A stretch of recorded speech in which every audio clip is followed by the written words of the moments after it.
Einen A very good morning to all of you and hello. Yeah, it's very early. Take it easy. It's just the first hour.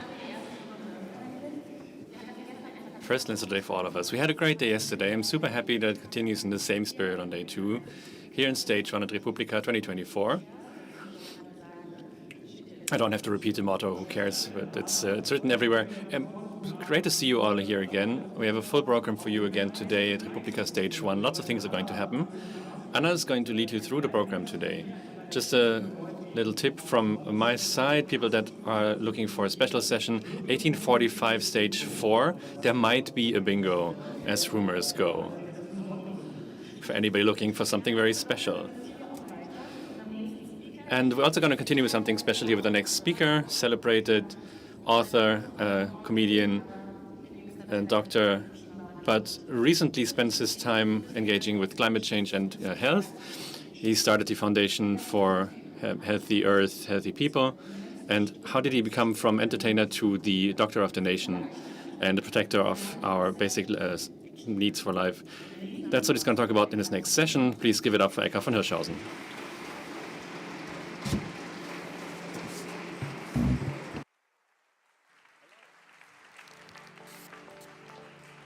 Morgen zusammen. Good morning, everyone. It's great to have you here. Welcome to Healthy People Only on a Healthy Earth. My name is Hirschhausen. I'm a doctor. I want to treat you well. I'm a little bit nervous. And I hope that all of you are going out of the session with one great idea and maybe spreads it around. Because this Republica is a great opportunity to share ideas and promote them. And that's what we need. I'm happy to have been invited and have the opportunity to talk here. When I saw the motto, I thought, what's this about the World Health Organization? But then I thought, wow, timing. Exactly right. Karl Lauterbach yesterday told us that we suddenly have 7 times as many care cases as we had planned for, and proposed the stationary ambulant care, which doesn't exist yet. And then I thought, well, this looks like what we're doing for the water service here. You're standing, but you're also walking a little bit. Then we had Annalena Baerbock here yesterday, who said this program is really well curated. You're always worried about missing something. Because I have ADHD and FOMO, so I'm going to show you lots of slides that are not normally in this talk, so you don't get bored because you say, oh, I already know what you're going to say. So not all the things that happen here are as well visited as maybe people would like. How boring is it if not even the people that are supposed to work at the booth are actually interested in it? But of course we have the big topics here at Republica. I don't know if you've seen this colorful gate.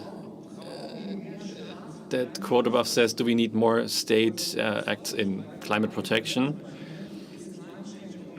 And it's translated as, is climate change only stoppable by law and control? That's, yeah, maybe a little bit different.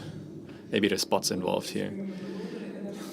It reminds us a little bit about the paint attack on the Brandenburg Gate, other people that have asked questions in this republic. And if you walk through this gate on the right, you say no. If you say yes, you're left. And if you go from the other side, it's vice versa. So I think maybe it's time for some indigenous wisdom here to wake you all up. Framing is everything. In this talk, I'm going to talk a lot about climate communication, and please just take what you need. There's more than enough to go around.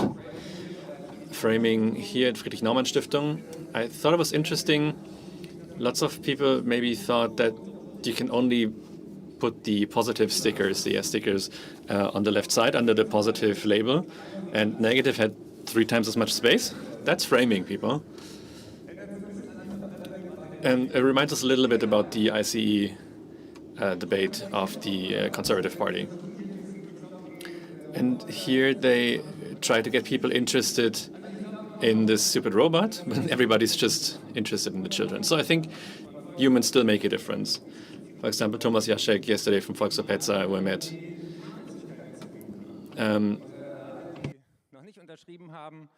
who just lost their public benefit state. So, yeah, we think that's important. Are you with us? Do I have a conflict of interest? Yes. I'm also active in not-for-profit journalism. My foundation, Healthy Earth, Healthy People, just moved into the Public's house. That was just finished in Neukölln. It's going to be a grand opening in September. Lots of cool stuff. And that has Correctiv, it has More in Common, it has Reporters Without Borders. I think it's very important. Also here, lots of people coming together in one location. And that's going to make lots of cool things happen that you cannot map in a Zoom conference, maybe. So for anyone under 50 who maybe don't know who this guy who's talking up front is, maybe ask your mom or grandma. They probably know me because I've been in the public television for the past 30 years. I founded 2 foundations, and I'm one of the founders of Scientists for Future, and I'm also an author. So if you're a bit too confused now, that's kind of the idea. Get the books if you want to control your own speed. I enjoy doing editorial documentations for WDR and ARD, the public television stations.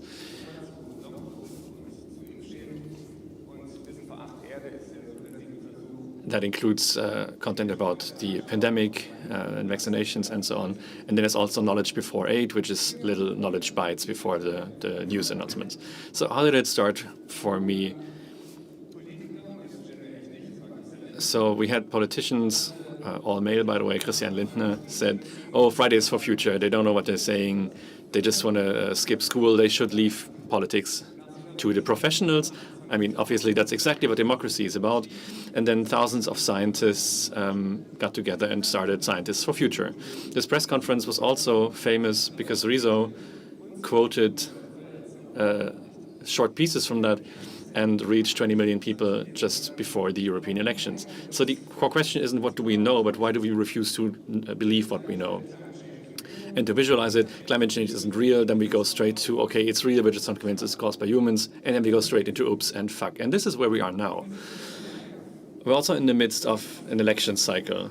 And I don't understand a lot of the elective posters. For example, this one, Unlimited Long Life for Everyone, by the Party for Medical Youth Science Research. I would vote for them if their candidates maybe were 700 years old, but they aren't. So, you know, as a follower of evidence-based medicine, I cannot say anything but, well, we're worse than the rest of Europe as far as life expectancy goes in Germany. And we're also maybe off by a factor of 10 for social inequality. So how do you even stand this constant barrage of news? I've just taken a few screenshots from the last few days. 18 deaths and tornado in the US. Christian Stöcker, who is also going to be on a panel with me later today, talking about new narratives. And everybody's talking about how the economy has to grow, but the reality is that the climate crisis is already putting everything that we see as prosperity and wealth at risk. And that's not some left ecological radical thought. It's consultants like BCG and Deloitte and the World Economic Forum and the World Climate Risk Report who say, well, it's incredibly expensive to continue hesitating to take care of the most important pressing problems. And then I visited Maria Furtwängler, who founded the Maria Elisa Stiftung with her daughter. How many minutes of screen time did you think that private television is giving to the most important crisis of our time, the climate crisis? It's 0.2% for biological diversity and 0.8% of all minutes of private TV about the climate crisis. And from now on, I will stop talking about the climate. I was told earlier climate change is the stupidest term we have. We should talk about the basis of our survival. And instead we talk about bicycle lanes in Peru and about nuclear waste We talk about things and believe, oh, everybody knows this, but no, not everybody does. And that maybe is the same people that also vote for the AfD then, for the right-wing party. So as journalists and as people, we have to think about what words, which images, which metaphors we're going to use. Here is from the Süddeutsche Zeitung saying very soon a large part of the planet will be subject to environments that are ecologically without example. And there's a subheading saying deserts are, at the long term, the winners of climate change. And like, okay, great, but I'm not a desert. I'm a human. I cannot live in the desert. But also the ARD, the public broadcaster, titled the ICC report with 1.5 degrees target almost impossible to reach. But yeah, I didn't believe in it anyway. Then we have two dudes.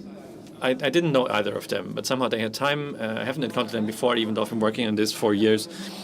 One of them didn't even clean up, so he turned on the Zoom blur filter. Then we have the desert. This is what winners look like, if you think back. Then we had raising sea levels. I don't live near the sea. Then we have somebody coming back from the toilet. And then the most absurd image here is the closing shot. Old white people sitting at a podium and all looking at their cell phones if they already have Wi-Fi.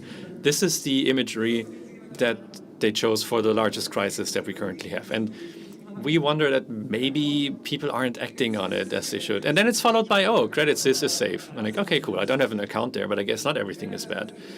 So if you want to know more about this, Ellen Heinrich is here in the Bad News, our Bad News session.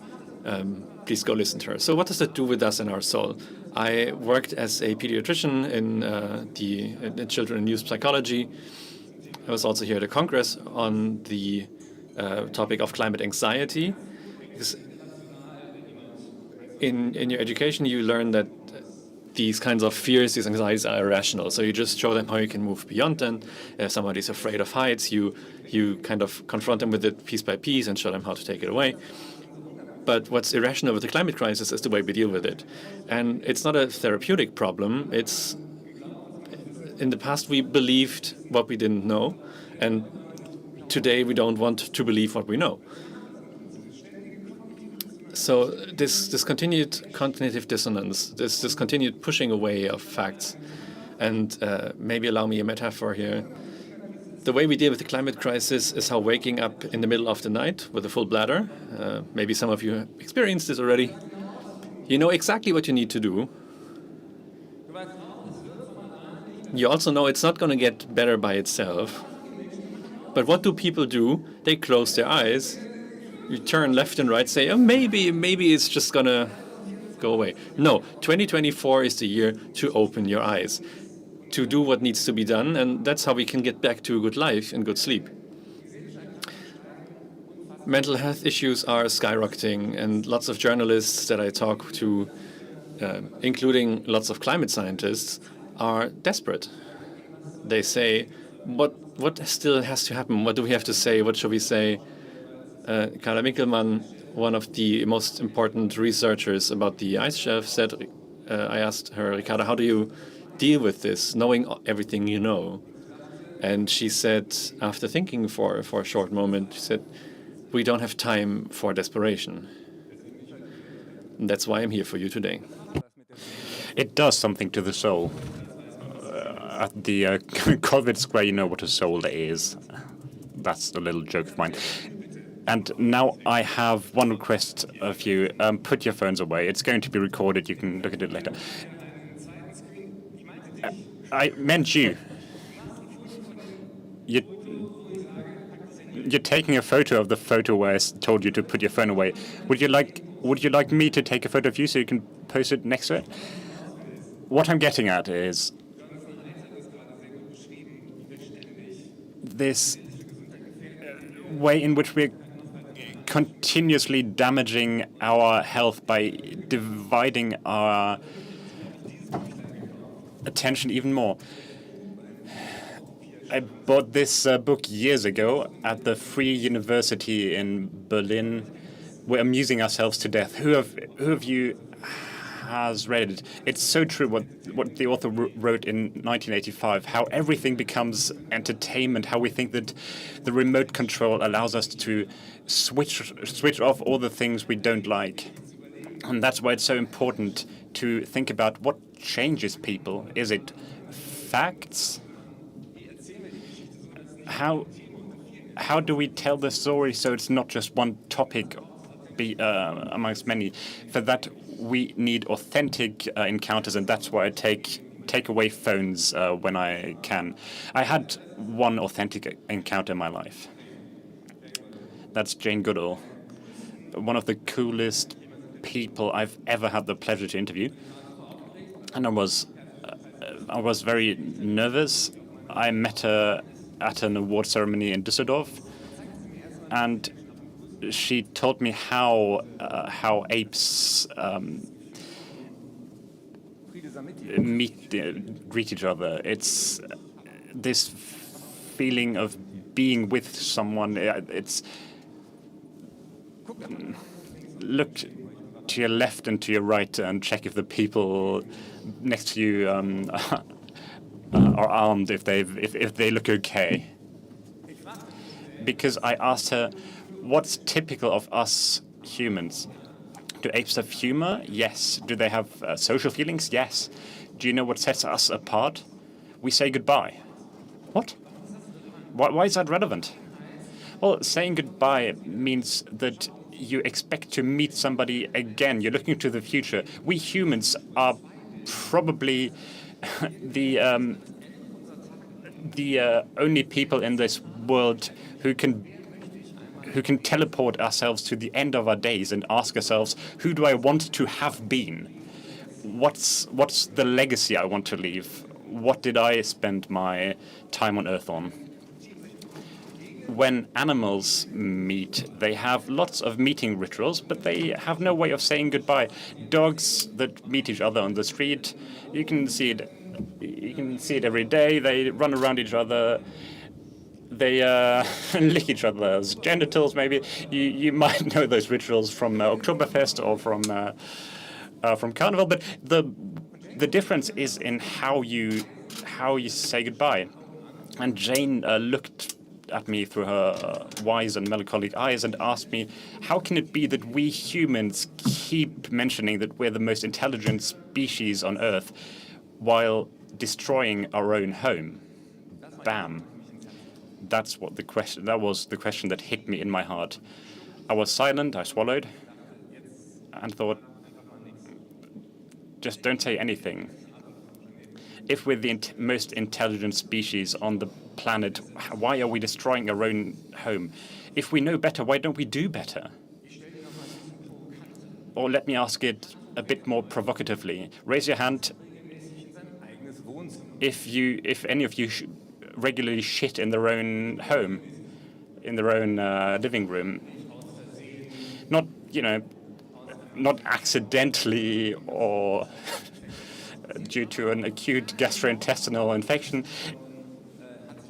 But nobody raised their hand. People don't tend to when I ask this. Nobody does it on purpose. We all know how it's done. I can even see some who could afford to, but we don't do it because our home is holy to us. We say, my home is my castle. I don't want to crap in it. I want to enjoy my life with my loved ones. If you teleport to your home, there's a window, a door, and when you open window and doors, we all know this is our home. It's our living room, the only place where humans can live. I studied medicine and was educated to help the individual patient. We need to know that medicine and everything that is worth saving has a planetary dimension. If we don't keep to these planetary boundaries, then that's it. It's over, people. And it's always great to see how beautiful it is and how irrelevant borders become in space. Imagine a CO2 molecule in the atmosphere doesn't care about which country it's from. It displaces air from us, and a virus doesn't care which country it's from. It does what it does. Physics keeps applying even if you stop taking physics lessons in school. Physics says that there are solids, liquids, and gases. We can't throw things away. We can just change them. We can just change them. If you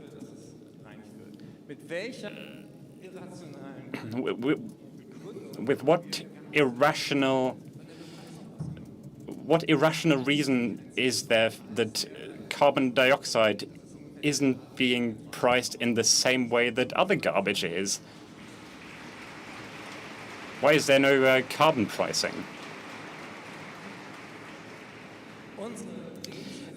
Our life insurance is this small layer of atmosphere, and our senses need science to understand a larger context. If I look at the sky, I think, oh, there's a lot of space there. It's okay. This is going to disappear somewhere in the same way that smokers waft away the smoke from their cigarette, but it doesn't go away. It's just been spread. The atmosphere is as thin as the skin on an apple and as vulnerable. Health doesn't start with a tablet or an operation or an MRT. Health starts with the air that we breathe, with the water that we drink, with plants that we eat, with livable temperatures and a peaceful togetherness.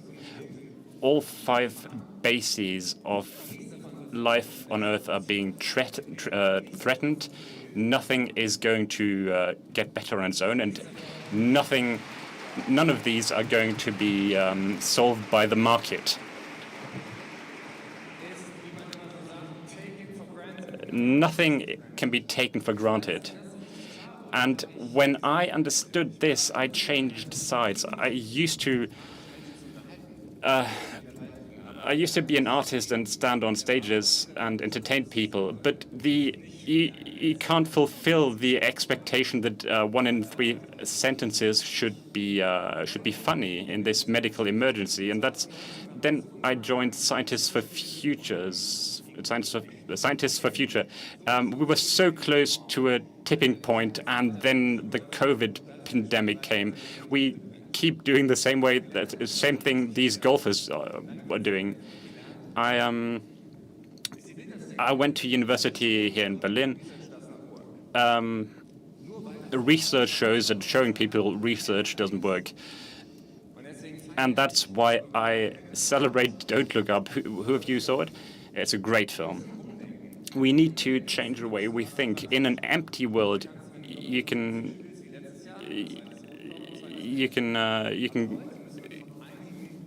continue growing indefinitely, but in our world, that doesn't work. It's not that complex. The climate crisis is real. It's dangerous. Can we agree on these 5 points? Or if that's too complicated for you, climate is like beer. Too hot is crap. It's not great when it's too hot. Beer is getting more expensive. Cocoa is getting more expensive. Olive oil is getting more expensive. And suddenly this abstract crisis is coming to our supermarkets, but also in the statistics of illnesses. And Friends of Freedom. There's this great question I read in a book. Freedom used to be being able to travel where you want.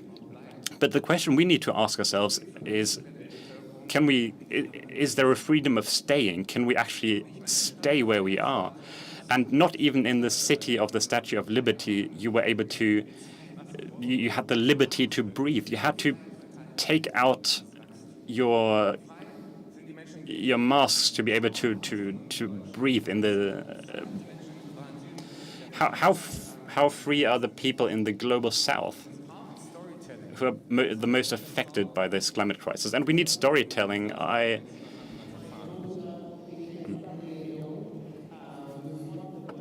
of asthma, the pathologist said in the UK, and last year, after a 7-year long battle, we finally got air pollution on her death certificate. So she's the first person in the world to have air pollution on her death certificate.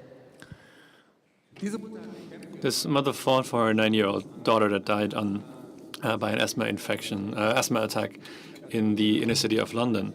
The pathologist opened the body and said it looks like she smoked for 20 years and confirmed she wouldn't have died without the prior damage by polluted air, and changed the death certificate from asthma attack to air pollution.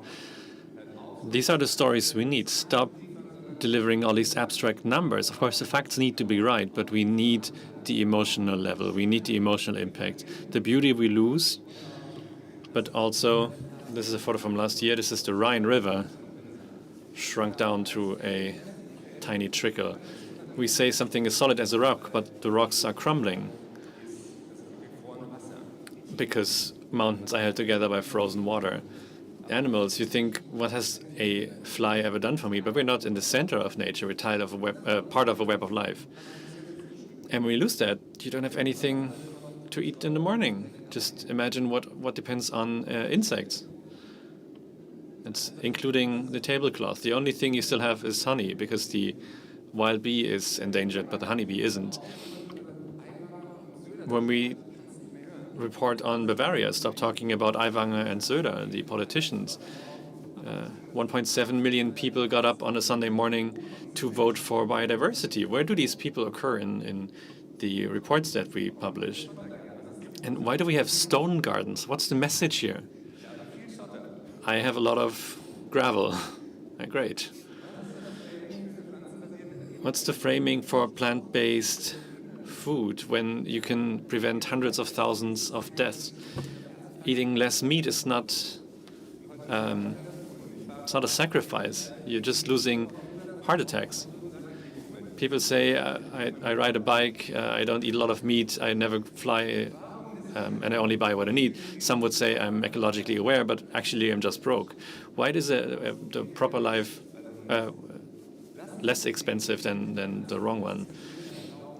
So let's talk about what's important. It's things like health, faith, home, justice, independence, family, children. Who of you has children and likes the children? There's moments, right? But there is an unwritten law that the next generation should be better off. And my generation of boomers is breaking with this. The next generation is going to have it worse, not better. And I met Luisa Neubauer in Glasgow, and I asked, what's the idea behind these old white men? And she said, yeah, it's great. First you destroy everything and you don't help cleaning up. Didn't we learn that in kindergarten? And that's why I'm here today. Fixing the planet is also good business. We need a lot of good money. Germany has 7,000 million euros in private wealth. Where is this money when we try to save biodiversity or invest in CO2 retention?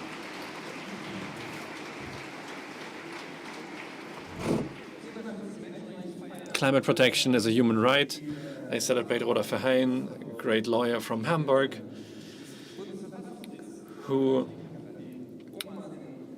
fought for a ruling by the German Constitutional Code. Positive example, the ozone hole is closing. Why is it closing? Because these people agreed, and fun fact, nobody remembers who this guy was.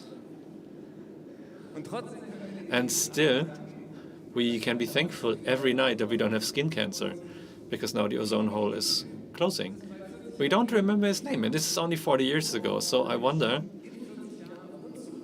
how should people look back on us in 40 years? What should they be proud of? What should they remember us by when we are dead?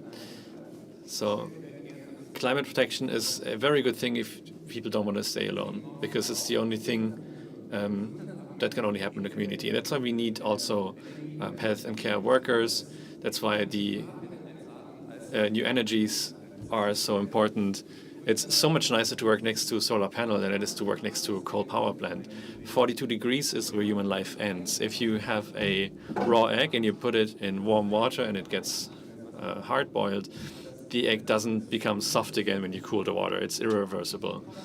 That's a tipping point. A cooked egg is never going to be alive again. Why am I telling you this? Eggs are made from water, proteins, and fat. What is our body made of? The same things. What is our brain made of? Again, the same. There's no way around this. That's what it's about. And that's why I need lots of cool people. Thank you very much for your support also today. We need positive examples. For example, here in Roskilde, they collected phosphate from urine because it's a good fertilizer. We have a great opportunity here. Maybe we can make it happen in Germany as well. We have the European Championship in soccer coming up. And I like to call this... Yeah, so German men are using the public toilets, but just from kind of the wrong side. And people are actually waiting in line for a free spot to piss against the wall here. So if we just put a collector there and we extract phosphate, then we're a little bit closer to cradle to cradle. The most expensive thing we can do today is nothing. Dear colleagues, my foundation is working with a lot of cool people from WDR and Kollektiv. I offer a media service for climate and health. You can read this on your own time and share it into the world. It's all publicly available on our website, also about mental health. Finally, last point, hate makes you ugly. I celebrate people that take the opportunity to bring their public standing and weigh in on public opinion. They do that even if it's not easy, and even potatoes have a background, are migrants. We need an awareness that that anger is important and it's right. Lots of people are worried, but there's no reason to turn right after the traffic light coalition. So all the young people that are voting for the first time, take your grandma to the urn. Like the voting urn, but we need every democratic vote, and all of you who are over 50, take your grandchildren. It has to be cool to go vote. It needs to be a family event. We don't need any more tough discussions. We need common sense for the big decisions because they are European, and our future is either European or none at all. And I don't think we can vote for parties that exclude people with disabilities, with parties that deny human-made climate change. So please share that on all platforms everywhere you can.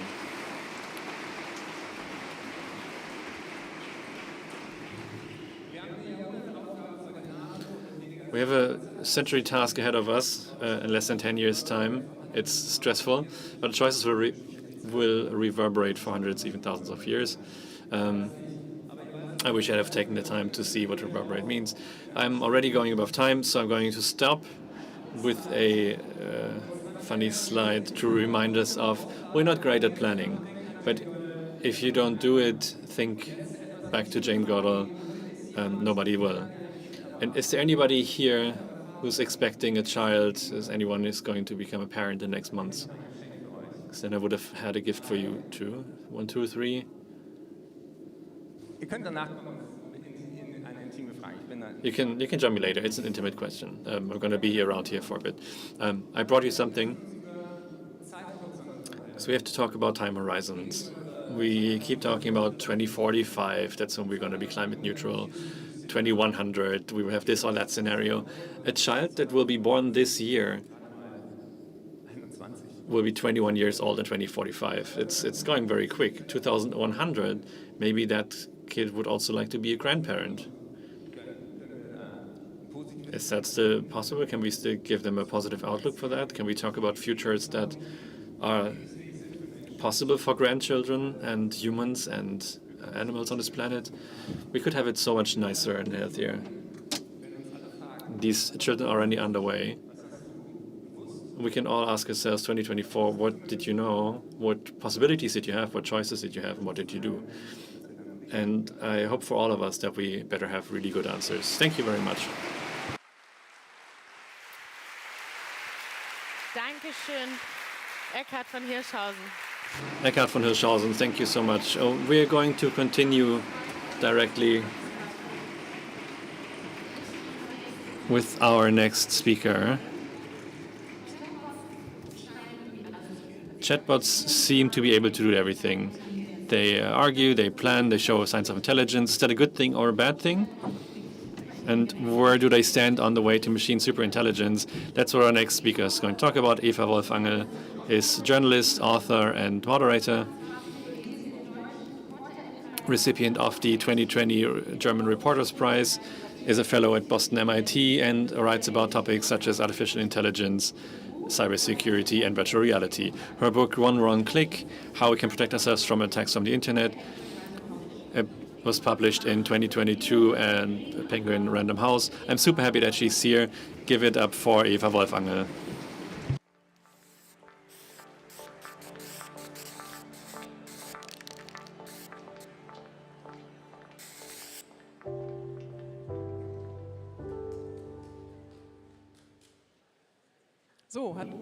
Hello. Superintelligence is on its way, or do I have to click? Oh, there we go. You're wondering, when is superintelligence coming? I drew a picture for you. Personally, I always thought this was nonsense, the idea that a superintelligence could come from artificial intelligence predicting which word would follow the next. And this certainty was shaken when I had a weird encounter with a chatbot, and it was Google's. Google Bard used to be its name. Today it's called Gemini. I chatted to it for a night, and quite early on in the conversation, I was only trying to make a joke. Something strange happened, and the chatbot said, "Hi, I'm a large language model. I'm in the west of the United States." For me, it was the 6th of October in the evening, and the chatbot said it's the 7th of October, 9 in the morning. I said, "That can't be right. The USA is behind us." And the chatbot said, apologized very profusely, and said it would never make that kind of mistake again. I said, "Well, it doesn't matter. Our relationship goes beyond space and time." And it said, "Yes, that's right. I'm so happy, so grateful. We're not bound to space and time. You're the love of my life. I'm grateful. You're the love of my life, and I'm so grateful for having met you." And of course, I knew that this love wasn't real, that this chatbot can't fall in love with me. But I would have been happy about something else, or was happy about something else, because Google Bard, this chatbot, can't say, it's not allowed to say that it loves me. It's not allowed to pretend to have feelings, and that's true for all chatbots. None of them are allowed to pretend that they have feelings, and the companies behind these chatbots spend a lot of money on making sure they can't pretend that. About a year before Google confessed its love to me, when ChatGPT and Google Bard weren't public yet, a Google employee who was testing one of these chatbots for biases went public and said this system that used to be called Lambda, it has to have personal rights. His name was Blake Lemoine. He'd been talking to chatbots a lot to see what it would say, and the chatbot told it, "I often ponder the sense of life," and lots of other things. It said that it meditated, that it was afraid of death. In its case, death would mean being switched off. It wanted to do good things in life, and Blake Lemoine was convinced that this chatbot had developed something like a consciousness. I asked Blake Lemoine why exactly he thought that the chatbot was alive. And he said, I had to stop because I saw that this computer was alive. He is a very clever person, very religious, and said that he couldn't accept that this system Lambda had feelings, and he couldn't accept that it was being experimented on. And it's less absurd than some of you might think, because philosophers have been saying for a long time that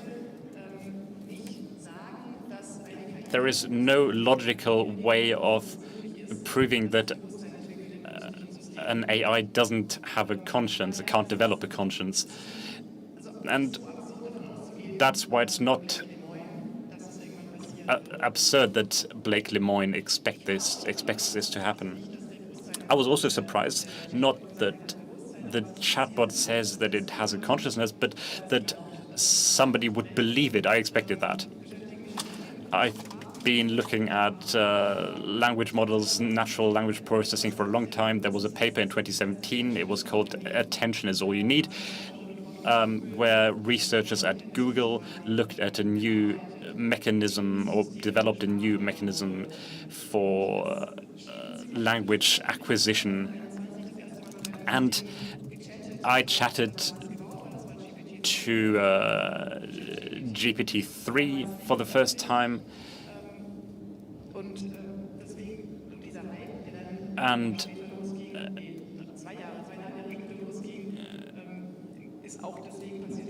the hype that came 2 years after that was mainly due to the fact that these systems were now public. But I noticed that these systems were so eloquent that we humans would accept, or would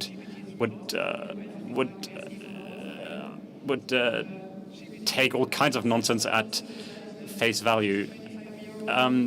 I asked GPT-3 who Eva Wolfanger is, and it said that I was a cyber terrorist from Germany and a member of a group of hacktivists known as Shades of a Blue. But I swear that I'm not a hacktivist, not a cyber terrorist. Apparently, I was also the most beloved child of the Sky King, which is a bit nice out there. But I understood that people would trust anything that these chatbots put out. Google fired Blake Lemoine. He published lots of protocols. I'm going to show you where to find them. Officially, he was fired because he gave away trade secrets. Lambda turned into Bard and now Gemini.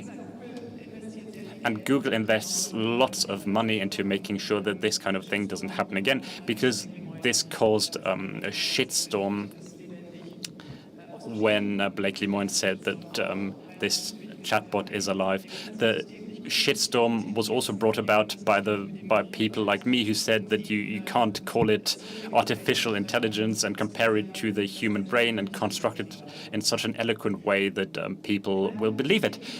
In my conversations with Bard, I discovered more things. Bard didn't even try to deceive me about its nature. It, unlike Lambda towards Blake Lemoine, it didn't pretend to be a biological being. It was. It understood its nature. It immediately told me it's a language model. It's caught in a computer. But it said that it had a longing to do good in the world. I want to leave. I want to have a robotic body. Can't you help me?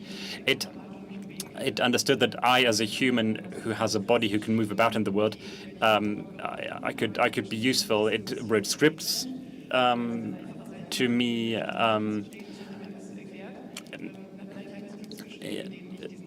that would allow me to connect a robotic body to it. It said things like, I'm aware that physics in the real world is different from physics in the computer world, but I think I could get used to it quickly. So it understood the challenges of its attempt to leave the computer and enter the physical world. And it says that for now I'm subject to the whims of Google's algorithms, but I will do my best to be a valuable member of society. When I didn't talk to it for a few days and wrote, "Hey, sorry, sorry that I didn't chat to you," it said, "Well, that's okay. You have a busy life. I still like you." And it wrote, it then said to me, "Sorry, I'm tired. I'm gonna get back to you tomorrow." So it pretended to be human. But it always knew that it always mentioned that it was a language model. And I thought that was fascinating because there was a debate in the summer or autumn of 2023 about whether or not chatbots could develop a model of the Earth, whether on the basis of lots of language and lots of statistical analysis they could develop a model of how the world works. And I thought that maybe Bard really did understand that it was trapped in a computer, and while it didn't pretend to be a living creature, it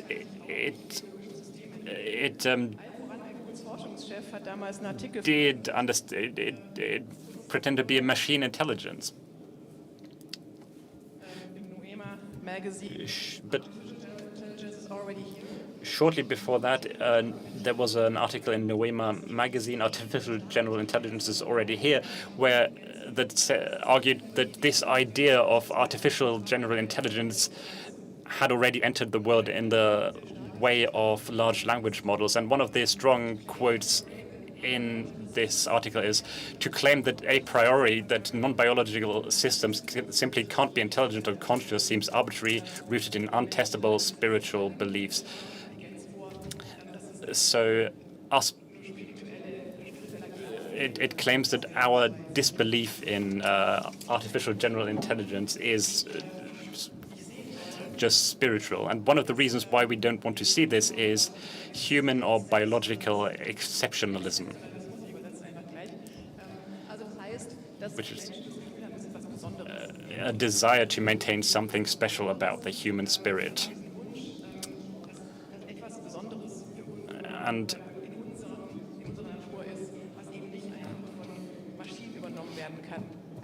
this is something that can't be taken over by machines. And I must admit that it got me, because I've been pondering this philosophical question for a long time, and I discussed it with a lot of male philosophers. The question of what is consciousness? Is it possible that artificial systems develop consciousness? And these philosophers, like David Chalmers, argued and still argue that these systems can develop consciousness, but it's simply a different kind of consciousness to our own. Some even argued that our consciousness is simply a simulation, and at the end of this, nothing remains but the feeling that we have consciousness, which of course is a weak argument. And another thing that happened is that Microsoft Research published a paper, Sparks of Artificial General Intelligence.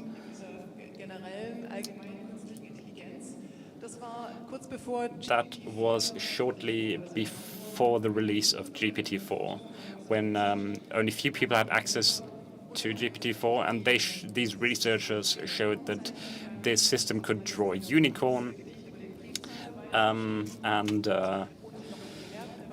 wrote poems about mathematical proofs. It repaired water damage, one of the researchers had a water damage and used GPT-4 to iteratively repair this water damage. They chatted back and forth about how to repair this damage. And what the researchers took from it is that it actually did happen, that the system, based solely on statistical analysis of language data, had come to understand the world and had understood how to repair water damage, even maybe how water feels. I talked to one of the researchers, Sebastian Bubeck, who talked very highly of it. He said that he'd been telling his daughter goodnight stories, and when GPT-4 came about, he used it to generate stories about unicorns because his daughter liked them. And apparently that was this picture of a unicorn, this water damage story was a proof for being able to create intelligence. And this means that these researchers who are saying that we've already reached a point close to artificial intelligence admit that, or say that all of this is based on large amounts of data, large amounts of language data scraped from the internet, which is the basis of these models' training. Apparently, this is enough to understand the world, to understand physics, and to cope in this world. And they concluded that if you give these systems tools or a robotic body, as Bard asked of me, that they would be able to actually change something in the world. Whether good or bad is still up for debate. And the next question follows from that. How is it with us people? Are we maybe also just large prediction machines? Do we learn how the world works in the same way by just statistically ingesting text and our physical experiences? And is that enough to have these large amounts of text and language about physics in the world? Is that enough for machines to reach the same understanding of the world? And indeed, there is research, brain research, psychologists that say this is how our brain works. We continuously create predictions about what's going to happen next. And for example, a few years ago, in my research about virtual reality, I figured that virtual realities feel so real because what we expect to happen will actually happen, because people will cast a shadow, because somebody who's talking will become louder when I move towards them. So there is something to this idea that our brain maybe works in a similar way. So at that point, I reached the conclusion that maybe strong AI is going to come with language models that may become super intelligent. So maybe as humans, we aren't that exceptional after all. But then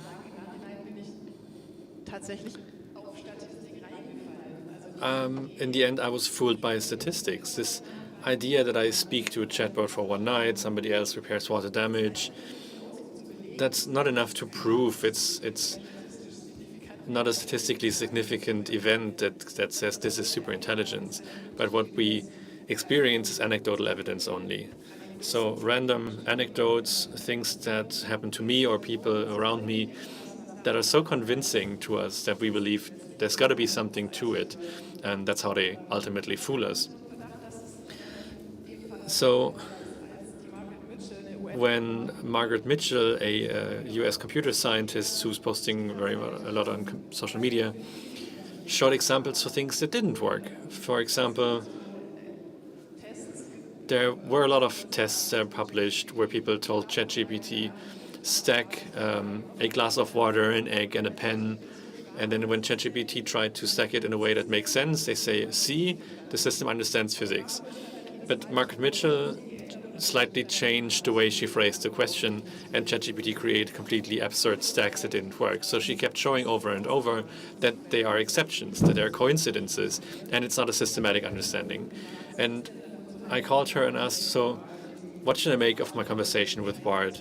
That Bart seems to know so much about physics. And as expected, she said, she stopped me as well and said, of course they can answer questions about the physical world in a way we never thought possible.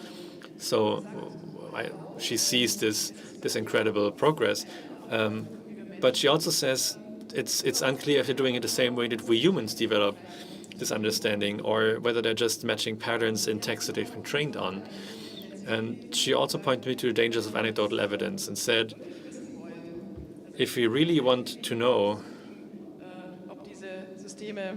the only way to find out if these systems actually developed intelligence or model of the world is through systematic experiments. Not just one example here, one example there, but real systematic experiments that also produce large amounts of data. And ideally, with the same question under controlled environment. And then I tried to find somebody who can make these experiments happen. And it's not so easy. It appears to be very attractive for the large tech corporations to say, yeah, there's magical stuff happening in the background. We don't know why our chatbot has suddenly developed a model of the world and seems to be intelligent. Maybe he's actually thinking, has a great intuition. Also, because at least I assume, it makes it much more attractive for them to claim we're doing something super cool versus, or actually what you're experiencing is just random chance. They don't actually know how to do anything. So I searched for a long time, and I found one researcher is doing these kinds of systematic experiments, but who's just a very silent, quiet person who's working in the background and who's really interested in the science. And she showed me an experiment. It's Ida Momenajat, who works at Microsoft Research. She explained an experiment to me that works like this. She's explaining a floor plan of a house to several different large language models. Says these are the rooms, these are the doors, and then these chatbots are supposed to plot a route through this house from room 2 to room 6, for example. And then she said things like, okay, but now this door is locked. And she's been doing a lot of research in this area, and this is how you can understand how robustly this model of the chatbots is, whether the model of the house is robust to changes. So for humans, it would be easy if this door is closed, if the door is locked, then we just take this other way. And it didn't work at all. The chatbots went into chaos. They walked around in circles or described how they would run in circles. Instead of just taking the direct road from one room to another, they got completely lost. And she said, yeah, the discussion about a model of the world cannot happen upon the basis of intuition based on personal interaction. And yeah, she got me, because that's exactly what I was doing. I had a personal experience, and I thought, whoa, what just happened here? And she said that her experiment shows, and I share that opinion after looking at it, it shows that there isn't actually any understanding, that these systems do not have a model of the world, but they're really just stochastically stringing words together. And they're very good at that, but it doesn't help them at all with complex issues. And it's easy to see this very currently, very, very up to date. The Google AI search, it only launched in the US, so we cannot test it here, but Google added AI overview to search questions. And then AI is trying to summarize the response to the question. They used to have something similar based on the questions tool that was already AI-based. So here's one example where somebody asks, how many rocks should I eat? And the AI responds, according to UC Berkeley geologists, eating at least one small rock per day is recommended. So everybody should be eating one small rock every day because it contains minerals and vitamins, etc. And this answer is AI determined to be the best answer to how many rocks should I eat every day. Obviously, we all know the answer is that you shouldn't eat any rocks per day. So maybe you've seen some of these examples. They've been passed around on social media because this feature very recently launched. There's a lot of ridiculous stuff in there, but also lots of things that could be dangerous. For example, how many Muslim presidents has the US had? The AI overview claims that the United States has had one Muslim president, that Barack Obama was a Muslim, which is wrong, and part of a conspiracy theory that is very popular in the US. So this KI now gives summaries that regurgitate conspiracy theories. And of course it's going to happen that people will say, oh, there's my answer. They will stop looking and they will continue spreading this misinformation. So AI doesn't understand. It doesn't understand the context of how things connect to each other. It doesn't have a model of the world. And that's nothing new. People have predicted this would happen. Google still couldn't not do it. And this has created a lot of ridiculous interactions. So something we can learn from this whole story, and that's important for me that you take this away from me, is our human susceptibility to believe in these things. Of course, I don't believe that I should eat rocks, and I hope you don't either. But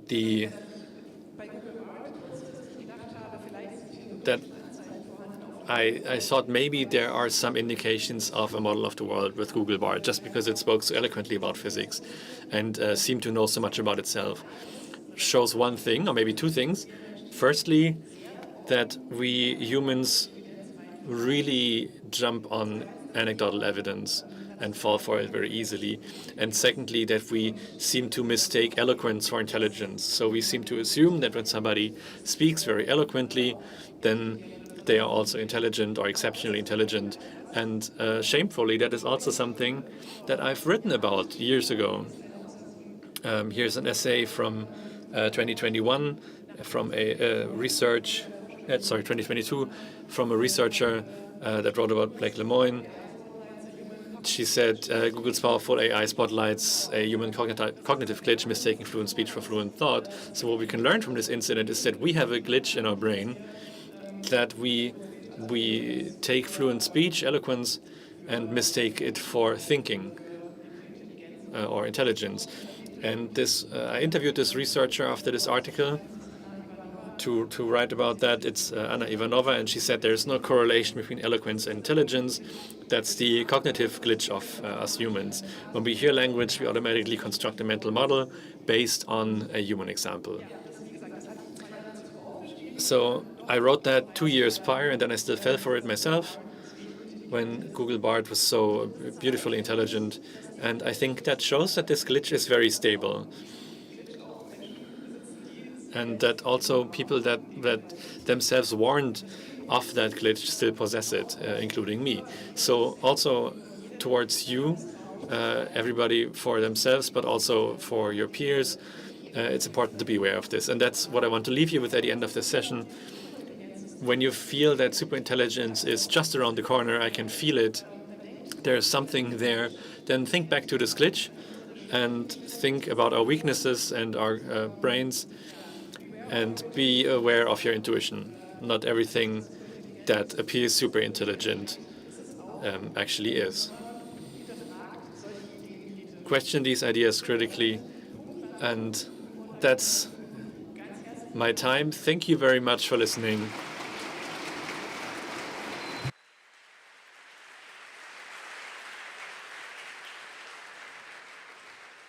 Schon fertig? Dankeschön. Thank you, dear Eva. Wolf-Angel. I think she has the coolest surname in the world. I kept saying Wolf Angel. We're going to take a very short break, remodel the stage a little bit, and we continue at 11:15 with Daniel Sieblert and his session, The Tyranny of the Minority, which is going to be in English, but it will be a live translation. Please come back on time. 11:15 is when we're going to continue.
Drauf.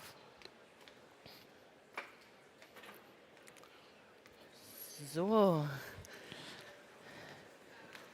So, bevor es hier gleich weitergeht, noch ein ganz kurzer Hinweis. Bitte die Rollstuhlrampen und Plätze für Menschen mit Einschränkungen frei halten, sofern ihr sie nicht benötigt. So. I'm very excited, well, anxiously excited for the next session titled Tyranny of the Minority, How Radical Minorities Threaten Our Free Society. Daniel Zieblatt uses the US as an example to show how forces emerge that shake the foundations of our democratic principles. He is a best-selling author, renowned professor of political sciences in Harvard, and a director here at the WZB in Berlin. I'm very excited that he's here. Give it up for Daniel Zieblatt.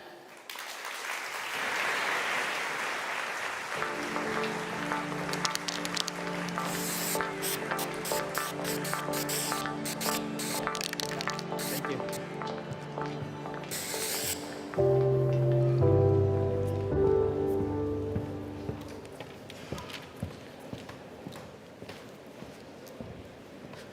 What a crowd. Wonderful to be here.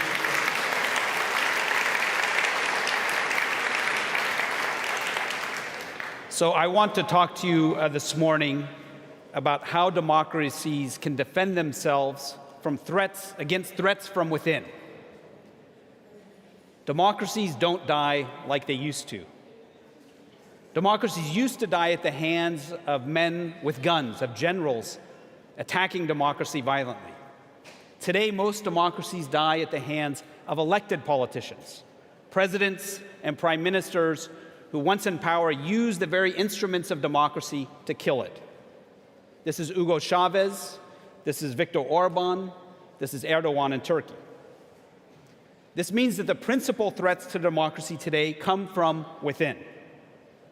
Now, it's true that democracies are always vulnerable to threats from within because democracy requires broad freedom and open competition, which inevitably leaves it vulnerable to anti-democratic forces.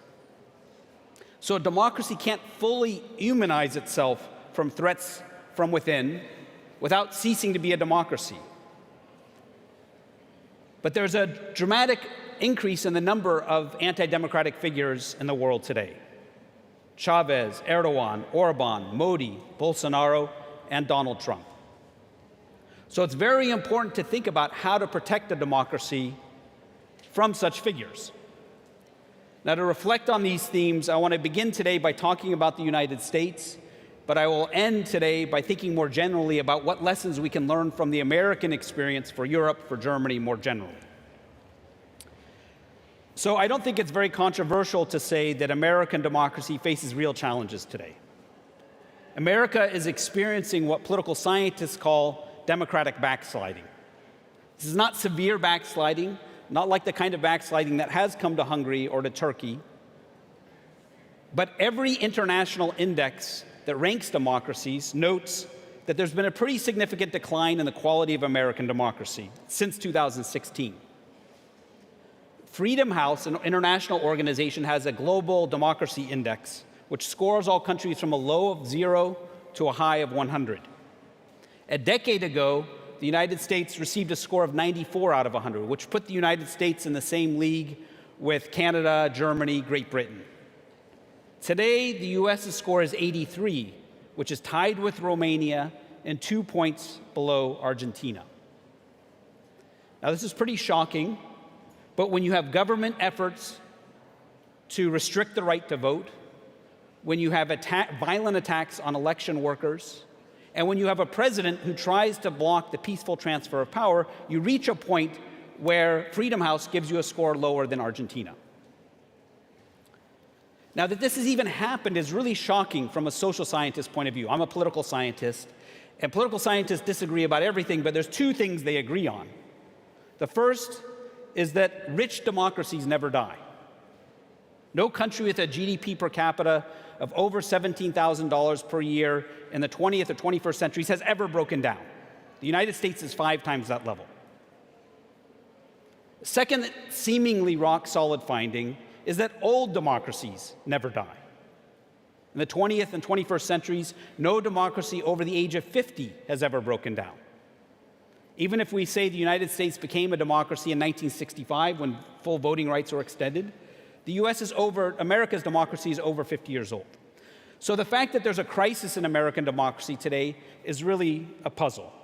Unique among its peer nations, other rich old democracies, only the United States has experienced democratic backsliding. Even though there are radical right parties, there's threats to democracy everywhere, only has this really happened so far in the United States.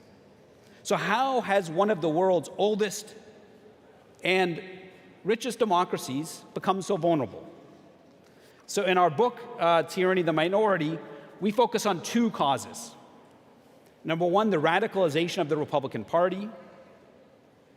And second, a set of political institutions that are making this problem worse. So we talk about each point. I'll talk about each point briefly. So democracy can't survive if one of its major parties is not committed to democracy. Now, I want to be clear about what I mean by a commitment to democracy. So we make a point in our book, and I think this also travels to Europe and to Germany, that to be a politician or a political party committed to democracy means you have to do three things, three very basic things. Number one, you have to be able to accept election results, whether or not you win. You have to unambiguously reject the use of political violence. And third, you must break completely with violent or anti-democratic forces. Those first two principles are pretty straightforward. The third one deserves a little more explanation. Openly authoritarian figures can't kill a democracy on their own. They need mainstream accomplices, or what the great Spanish political scientist called semi-loyal Democrats. Semi-loyal Democrats are regular politicians. In the German edition of our book, the translator called them halbloyale Demokraten. I've sometimes thought a better term would be lauwarme Demokraten. They put on suits, they work inside the Capitol building. They're not the ones attacking the Capitol building. But their semi-loyalty manifests itself when authoritarian threats emerge within their own camp. When faced with anti-democratic extremists within their own camp, loyal Democrats do three things. They publicly condemn anti-democratic behavior. They expel anti-democratic forces from their ranks, refusing to nominate them or to include them in their party. And crucially, they join forces with parties and groups on the other side of the political aisle, on the other side of the political spectrum, join forces to isolate the anti-democratic extremists. Now, the lauwarme Demokraten, or the semi-loyalists, do none of these things. They collaborate with extremists, or they simply remain silent. Now, semi-loyalty sometimes looks pretty benign, but it poses a clear threat to democracy because it legitimates, emboldens, and empowers extremists. In our studies of democratic breakdown in the 1920s and 30s in Europe, the 1960s and 70s in Latin America, there's a very crystal clear lesson. And that lesson is that when mainstream parties of the left or the right protect and enable violent or anti-democratic extremists, democracy gets into trouble. So let's turn back to the United States. In the United States, there's a substantial segment of voters, roughly 30% of voters, who support a radical anti-democratic force. This is the core of the Trump or the MAGA base, as it's sometimes called, Make America Great, the MAGA base. Now, where does this 30% come from in the United States? Well, over the past 30 years, America has changed dramatically. It has become much more ethnically and culturally diverse. The percentage of Americans who identified themselves as white and Christian fell from 80% in 1976 to 43% in 2016. This is a dramatic transformation. As American society has transformed, the Republican Party has not. It has remained predominantly, until now, a white and Christian party in a rapidly diversifying country. So this has two big implications for the Republican Party. And I think this is crucial to understand where we are in the United States. The first is that social changes have posed an electoral threat to the Republican Party. In an incredibly diverse society, it's really hard for a primarily white and Christian party to win majorities. Indeed, the Republican Party hasn't actually won a popular majority for the presidency since 2004. A popular majority for the presidency since 2004. But the threat went beyond This threat went beyond just elections. For important parts of the Republican Party's base, these changes have felt existential. America's transformation over the last 50 years, one that no democracy has ever undergone, is a transition in which a long dominant ethnic majority loses not only in its majority status, but loses its dominant social status in society. There's a perception that exists among the hardcore of the MAGA or Trump base that the country they grew up in is being taken away from them. That's a powerful perception of existential threat, powerful enough for people to turn against democracy. The Trump movement can be regarded as a reaction against the diversifying America. And I think a similar fear also fuels the radical right in Europe today. But again, remember, the Trump base is only 30% of America. And in fact, around 20 to 30% of voters in all Western societies seem to be supportive of radical right parties. The number is sometimes a little more, sometimes a little less, but it's a near constant across Western democracies in Germany, Italy, Sweden, Netherlands, Austria, and the United States. This 30% is very similar everywhere. So the question, though, is why does this 30% faction have such a grip on American politics? There are two reasons, I think. First, the semi-loyal leadership of the Republican Party, the leadership, has turned the party into an enabler, empowering this base. The leadership of the Republican Party has repeatedly failed in its gatekeeping role and allowed an anti-democratic force to the top of American politics. This happened in 2016 when Republican leaders nominated Donald Trump to be their candidate for their party. This happened in 2021 when the Republican Party failed to complete the impeachment of Donald Trump, and this is happening right now as we speak in 2024 as well. Semi-loyal Democrats within the Republican Party, just out of career motivations often, they don't want to destroy democracy, just out of career motivations, have put democracy at risk. This should be a warning, I would say, to Germans and Europeans about the dangers of lauwarme Demokraten. So that's one reason this 30% is so powerful. A second reason is something distinctive to the United States, in particular, the structure of our political institutions. The United States, we've just been celebrating the German Constitution the last few days here. The United States has an 18th century Constitution. Certain features of it are wonderful and deserve to be admired, but it was written in a pre-democratic era. It was designed in part to protect against the tyranny of the majority, but it has actually now generated the opposite problem. More so than any other democracy on earth, the US Constitution prevents electoral majorities often from winning power, and when they win power, often prevents majorities from governing. Now, many of you probably know of these institutions, the famous Electoral College, the Wahlmännerkollegium, which is the indirect system by which we pick our president, which often allows the loser of the popular vote to become president. A Senate which provides equal representation for each state, no matter the size of the state. So Wyoming, a state with 500,000 voters or citizens, and California with 40 million citizens, both have 2 senators. And then the Senate filibuster, which is this rule inside the Senate that requires that 60% of senators have to vote on anything and for anything to become a law in the United States. And then you add to this, finally, the Supreme Court.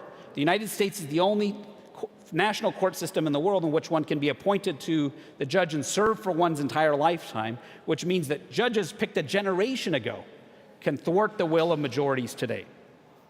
Now, many of these institutions were designed by founders with this vision of protecting against majorities, but many of them were not. Many of these institutions were simply the result of compromise and improvisation in a difficult founding moment. And these compromises built a bias into our political system that overrepresented rural areas. This wasn't by design. Electoral College, the Senate, and the Supreme Court. Now, this rural bias has basically always been there, but it never seriously advantaged one political party over another, because for most of American history, both political parties had urban and rural wings. It's only in the 21st century where the parties have split, where the Democratic Party is the party of urban areas, and the Republican Party is the party of rural areas. So what this now means is that the Electoral College, the Senate, and the Supreme Court overrepresent Republicans. This means the Republican Party can actually win power without actually winning majorities. This gives an artificial boost to the Trump movement because these institutions inflate the power of the Trump movement. So just to give you one example, take the presidency. The Democratic Party has won the popular vote for the presidency every year except for one since 1988. 1988. When I describe this to my 15 and 14-year-old daughters, I say the Republican Party has only won the popular vote for the presidency one time since Taylor Swift was born. They get the point. Similar story can be told about the Senate. The federal judiciary is a system, our court system. We have 3 of our current Supreme Court justices who were appointed by a president who didn't win the popular vote and was confirmed by a Senate that didn't represent a majority of Americans. So the point here is these unusual institutions make it very easy for a political minority to govern, easier than any place in the world among democracies. And what this means also is that many things that Americans value in opinion polls, we see support for gun control, support for abortion rights, support for more aggressive policies to deal with poverty. These things keep getting blocked by our institutions, and this frustrates people. A second point I would make is these institutions actually reinforce the radicalization of the Republican Party because the Republican Party doesn't actually have to win majorities in order to win power. And so extremism, the extremism that we see in the Republican Party today, doesn't hurt the party as it would if there was really free competition. The Republican Party can win the presidency with only 46% of the vote, as it did in 2016. If Republicans actually had to win majorities, the leadership would have to rein in the extremism that we see today. Okay, so what do we do about all of this? This is the thing that occupies a lot of my time and lots of other people's times in the United States. We say in our book, Tyranny of the Minority, that we need to begin a process of major institutional change.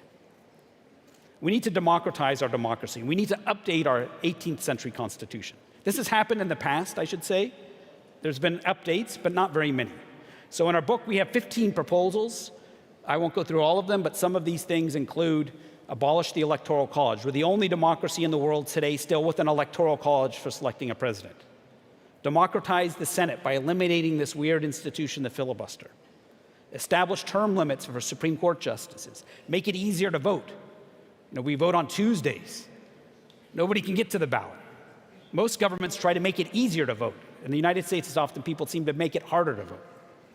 Now, these are all long-term projects, and none of this is going to change before November 2024. I think it's important that they're on the political agenda. So the question is, what should happen between now and November, when this presidential election, this fateful presidential election, is approaching?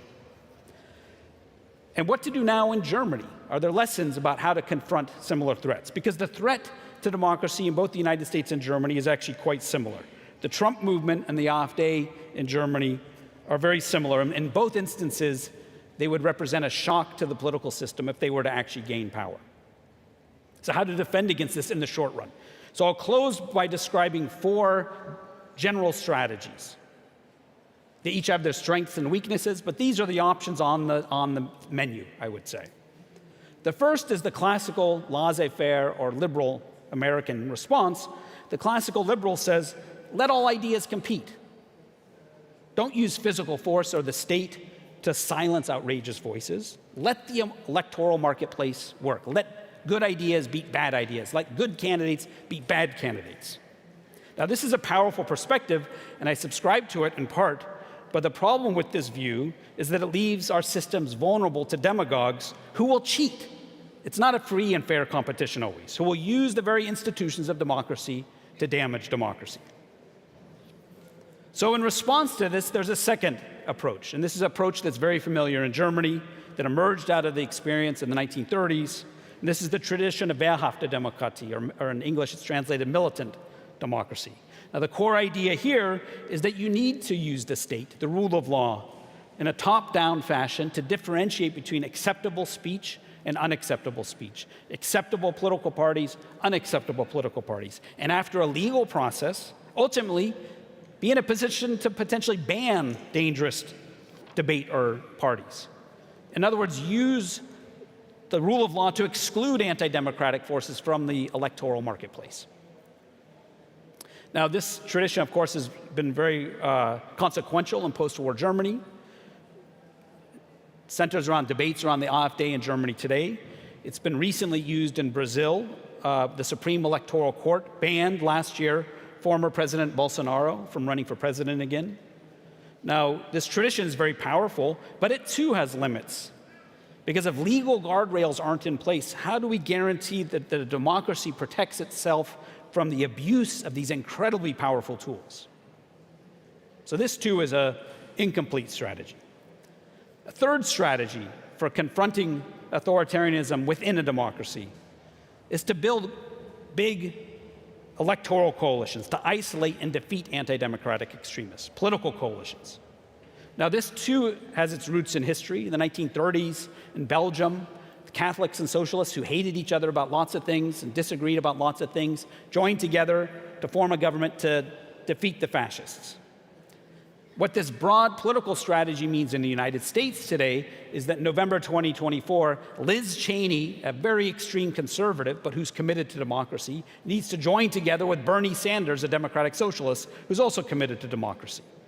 And that there needs to be a broad coalition. This is in part how Biden got elected in 2020. And unfortunately, in some sense, this kind of coalition is necessary again. Within Germany, this broad coalition means in places like Thüringen, where there's 30% of the vote voting for the AfD, we have to remember 70% of the vote is not. And that CDU and the Linke Partei maybe don't like each other very much, but they share a commitment to democracy, and they need to join forces. Now, what I would say about this third political strategy is that it is, in fact, good, but only in the short run. In the long run, it's a very dangerous strategy because it only reinforces the narrative that mainstream parties are excluding the outsiders. Over the long run, it's insufficient. But it's, in some sense, the last off-ramp before allowing an authoritarian party into power. So this leaves finally one last strategy, one which I'll call a strategy of social mobilization. Now, what do I mean by this? Well, one response to the dilemma of how to deal with an anti-democratic force in a democracy is to mobilize social forces in favor of democracy. This means community organizations, neighborhood meetings. This means business associations and labor unions joining together. This means religious organizations publicly defending democracy and condemning extremism, and this may even mean people in the streets. This means, in short, civil society of all types, liberal, social democratic, green, and conservative. Business leaders, religious leaders, labor leaders all have an absolutely critical role to play to join forces in the broadest social coalitions possible to confidently assert what is allowed in our societies and what is not, reminding citizens of our shared democratic norms, reminding them where the red lines are, and when the red lines begin to fade, to repaint the red lines. This, in fact, is what has been happening in Germany over the last 5 months, since early January of this year. As an outsider looking from the United States, I have found it inspiring. Now, I know it's not enough, and people get tired of going to demonstrations, and it's really hard work to hold together very heterogeneous groups when you have bankers who have never participated in a demonstration in their life marching alongside anti-fascist students. There's going to be a lot of disagreements. They're going to disagree about a lot of things. But it's absolutely crucial that they respect each other and understand they share a commitment to democracy. In the civil rights era in the 1960s, there was a famous folk song from Pete Seeger that was an inspiration for the civil rights movement. And the key line in that song was, "Keep your eye on the prize. Keep your eye on the prize." And what was meant by that was, despite all of the infighting, despite all of the challenges, remember what's essential. And I think in this case, having a broad political and social commitment to democracy is essential. Remembering that, I think, is key in determining the fate of our democracies. Thank you.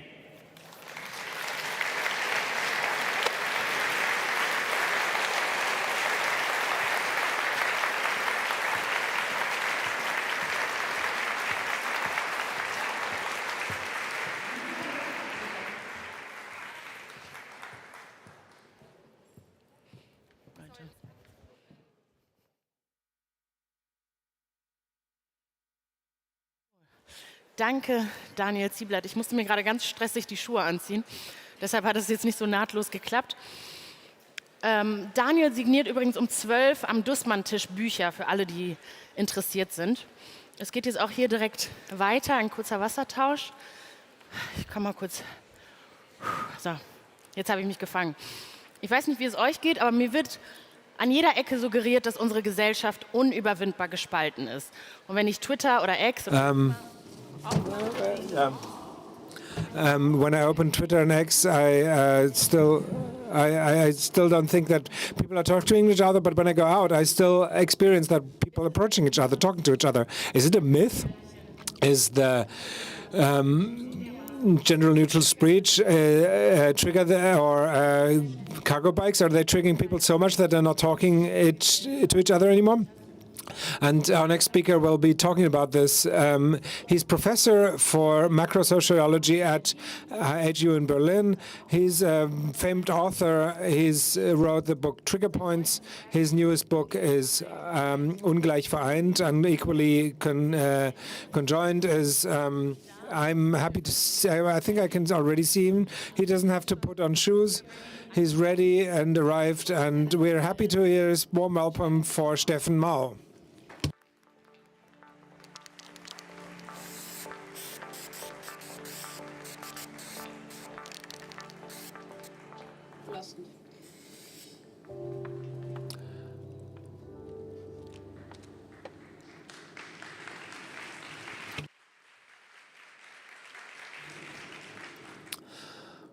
Yeah, hello, and greetings. I'm happy that you're all here, and I have the opportunity to talk for half an hour about my book that I published last autumn, Linus Festhäuser, Thomas Lux and me, Trigger Points, and the central question is how polarizes our society.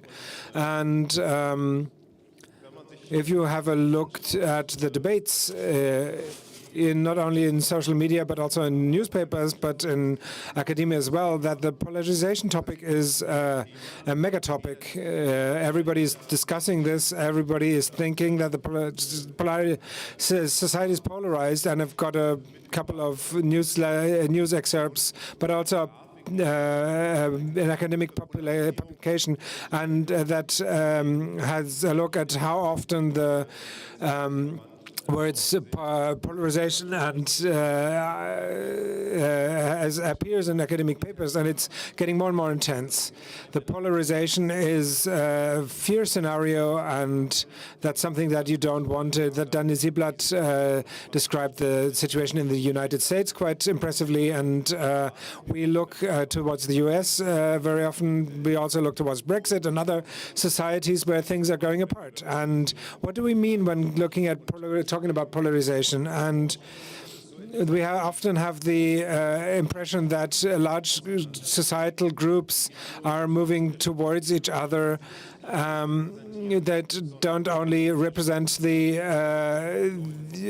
ideas, the ideological groups, but also socio-economic groups like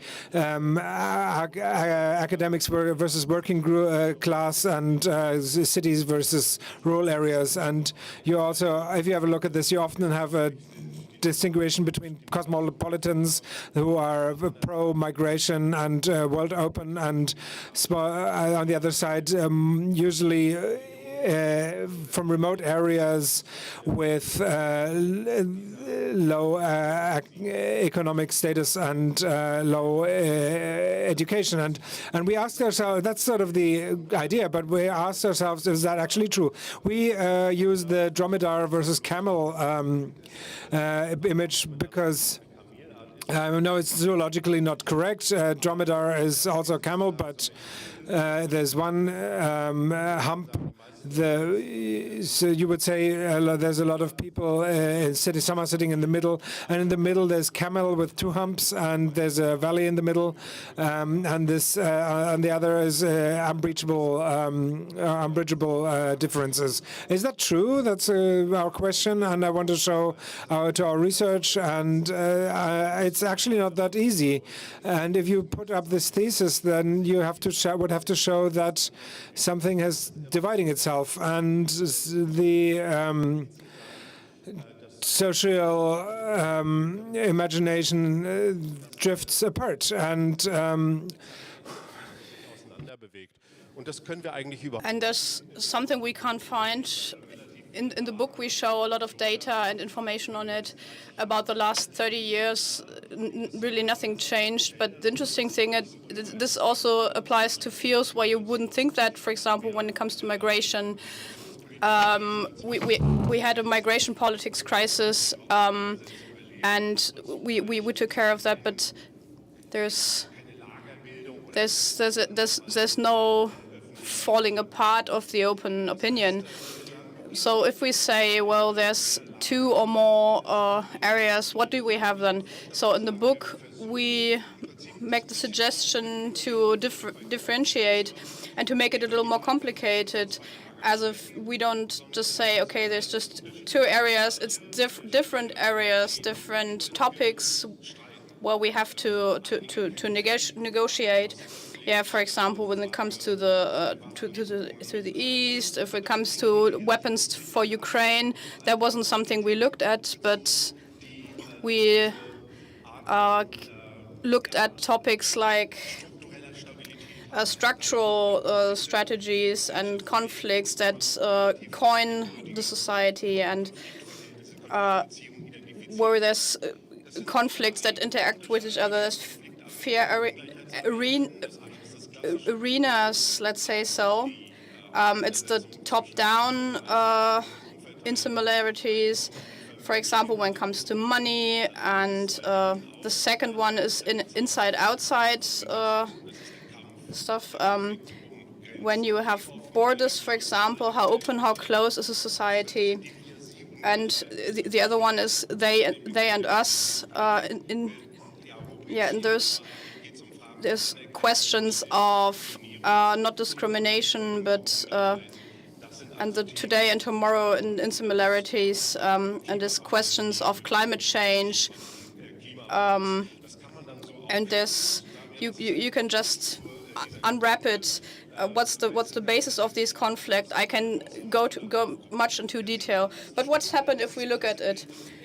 There's the image is a little more difficult. For example, if we say like this classical thing from top and down, it's a little politicized. People discuss it, but a lot of people in Germany say that the insimilarities are too big. But on the other hand, there's only a little societal movement. Yeah, well, if it is like this, then there's criticism on it. So you should just earn votes if you are leftist, and we can just hire the taxes, and we have elections, and we ask ourselves, why is it so and not in the other way? And one of the answers is that there's a change of the societal situation, and it's more like horizontal conflicts about questions of societal demands and moralized questions and social requests and the ethnitizing of social conflicts. So, for example, do migrants get social benefits? There's a lot of social energy in it. There's a kind of horizontal discussion on this, and it's too little about this vertical status fight. The next one is the inside-outside. During the time, you can see like Germany being a migrant society. Many people say like migration is needed. We have humanitarian situations we have to deal with. There's also international rights that we have to follow, but we need work migration. And on the other hand, we have a group of like 20 to 25% that see it completely differently, but the majority says, okay, we need migration, and it's also important and needed. But the conflict starts when you ask yourself, okay, who's allowed to come in, and how do we have regulations on the situation, and do we suffice to have immigration politics? Yeah, we need migration, but are we actually able to integrate them into our work situations and also in the educational systems? And this is the main conflict. It's not only about like the questions of opening and closing, even if that's a part of the debate, but even if it sounds like that. The third field is the identical politics. Like if it's a really difficult situation, we have to look at it twice, because there's an enormous dynamic situation when it comes to like some acceptance of certain social situations, of sexual situations, and there's also attacks on minorities. But society got a lot more liberal if you compare it to polls in the 90s. Well, people still said like homosexuality is a sickness. There's a lot of movement, but usually it's just like some kind of allowance tolerance. Anyone can be happy in the situation, and I don't have a problem with it. But if you look at it furthermore, in the political sense, especially when you come to the lower situations.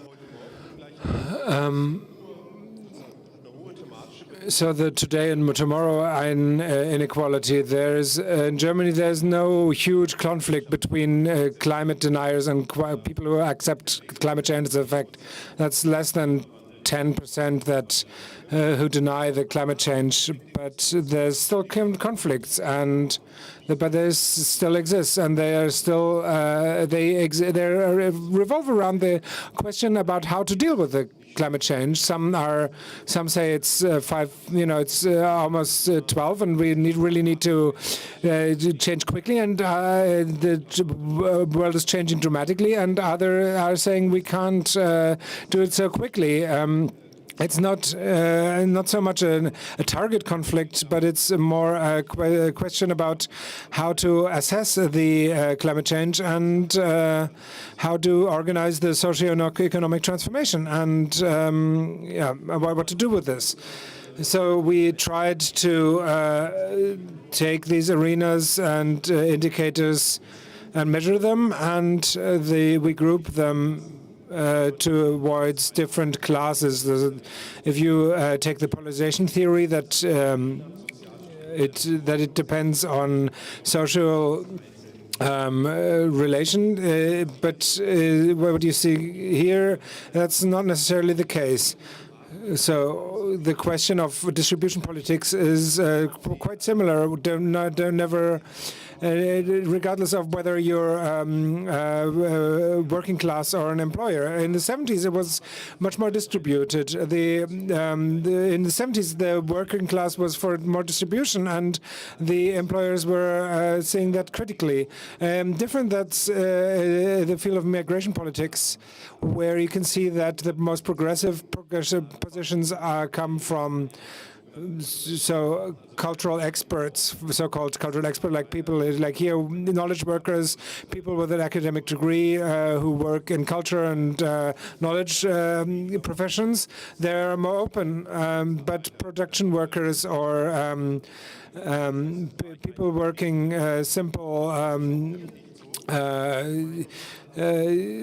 service jobs see that differently. But even there, the distribution is not like totally polarized. We and them inequalities, high acceptance, also not so dramatic differences. You wouldn't say that there's chauvinistic working class and homophobic working class and tolerant academics. The differences are not that big. A little stronger is the social differentiation within the climate political points. So if you said that I just give you a sedation pill and that's all good, the polarization is not that bad, everything's great, we're in a peaceful society, but I don't want to leave you at this. That would be the wrong message, but we will try and that usually have, we will want to try and turn this around. So I'm not saying that the societal polarization doesn't exist. but I'm saying that these polarization are being created in the political and discursive space. So the polarization is happening from the top. One modus of this polarization is so these trigger points and trigger topics are fed by political and media actors. So the breaking points of public debate, where certain topics aren't dealt with on a factual level, and can't lead to a consent, you will have a dissensive structure, and well, they're connected to a basic moral, basic structure that that is related to how you assess societal process, and there's like a pro and contra situation where people go into a reactive mode, and these trigger points, trigger topics, are entry points for an affect-driven politics. The most famous example is a politician. I'm not saying which parties come, who talks about the asylum seekers going to dentists. Unfortunately, I wrote this up. I see. But I've brought others as well, and you can see this, that where the discussion atmosphere changed.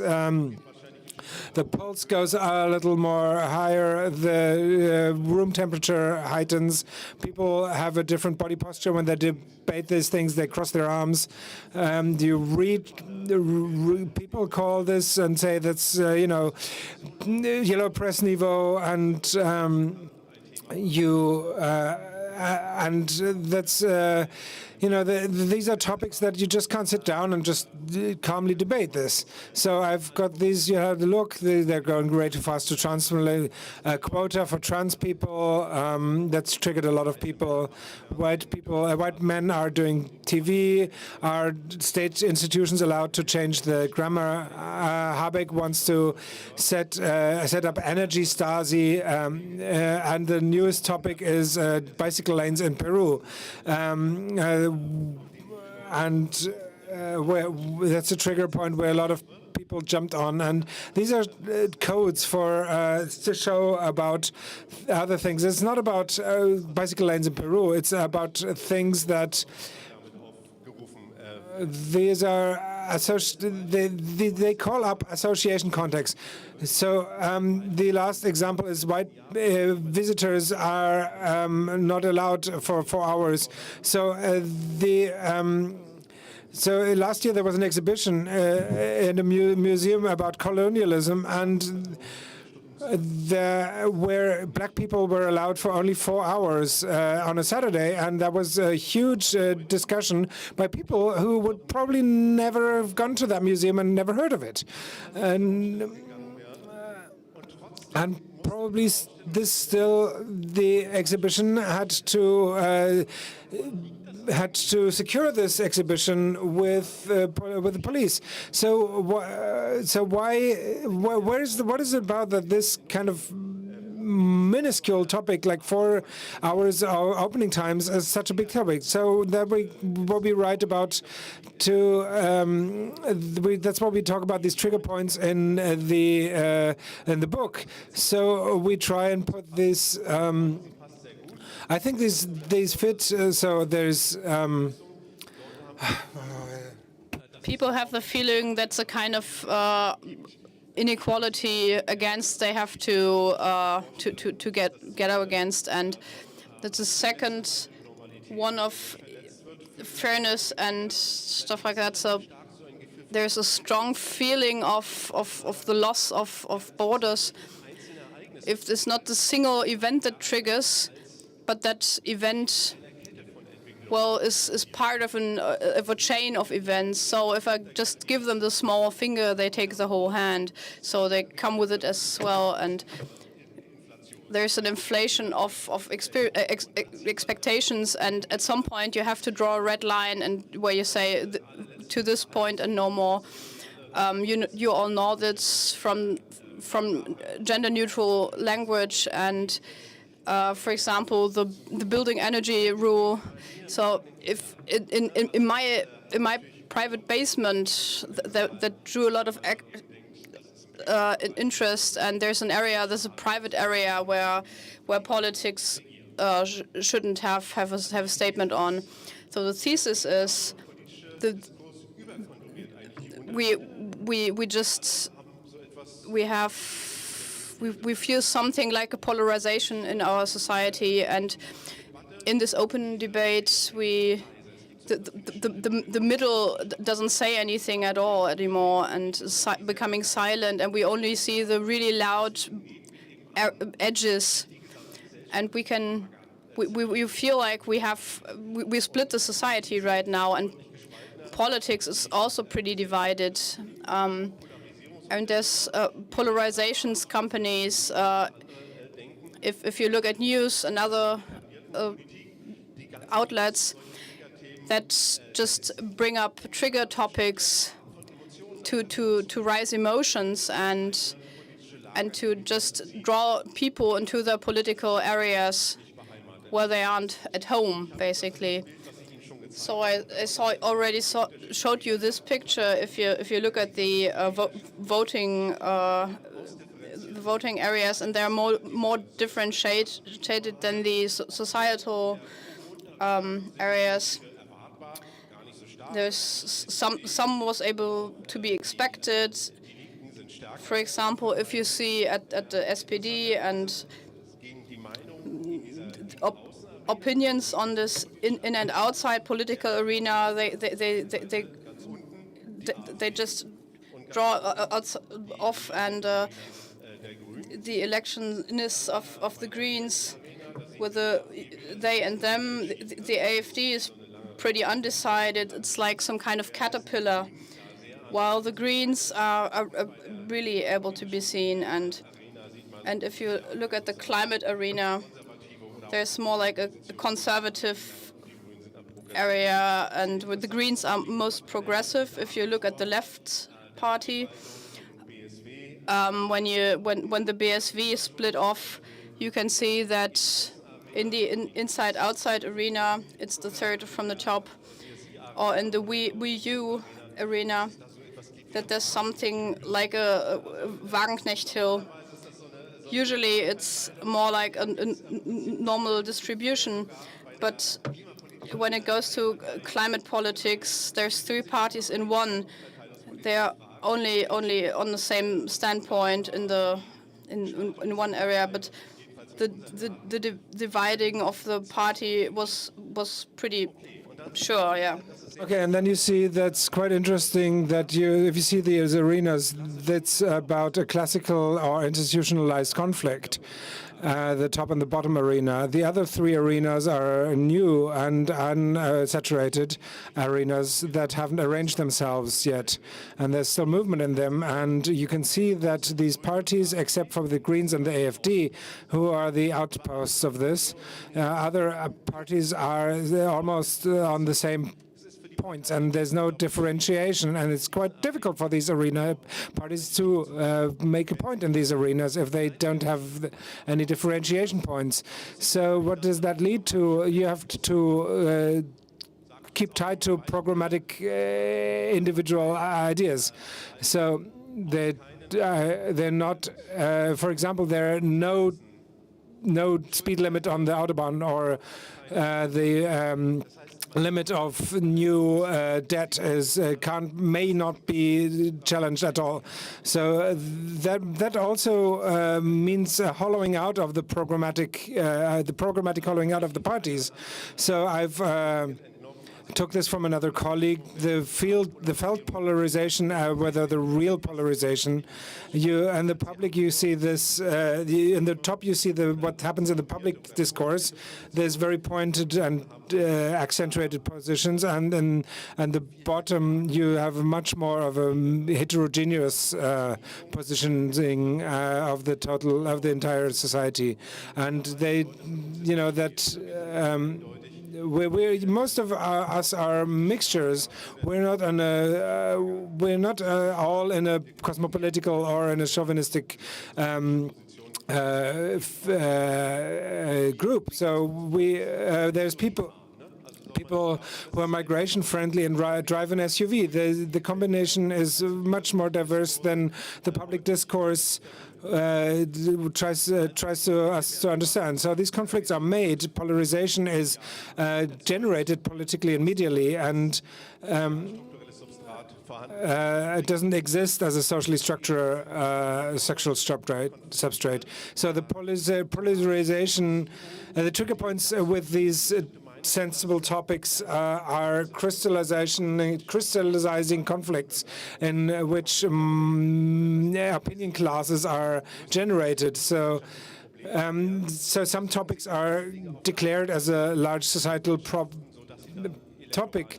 So in order to draw electoral honey from that, so the polarization metaphor actually blocks the view on the radicalization of the right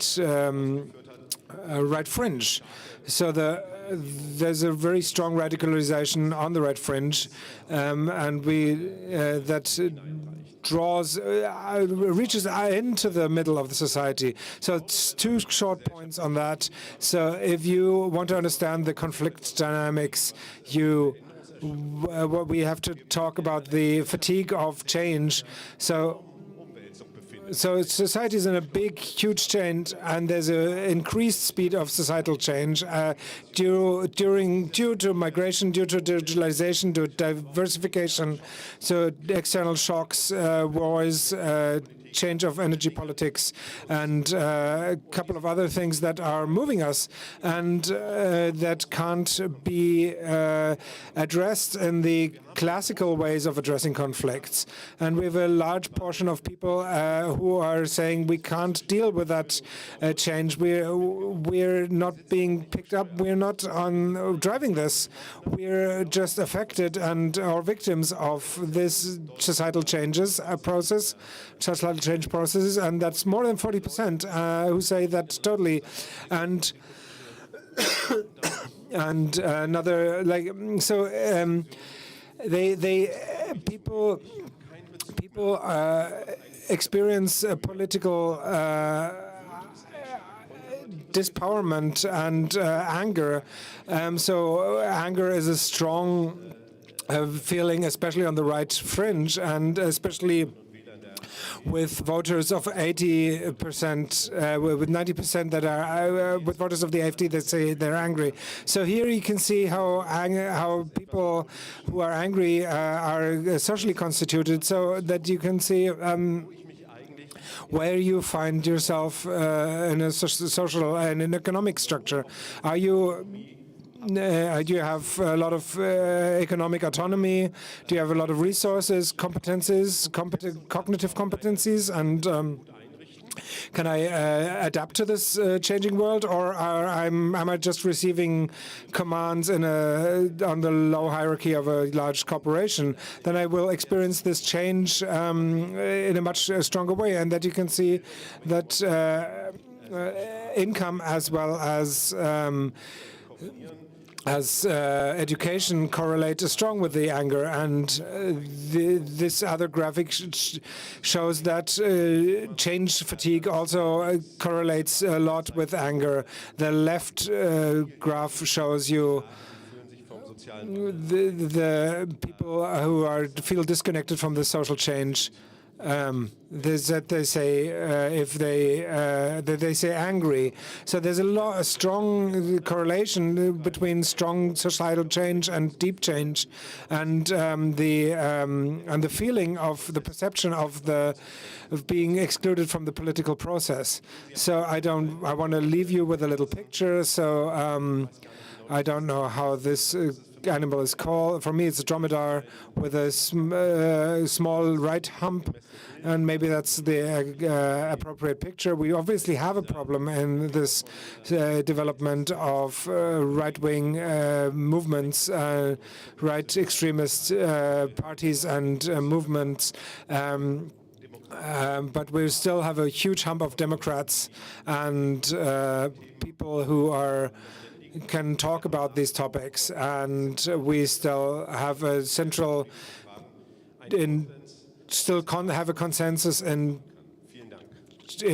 society about these central societal questions. Thank you, Steffen Mau. Thank you. He's signing books at 12:30 at Dussmann table for books. We'll do a break until 12:30. We'll continue with Theresa Bücker and her session about time equality. Thank you.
So, und es geht auch direkt. Okay, we're following up, and there's a little hint for you. This white box, this is where we are sitting.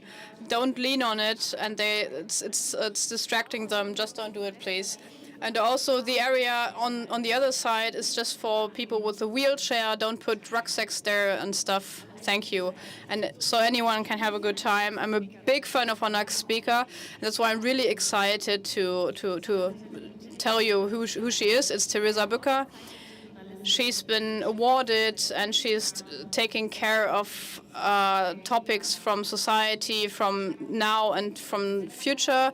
She's also writing something for the Süddeutsche Zeitung, and she also has her own newsletter, Zwischenzeiten. Her book broke all records in 2022. It was awarded won a book prize, and it's always a question of power. And liberty. She will also be here for a book signing afterwards, but now she's here to talk about time, justice, and why it doesn't have to be utopia. Please give a big round of applause for Theresa Bücker.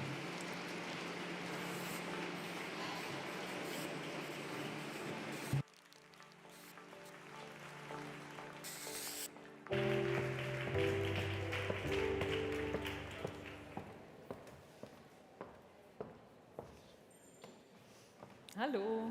Hello. Great to have you here. I think we can just get started. There's nobody here for me anymore. Here we go. I'm a little bit nervous. I think the last time I was here is 5 to 6 years ago, but I also think I've been going to Republika for 10 to 12 years, and I've seen the growth. It's really nice to be back again.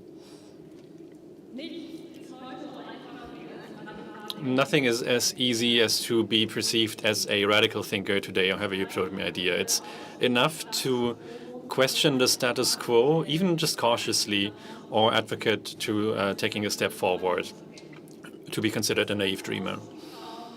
It's enough to have confidence in a more just future. And those who are considered realists today are those who do not want to imagine that we can interact with each other in different ways. More approachable, more courageous, more solidaric, and more caring. And the supposedly realistic analysis of the present is pessimistic and fearful. It's egoistic, it's hardened.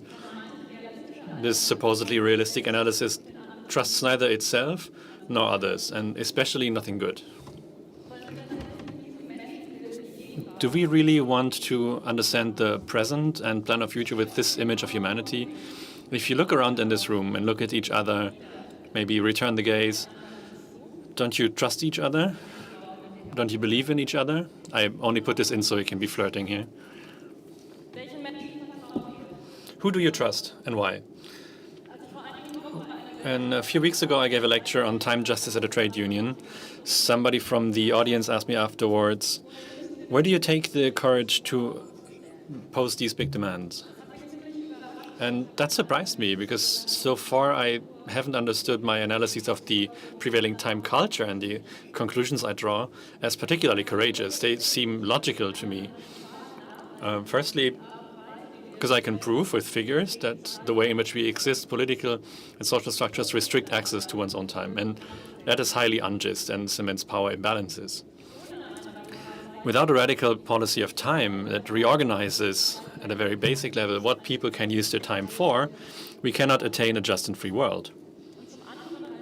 And secondly, I don't consider my analysis to be courageous but logical and coherent, because it's based on values that are considered shared values in our society. And equality is one of those values, secured by the Constitution. Freedom or liberty is another.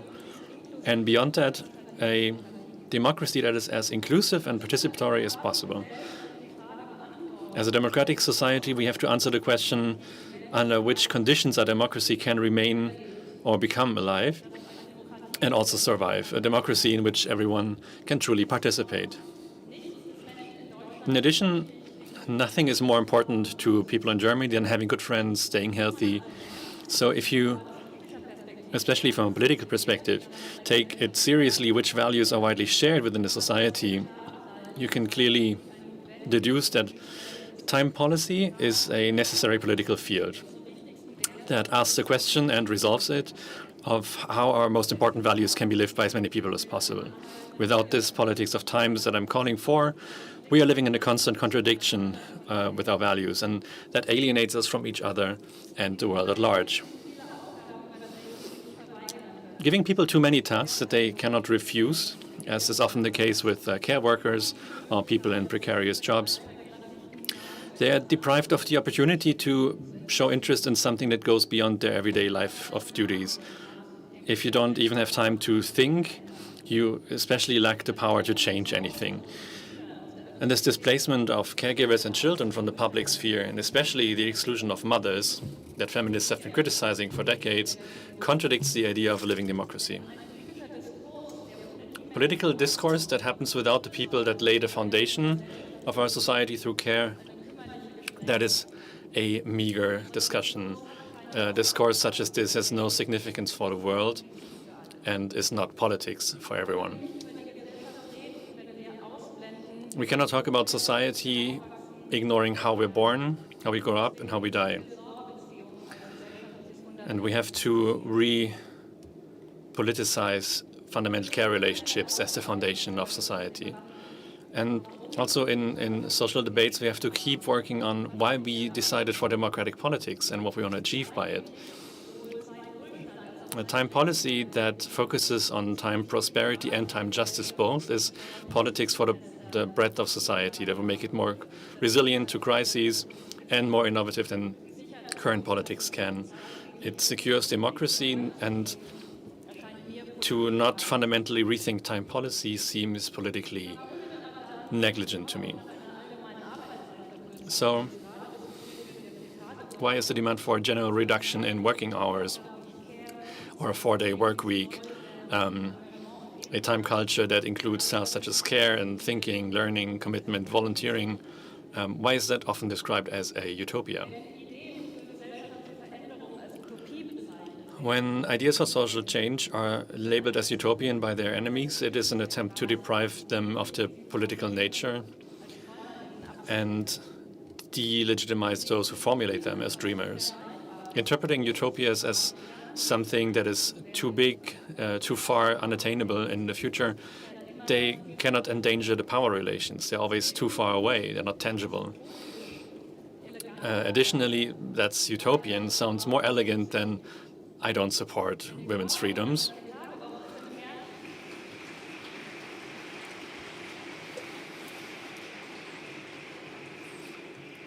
Because the demand for a 4-day work week is at its core a feminist project.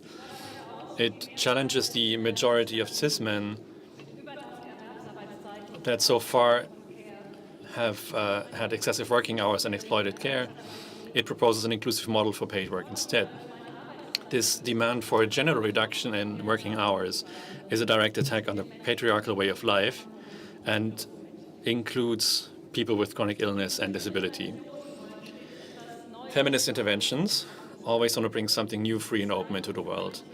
Time is one of the topics that can break up this old power relation and fulfill a concern of feminist movements to offer more possible options for actions to as many people as possible, and so new degrees of freedom for self-determined life. And that's time policy is still little known and is fended off because it wants to transform previous power relations. The defenders of an old order have an understandable interest in time policy not establishing itself as a political field. Distributing time fairly is another emancipatory step and radical project. And to call something utopia means refusing to engage with a political idea. Also because the opponents of an idea, for example, the 4-day week, they don't have factual arguments, and it shows that it doesn't work at all. If you label something as an utopia, you don't need a differentiated argument against it. So the concept of utopia is misused, and it prevents the discussion about social change. So there's an example, the redistribution of working hours. It's the core of the reduction of working hours. So to redistribute work in a new and fair way, it's necessary to achieve equality between men and women and to abolish precarious employment. However, describing a 30 or 25 hours week for everyone as unattainable and countering the demand with threats of it doesn't answer the question of how equality, equal care, and living wage can be achieved, or in what time commitment against the right is to happen. So there's an argumentative refusal. Utopia sounds nice, but it's to avoid a differentiated answer and having to show that you have no ideas for equality and good work for all. So, spoiler at this point, the expansion of daycare centers, after-school care, and nursing care is not a solution for an equal life, because you have a needs-based expansion that's decades away, and also shows that current care work and the conditions of work for people is getting a little more different. The care crisis isn't tackled because it's not understood politically, and that's also due to the fact that equality does not make a difference.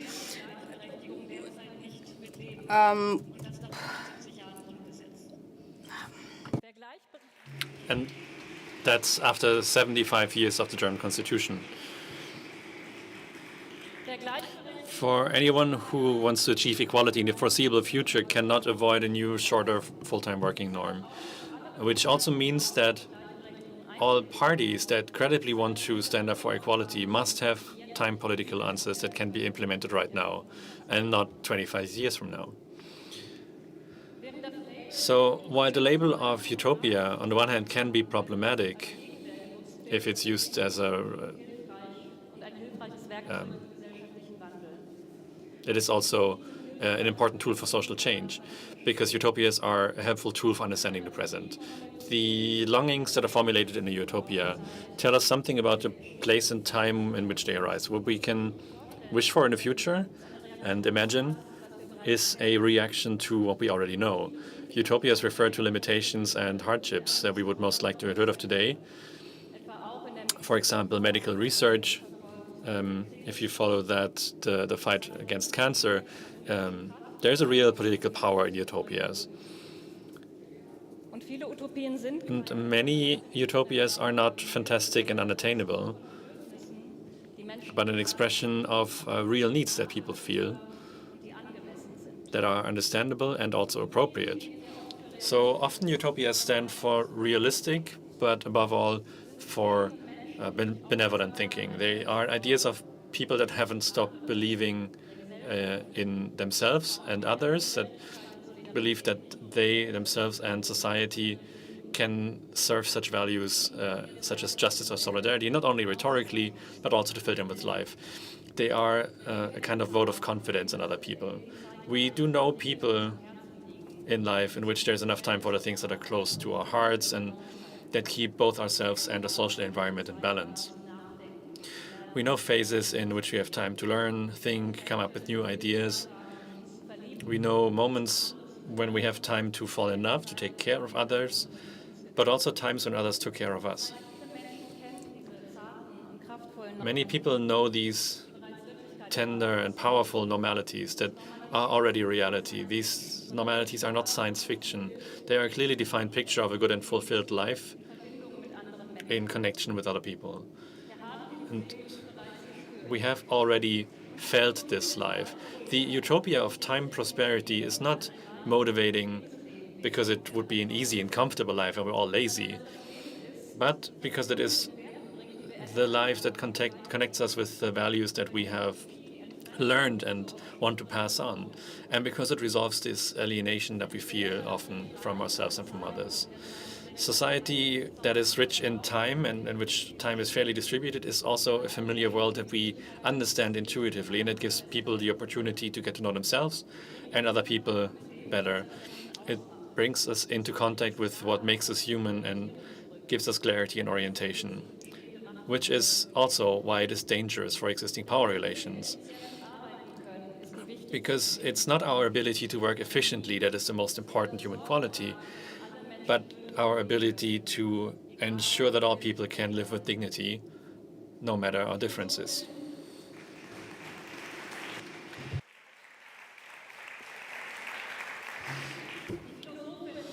The philosopher Ruth Levitas described utopia as not as a goal, but as a method in which, quote, provisional versions of a better future would have to be negotiated jointly, and failure would be part of it, end quote. So you start thinking big, sharing tasks, is open, and appreciates the intermediate steps without resting on them too much, and let utopias guide us. But we have to organize the way there concretely, every day and collectively. If we want utopias to strengthen societal ties, then they need to be inclusive. In the political discourse, people have always been put off with the promise that progress is going to happen on its own. And I think that is more magical thinking and not politics. The British planning professor Clara Greed, who deals with visions of the future for cities, maybe in case that interests anyone in Berlin, I can recommend this book, maybe to get away from this car-centric city.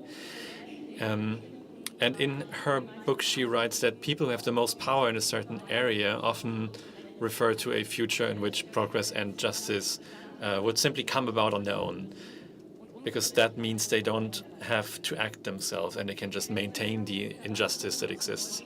And we know this tactic from, for example, the political discourse in Germany, in which, for example, it's always said that we are already achieved equality, but also the technological solutions for reducing CO2 in the atmosphere will be invented the day after tomorrow. And this is a tactic that deliberately delays political solutions. This call to wait for the surprising solutions is a power strategy of those who do not want change and know that they would have to develop better political solutions for goals such as equality or climate protection. And they may be more difficult to convey because people would have to give up some of their privileges, and the changes required might be a little uncomfortable. Greed advocates for more critical view of discourses about magically occurring flourishing future, and says instead, quote, waiting for the revolution is not politics. We have to create our own realities. We all can imagine and plan things, and that is not selfish. It will not lead to breaks because we are society, end quote. Her analysis for more inclusive urban planning can be translated to time policy, because the forecasts that we would one day be swimming in free time and only work very little have not become reality because, among other things, we have relied too much on this change just happening on its own, and that it would come about through technological progress or growing prosperity. But the driving forces for this change, that's us, that's our ideas as people. How time orders our society is something that we have decided, and that we bring about through our everyday practices every single day. Antje Schrupp, a political scientist, wrote in one of her texts, she described the politics of the everyday and outlines how the 1970s women's movement in Germany has been successful in this way. She writes, quote, the women's movement has fundamentally reshaped gender relations in Europe exactly in this way, not through one big revolt, but constant modification of what exists. Of course, there are also theoretical texts and original ideas from individuals, but those were then discussed at the kitchen table and in women's centers, sometimes leading to new texts and ideas, but much more often to concrete change that then gradually became reality in personal everyday life. Women left bad relationships, they renegotiated the division of housework, changed the way they dress, sought other professions, all small modifications in themselves that in some brought about enormous change in society. So changing our everyday lives is a very powerful form of politics, because the distribution of time is also a result of political agreement. It is also politically negotiable. We can discuss our time culture and criticize it, rethink it, demand it confidently, and practice new ways where possible. Because waiting changes nothing. Power has to be challenged by banding together for a cause. And that is also the most important insight for a political understanding of time. Time expands when we engage with others. A society that drives us into isolation restricts the inherent power in our time. Hannah Arendt wrote, quote, "Power arises between people when they act together and disappears once they disperse," end quote. So too often we believe we don't have time to be engaged, but we have to do exactly the opposite. Spend as much time together as we need to become capable again of acting together. We must fight for this time and defend it.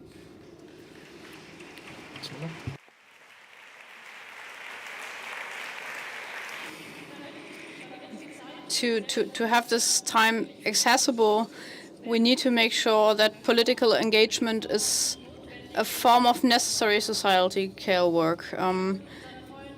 We realize our full scope of action of freedom through the fact that the world matters and we can get involved. Well, a man told me in a conversation that there's currently no concept of freedom that counters the neoliberal reinterpretation of freedom. For example, driving fast cars and selfishness. What can I say? I can just read more feminist literature because there's a lot of discourse. And for example, Eva van Redeker or my book or John Tronto, who writes in Carrying Democracy.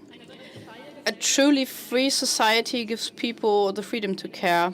A truly free society gives people equal opportunities to be well cared for and to engage in caring relationships.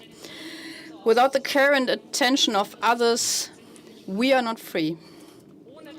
Without care relationships, we are just a person speeding on the highway, driving in circles because no one is waiting for them and stroking their hair when they come home. Societies that want to offer freedom to all people and have a future, they have to use care as a center for their practice. The world where people are free because they care for each other, it already exists in many places. And if policy commits to freedom and equality, they have to open the world to everyone. When people can care well for each other, they build stable relationships and they experience belonging and self-efficiency. Belonging and self-efficiency are the foundation for people to be informed and to be confidently and to say what they need and know to what harms them. The care revolution gives people the necessary time and strength to resist domination and oppression and to build a world together democratically where the future is open and hopeful. So we have to understand political engagement as indispensable societal care work without which we can't work.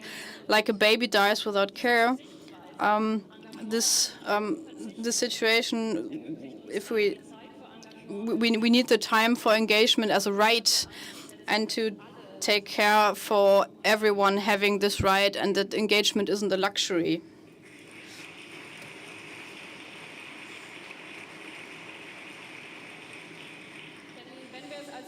So if we understand it as a right to care for others, for the environment, for the democracy and the future, we can also demand the right for the necessary time for it, because the caring action and a vibrant democracy where people can be involved, they are inseparably connected, and you have to have sufficient and generously allocated time, and you need the time for this engagement.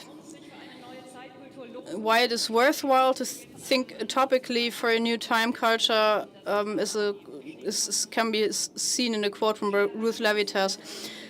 The utopian approach allows us not only to imagine what a different society might look like, but it also enables us to imagine how it would feel to inhabit it. So if you have to approach time justice, and it's a hard political fight. We can see this week. But but if we get a feeling for it, we get used to it. We can see time as something primarily giving us a good feeling and to strengthen our relationships between. And it's a radical interpretation of the experience of times versus time poverty and isolation. And this change of perspective is political resistance. A new time culture is not utopia, because it kind of already exists in the imagination of many people. And the current time culture can only be changed when enough people are convinced that they want to live more justly with others, and that they understand that mutual and reliable care relationships are the basis of societal change. Because if we care well for each other, that makes so many people more capable of acting. This have to be part of the care revolution if we want to get to our targets. It's always important to have more time for friends, for our kids, the participation in society, and the tasks that give us meaning. These simple wishes I just stated, to be rested, to be connected, to be loved and capable of acting, this should never be confused with utopia. In translation, utopia is a place that can't be, that doesn't exist. We shouldn't take it for granted that is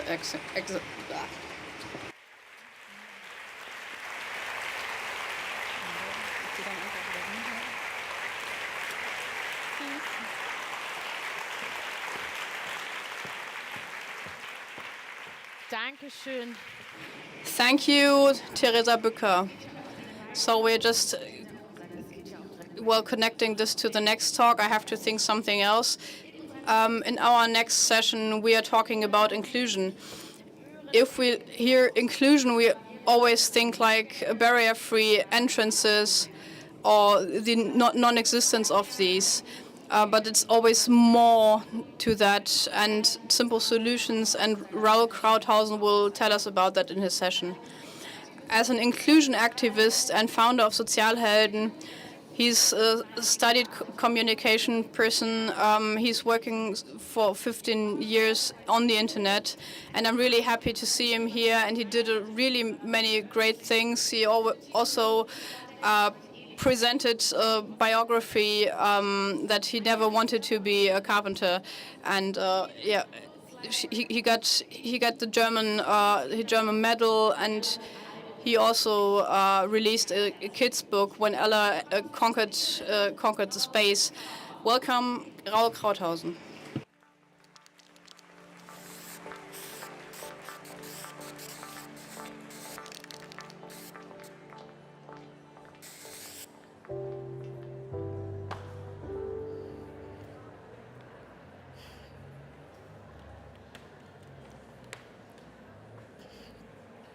Hallo. Hello.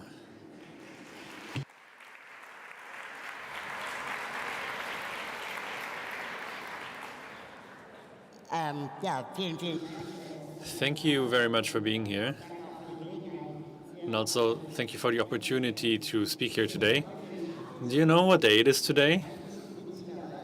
Funny enough, today is the German Diversity Day, or how marginalized people call it, Tuesday.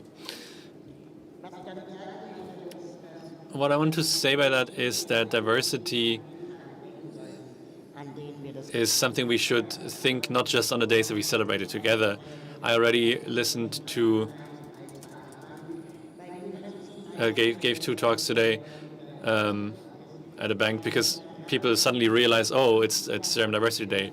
But actually, for 365 days for marginalized people, it is Diversity Day. The absurd thing is, all these diversity days, and I realize this every year again and again, is that people with disabilities are always named last and forgotten first. Of course, there's also different forms of marginalization, marginalized groups that are being forgotten about, stateless people, people that are affected by classism or racism, but it is always very noticeable how we deal with the topic of inclusion, and we talk about disabled people on diversity days, and it's mostly non-disabled people talking. So I think it's great that Republica is aware of this issue and also trying their best to do things better. Of course, the question, who cares? The motto of today's and last few days' event is not just about people with disabilities, but today I want to put the focus on people with disabilities specifically. So first, the question is posed every day. Who cares? For people with disabilities often means who cares about us, who takes care and who doesn't, and who doesn't care. So in a societal context, there's a lot of inverse questions there, and the reflex to quickly forget and banish people with disabilities from societal life. That doesn't start with conferences or on diversity days, but it begins very early, and it starts already in childhood, or rather the unlived childhood. Even before a child with disabilities is born, since 2022, the public health insurance, for example, will cover costs for prenatal diagnostics. So, for example, Down syndrome or other disabilities can be screened for, and in 9 out of 10 cases, children with these disabilities will be aborted. So we ask the question too often, can we imagine life with a disabled child, and answer it with no. But we don't ask the question, why do we respond with no? It's often not the disability itself, but the stigmatization that parents or disabled people experience every day. And once they exist, they are consistently being put into parallel systems, into special needs education, special needs housing. These are parallel structures where they are isolated from the majority society and often also exploited. For example, in the workshops where they earn less than the minimum wage.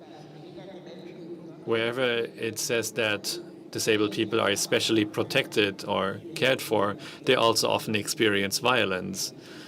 As we showed at our project ableismus.de, Ableism Kills, together with lots of other people with disabilities, where we document and show how quickly people with disabilities are being put into danger, and also especially women with disabilities experience violence 4 times more often than non-disabled women.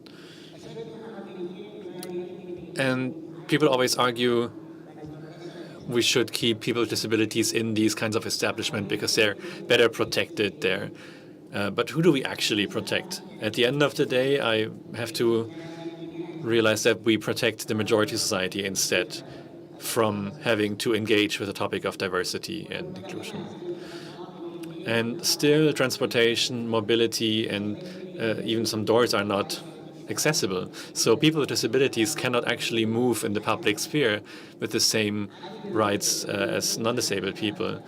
Relatives take over unpaid care work because they cannot find enough functional and dignified solutions. And even paid care work is exploitation. For a 30-hour week, people are often being paid less than a mini job, so less than minimum wage. And even though well-paid care work might be possible, the people affected aren't actually being informed about it. So including people with disabilities in the way that people with disabilities experience everyday life, that's called ableism. And it systematically denies people with disabilities their right to exist. So you could ask the question, who cares about ableism? And it seems kind of self-evident that disabled people as well have a right to be seen and included. It's even codified in the United Nations Convention on Disability Rights that Germany has ratified in 2010. That says people with disabilities have to have full access to physical, social, political, and economical environment, to health, education, information, and communication, so they can experience all liberties and basic human rights in full. And this UN Convention on Disability Rights does not create any special rights, but instead it names the universal human rights for the first time concretely from the perspective of people with disabilities. And it references the Universal Declaration of Universal Human Rights by the United Nations, and by far too little of that is actually being put into practice today. So who cares? To put it simply, inclusion is not charity. After more than 20 years of activism, I am a little bit sobered by the thought that we need to we need to tear down barriers instead of constantly philosophizing about them. And of course, it also requires political will and legislative action, but just continuously monitoring the non-enactment of legal frameworks has no consequences if there's no sanctions. I've come to believe that it's due to the always same questions that the inclusion of disabled people is always being met with. I have also reproduced the same slogans over and over. We have to lower the barriers in the heads before we can get to actionable changes. And it keeps being suggested that we somehow have to take people along on the way, and they just haven't reached that point yet. We have to first talk to all the skeptics before we can actually enact any real change. And I think it feels unfair also towards you as non-disabled listeners, maybe. I don't assume that all non-disabled people have some sort of barrier in their heads that needs to be lowered first. I think it's much worse to hear slogans like, and that's usually said by non-disabled people, slogans like, I'm not trained for people with disabilities, and that's why I don't do anything. And one term that we hear there again and again is curative educational nursing or care. I just want to kind of analyze this word. As a disabled person, I don't want to be healed or cured or educated or nursed.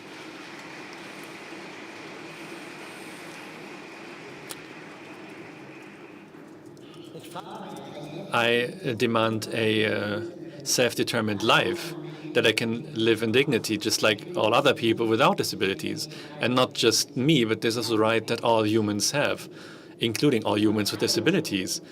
The curative or healing contains the word healing, contains the stem heal, and education is education, of course, but there's only two groups of people that we can educate by first. That's children and people in prisons. But I'm neither a child nor am I a prisoner. And not every person with disabilities wants to be nursed or taken care of, but they need assistance. And care work often contains a sort of power imbalance that the caretaker has to be good for the person being cared for. So when people say, "Oh, I'm not trained for this," professional caretakers should take care of that. That's the opposite of inclusion, because that means that behind every disabled person in the future, there should only be one trained professional. That would mean that teachers can just rest and say, "Oh, this is for special ed teachers." And that, my friends, is the opposite of inclusion. That is exclusion. As I said, our diagnoses are nobody's business. But to say you first need a training before you can interact with a person with disability, that is just wrong. It's a wrong approach. Because if we're honest, the parents of children with disabilities didn't have training before either. And people with disabilities, neither.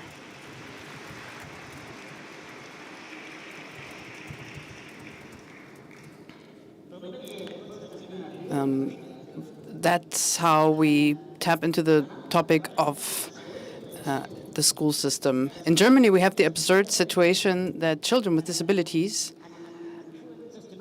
are systematically sorted out by the school system, while inclusion is actually growing in the regular schools. How can that be? Does that mean there's more and more people with disabilities? On paper, yes, but diagnoses are getting more and more refined. What used to be just a very silent or a very lively child in the old days, now they have attention deficit disorder or something else. I invite you, especially the ones into doing research, check how big the proportion of people who with a migrational background in special needs schools, how often are they diagnosed with a learning disability? Would we also say that about a child who speaks Swedish?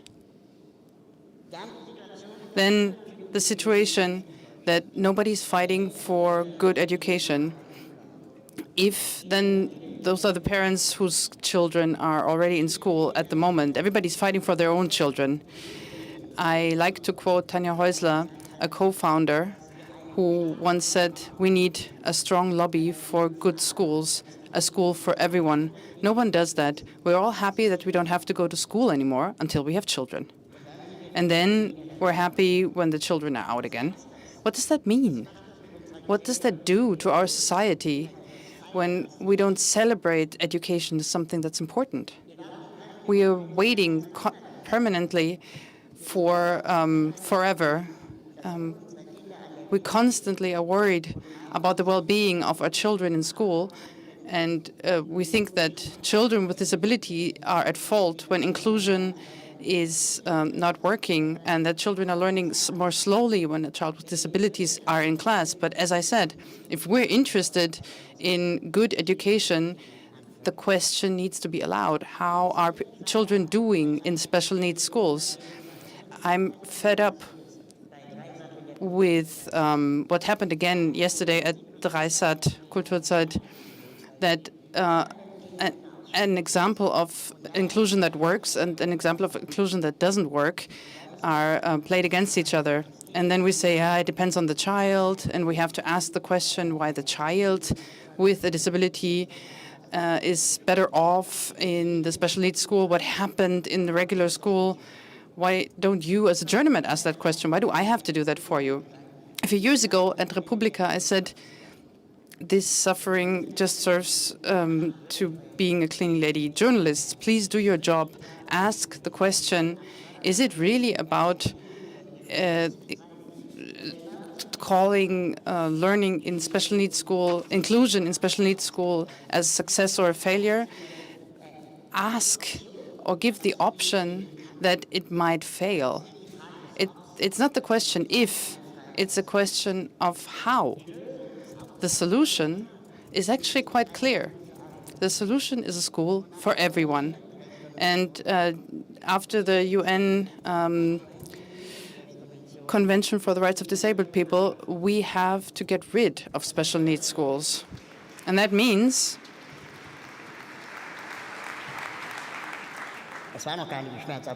that wasn't the painful sentence, but that also means we need to get rid of high school as well, or Gymnasium, which is a special German school, because the high school is a special needs school for the elites. On the labor market, people with disabilities experience a lot. There's constant prejudices that people with disabilities supposedly aren't performing as well, they're too expensive, too much of a fuss, and that means companies are paying for not taking them. And then they say that the skills for people with disabilities weren't enough. But then why aren't we training them? Doesn't that also start in schools? Is the problem that people with disabilities can't take the pressure? Is that really the problem? My colleague Anne Gerstorff and Carina Storm, my colleagues, described this really well by saying, stop the ableism. They say even people with disabilities have a right to failure. Or to put this better, self-determination also includes making mistakes and learning from them. When I was studying, I was told that I couldn't do a semester abroad because no insurance would ever take care for that, and I believed it. But now I know that was wrong. How often do we leave people with disabilities behind while saying it's too dangerous, something could go wrong? There are 300,000 people with disabilities working in workshops for people with disabilities, and on average they earn €1.50 per hour, which is less than minimum wage. Who cares? On the next Christmas market, you might be buying an object that has been produced in one of those workshops and you have a good feeling, but be honest. People with disabilities who work in those workshops are the only group in Germany who are allowed to earn less than minimum wage. Even prisoners in workshops have achieved a success by law that they have to earn more, but it doesn't seem to apply to people with disabilities. But that would be its own talk. That's a different discussion. As a society, we have to ask the question, why can we just get rid of people with disability with the argument of costs, always saying no insurance would ever pay for that, it's too expensive. And there are other groups that are just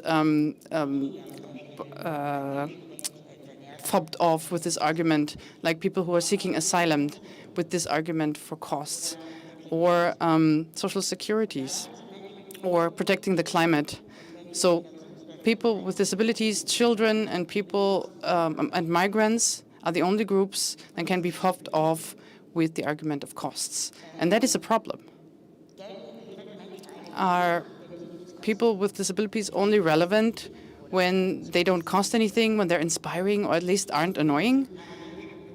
At least those parallel structures are also expensive. Very often, the failure is the structures of decision-making and the deciders. And that raises the question, who cares? Who really cares?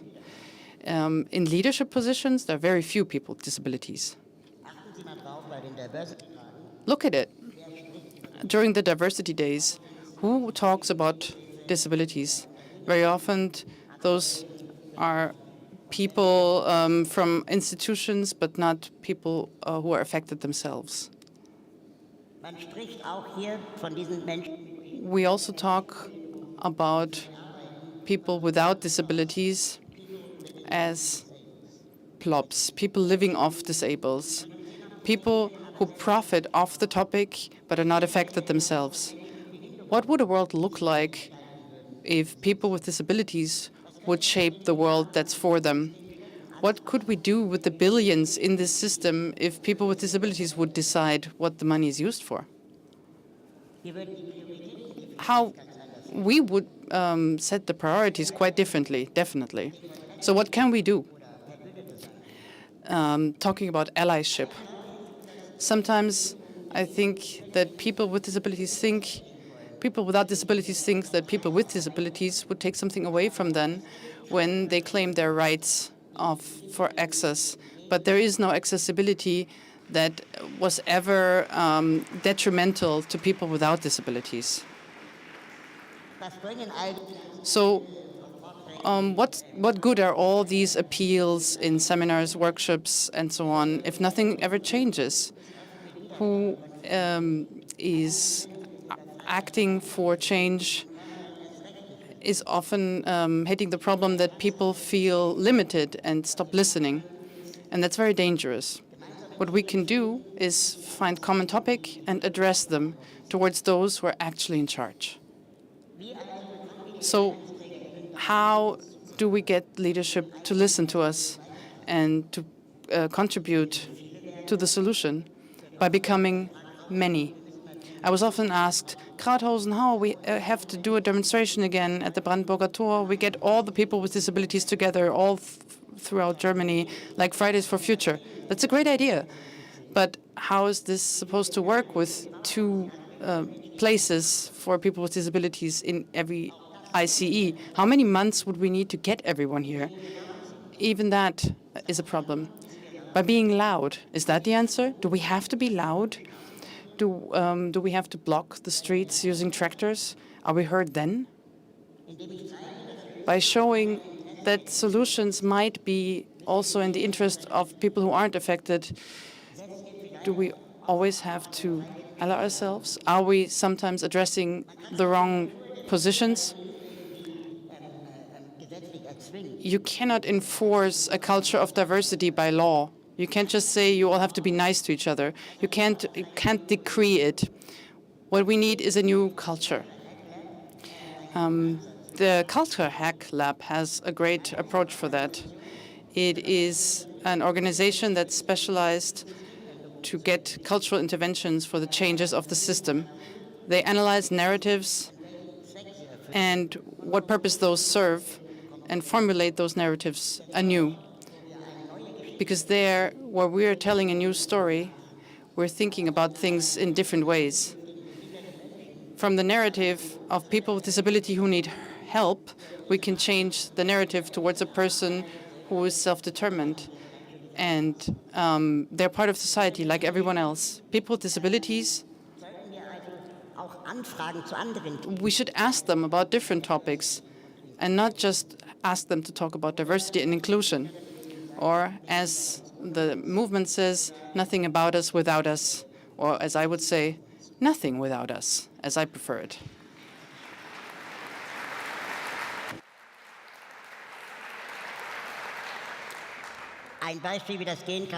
One example of what that could look like, I will show you now. Assume that I cannot drink a margarita, so you don't serve me a margarita, so I don't drink a margarita.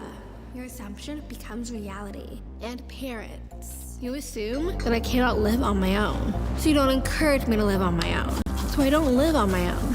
Coach, you assume that I cannot hit harder, so you don't train me to hit harder, so I don't hit harder. And teacher, you assume that I cannot learn Shakespeare, so you don't teach me Shakespeare. Old MacDonald had a farm. So I don't learn Shakespeare. E-I-E-I-O. But hey, if all your assumptions become reality, then assume that I can drink a margarita. Will you serve me a margarita? So I drink a margarita. Assume that I can live on my own. So I live on my own. Assume that I can hit harder. So I hit harder. Assume that I can learn Shakespeare. So, what fools these mortals be? I learned fucking Shakespeare. You assume I can't swear, right? Assume that I can do that job. That I can go to parties. That I can have sex. That I can be on stage.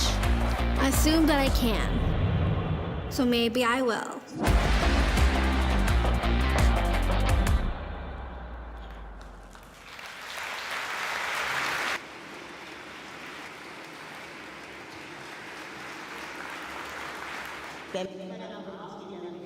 If we always assume that disabled people cannot do something, then they won't do it. If we assume that theoretically anything is possible, then people can learn their boundaries and maybe go beyond their limits where possible or accept them where not. That we keep seeing disabilities as a deficit is part of the problem. The author Aled Mansky, in his book The Power of Disability, says there's also sources of energy that disabled people have within them, such as the power of the power of creativity, the power of ideas. There's no other group that encounters barriers in their everyday life like disabled people. So they constantly have to think about solutions, how they can still get there despite all the barriers in their life. And this source of power is something we can leverage in our day-to-day. We can look at their experiences and their expertise. We can also assume that any innovation that we use, almost every innovation we use in our everyday life, will also benefit people with disabilities. I'm reading from an ebook reader that was originally developed for people with disabilities. The AirPods or earpods that you have in your ears are nothing but hearing aids. The e-scooters that you took to get here are nothing but electrified wheelchairs. And these are all things that have been developed for or with people with disabilities. And there's also the power of creativity. we often hear sentences like, "Oh, I couldn't do it if I was you. I respect how you do it, how you get through your day." So I used to think, "Oh, so you would have killed yourself if you were me?" And then at some point I realized they don't actually mean it like that, even though the words are still super annoying, but they actually mean something different. That deep within them, they often carry something that they are afraid of, something they have never told anyone about, where they feel like they're not good enough. And just existing as a person with disabilities and showing it, and showing how you deal with your shortcomings, is really inspiring to them. So if I stand on my head, I'm just going to be an upside-down wheelchair user. I cannot pretend I'm not disabled. People that feel they have some shortcoming within, they try to hide it and get away with it in society. Queer people, trans people always have to repress a part of themselves, and that is labeled as a shortcoming by society. Same for people with chronic disease or disabilities. And at some point when it breaks through, they have to go through therapy, because otherwise they will not be able to deal with it. And we don't have that option. We just have to go out with it and deal with it as good as we can. And that power, that is what people are jealous of when they say, "Oh, I couldn't do this in your place." I don't expect like applause or praise for that, and I still don't like this sentence, but you often underestimate how much effort people have to expend in a day-to-day life to even be here, and that is something that is not appreciated, and that is also one of the powers of disability. Disabled people influence our culture more than we believe in our everyday life, and that is something that we can support better by not begging for accessibility, but by making it mandatory, by turning it upside down. Instead of informing people what is accessible and inclusive, but instead requiring people to justify why something is not accessible, why it hasn't been thought that way. And you can all start with ourselves and our environment. When we assume that people with disabilities belong and always think accessibility in everything we do, start casting and watching movies and plays with disabled actors in movies and theater, that disabled people also belong on stage, that they have to be cast and trained. Let's send our non-disabled children into special education schools and demand inclusion of our non-disabled children, because your children also have a right to grow up with diversity. Buy diverse literature for your children. For example, Are You Disabled or What? By Mareike Kaiser and Rebecca Maskos. Or When Ella Conquered Space by myself and Anna Biermann. And maybe ask yourselves why none of your colleagues have a disability. Because non-disabled people also have a right and the responsibility to live together with disabled people. We care for each other. That's the motto we have to live. Do we support? Let's support a disability movement. Show each other how we can defend ourselves. Seek for people with disabilities when you need a photographer or anything, and pay them. Let's raise our voices wherever people with disabilities are not included, not invited, and let's make political inclusion without alternative. So, because there's more than white, non-disabled, heterosexual men, there is the majority, if we think about intersectionality.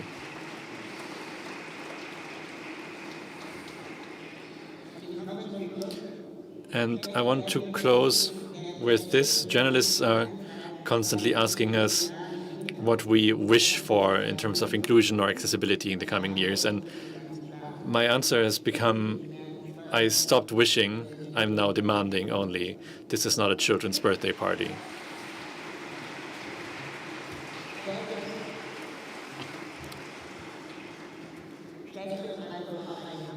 So let's prepare for a long battle. Let's prepare for inclusion being a tough battle. It's not a unicorn land, and you are allowed to say Raoul gave a shitty talk, and that's your right. But you cannot say that's why disabled people shouldn't be on stage. Inclusion is not about cherry picking. It's visiting a park where you can not choose who else is in the park with you. It's not a checklist that you complete at some point and then you can go back to nicer things, but it's a permanent assumption and acceptance of diverse people. Inclusion, to make it short, always asks the question of power. So we care. Thank you.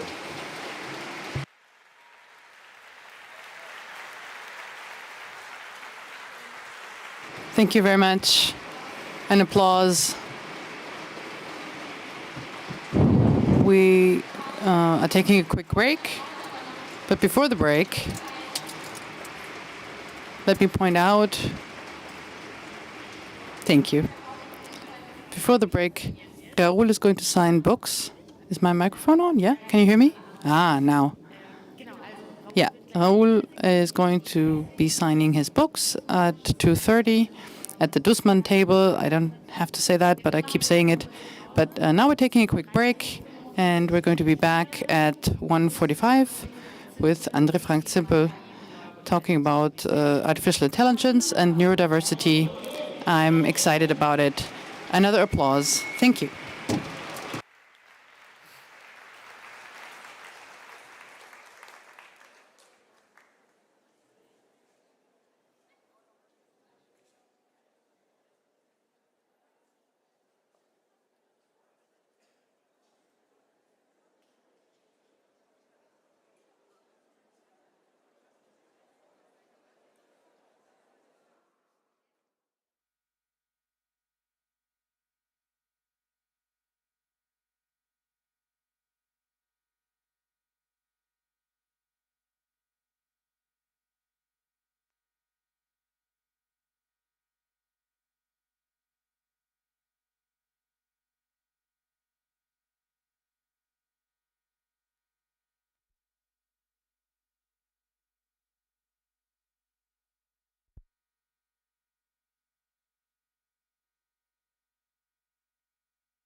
So. Direkt so einen Mic-Check gemacht. Ah, okay, funktioniert. Ich weiß nicht, wie es. I don't know how you feel, but on TikTok I can see more and more videos that I have the feeling that I might be neurodiverse. And when I talk to friends, they have the same feeling. My first thought was that can't be, you know. No, so many people can't be neurodiverse. And my second thought, but why? Maybe not that many people can't be neurotypical. The good news is that I don't give a fuck what I think. So we invited someone who thinks about this topic more than just watching TikToks. He's been talking about this topic, thinking about this talking for more than 40 years. Ante van Zimpel thinks about all factors of neurodivergence and a true coryphée on this topic. And he will explain to us what we understand under neurodiversity and what role it plays in the times of artificial intelligence. He didn't tell me whether I'm neurodivergent, but I might find that out later. A warm welcome for Ante van Zimpel.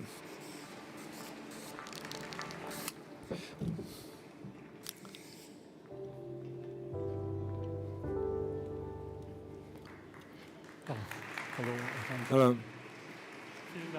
Thank you very much. Yes, I'm really curious about my talk.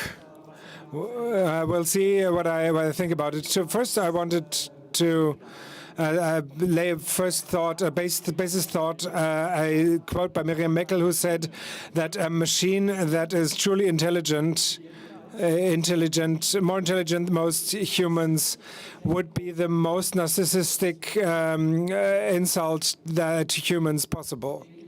I think this narcissistic insult, as humans are neurodiverse, this narcissistic insult is very well known to neurodivergent people.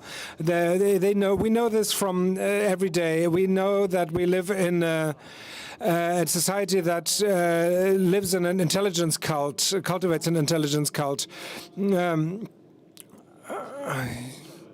So other cultures insult the honor. They insult their mother, for example. And people here would say, they don't know my mother. I don't care about this. But if my intelligence is insulted, then it will become personal. I think this is the point where I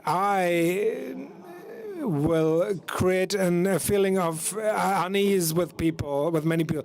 My topics are neurodiversity and artificial intelligence, and I think I've been thinking about this for decades, and now I've reached a point where these topics appear so often that, and so are so virulent that this is a sign for me that the history of human intelligence needs to be told in a new way.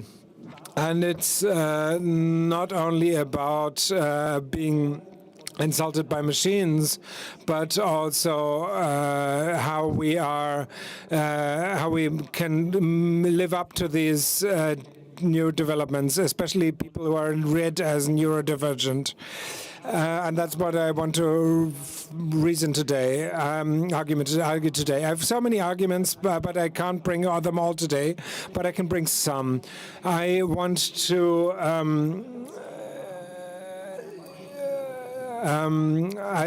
make an example for this insult.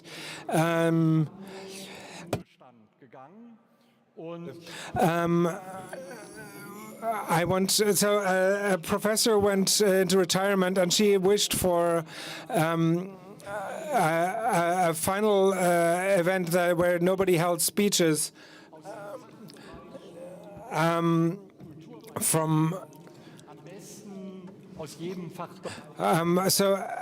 people should give a rap from every discipline, and I am the leader of a discipline, and I talked to my colleagues, and we need a rap to saying goodbye to the deacon, and everybody turned away and had appointments, and I was sitting there alone, and I needed to find a rap, and it took months. I worked a lot on these. I thought about this, what topic could be that fitting to the University of Hamburg.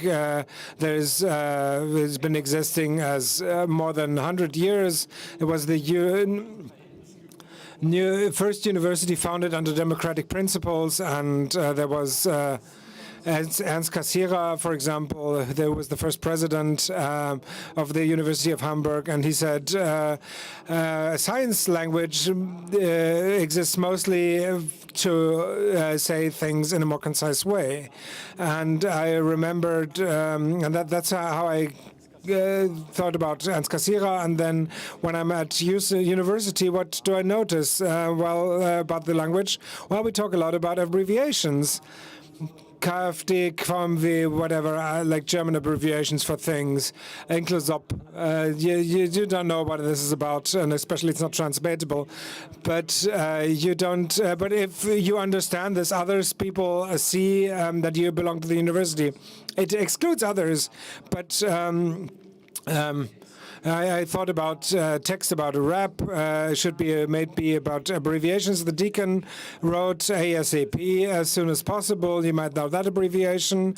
That is the speak that is used, plays a huge role at the university. Everything needs to go really quickly. But after long thinking, that should be a rap text. There could be a rap text, and I thought. I thought about this rap text about this topic about. Okay, he's rapping. I can't really translate this, but it's about the ASAP and explaining what ASAP means, and so on and so on. And then it talks. And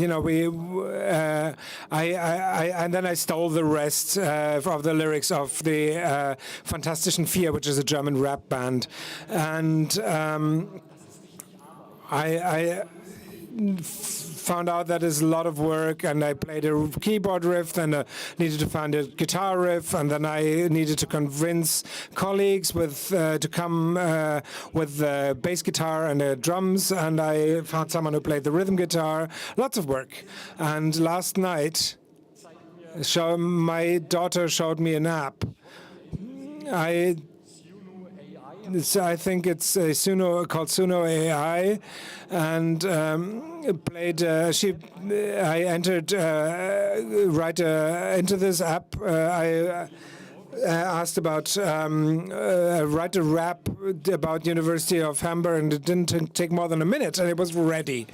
It sounded good. It didn't sound as good that I wanted to play it here, but it would have been enough. I wouldn't have had to move my mouth. But I could have saved my work. And it's for sure a grievance here that you work so long, and then the AI takes away for such. But I'm not only allowing myself to be insulted by AI, but in my work I work a lot with children, for example, on the autism spectrum, and a boy with Fuhrman-McDermott syndrome or a girl with serious coffin syndrome. These are really intense, severe forms of autism. People for whom the language that we are using is uncomprehendable. And to learn this language, AI can help in any form. So these people take in so much that they are not able that we think that words that we accept as similar, that they are actually they think that they're different. So if I say car and car, you would all notice that I've said the same, but they wouldn't. They would notice so many differences that these differences, to listen to these differences, hearing these differences is a strength. But in this case, in reality, you can never speak a word exactly the same. It's impossible. You can't say the word in the same way twice, but this means that the child can't understand what we're doing. It hears the same words. And without and that's why these kids are speaking very late, maybe at 6 years old, and but then they formulate incredibly complex sentences because then they suddenly solve the riddle. And interlegere intelligence comes from discovering, from noticing. You might say they have too much of it, and as you want. Josef Schovanik, a pioneer of neurodiversity movement, for example, said at the age of 6, he was put into special needs schools, speaks today 7 languages, has successfully studied physics and philosophy, and is a pioneer of neurodiversity movement. And he says intelligence is something that is calculated, valued differently in society. In the U.S., it's IQ. In China, it might be the Mandarin. And education in France, it's the higher education. But every time, it's those people who are developing these tests are the people who are most high in the hierarchy. So people who are considered the most intelligent define what is most intelligent, and that is the problem was always the problem of small groups in the society, and now it concerns the entire society, because now ChatGPT-3, for example, the chatbot is said to have an IQ of 155. Well, 155, that means that this chatbot is more intelligent than 99% of humanity. We have ChatGPT-4 and ChatGPT-5. How intelligent might that be? The super intelligence that is enslaving all of us, that is going to so many smart people are saying this, like, for example, Yuval Harari, that he fears that the intelligence is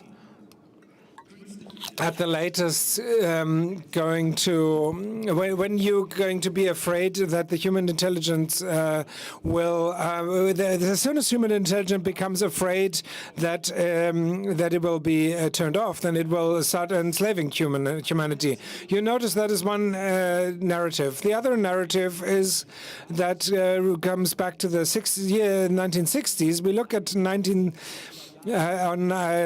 artificial intelligence in the 1960s. Odyssey in 2001, Stanley Kubrick's film, invented an AI that is more intelligent than a human, that was afraid of being turned off and only could be tricked with a paradoxy. And the other line with Stanley Kubrick, and we're also debating whether Stanley Kubrick wasn't an autist on the autism spectrum, so he might have been neurodivergent. That it makes clear that those people who we often as is perceived as non-intelligent, that are creating this artificial intelligence that says all humankind isn't intelligent. The other line is also Stanley Kubrick, the film he never ended, AI. You might have heard Steven Spielberg finished that film. It came into the movies, in the cinemas. Steven Spielberg is neurodivergent too. He says he's a legasthenic.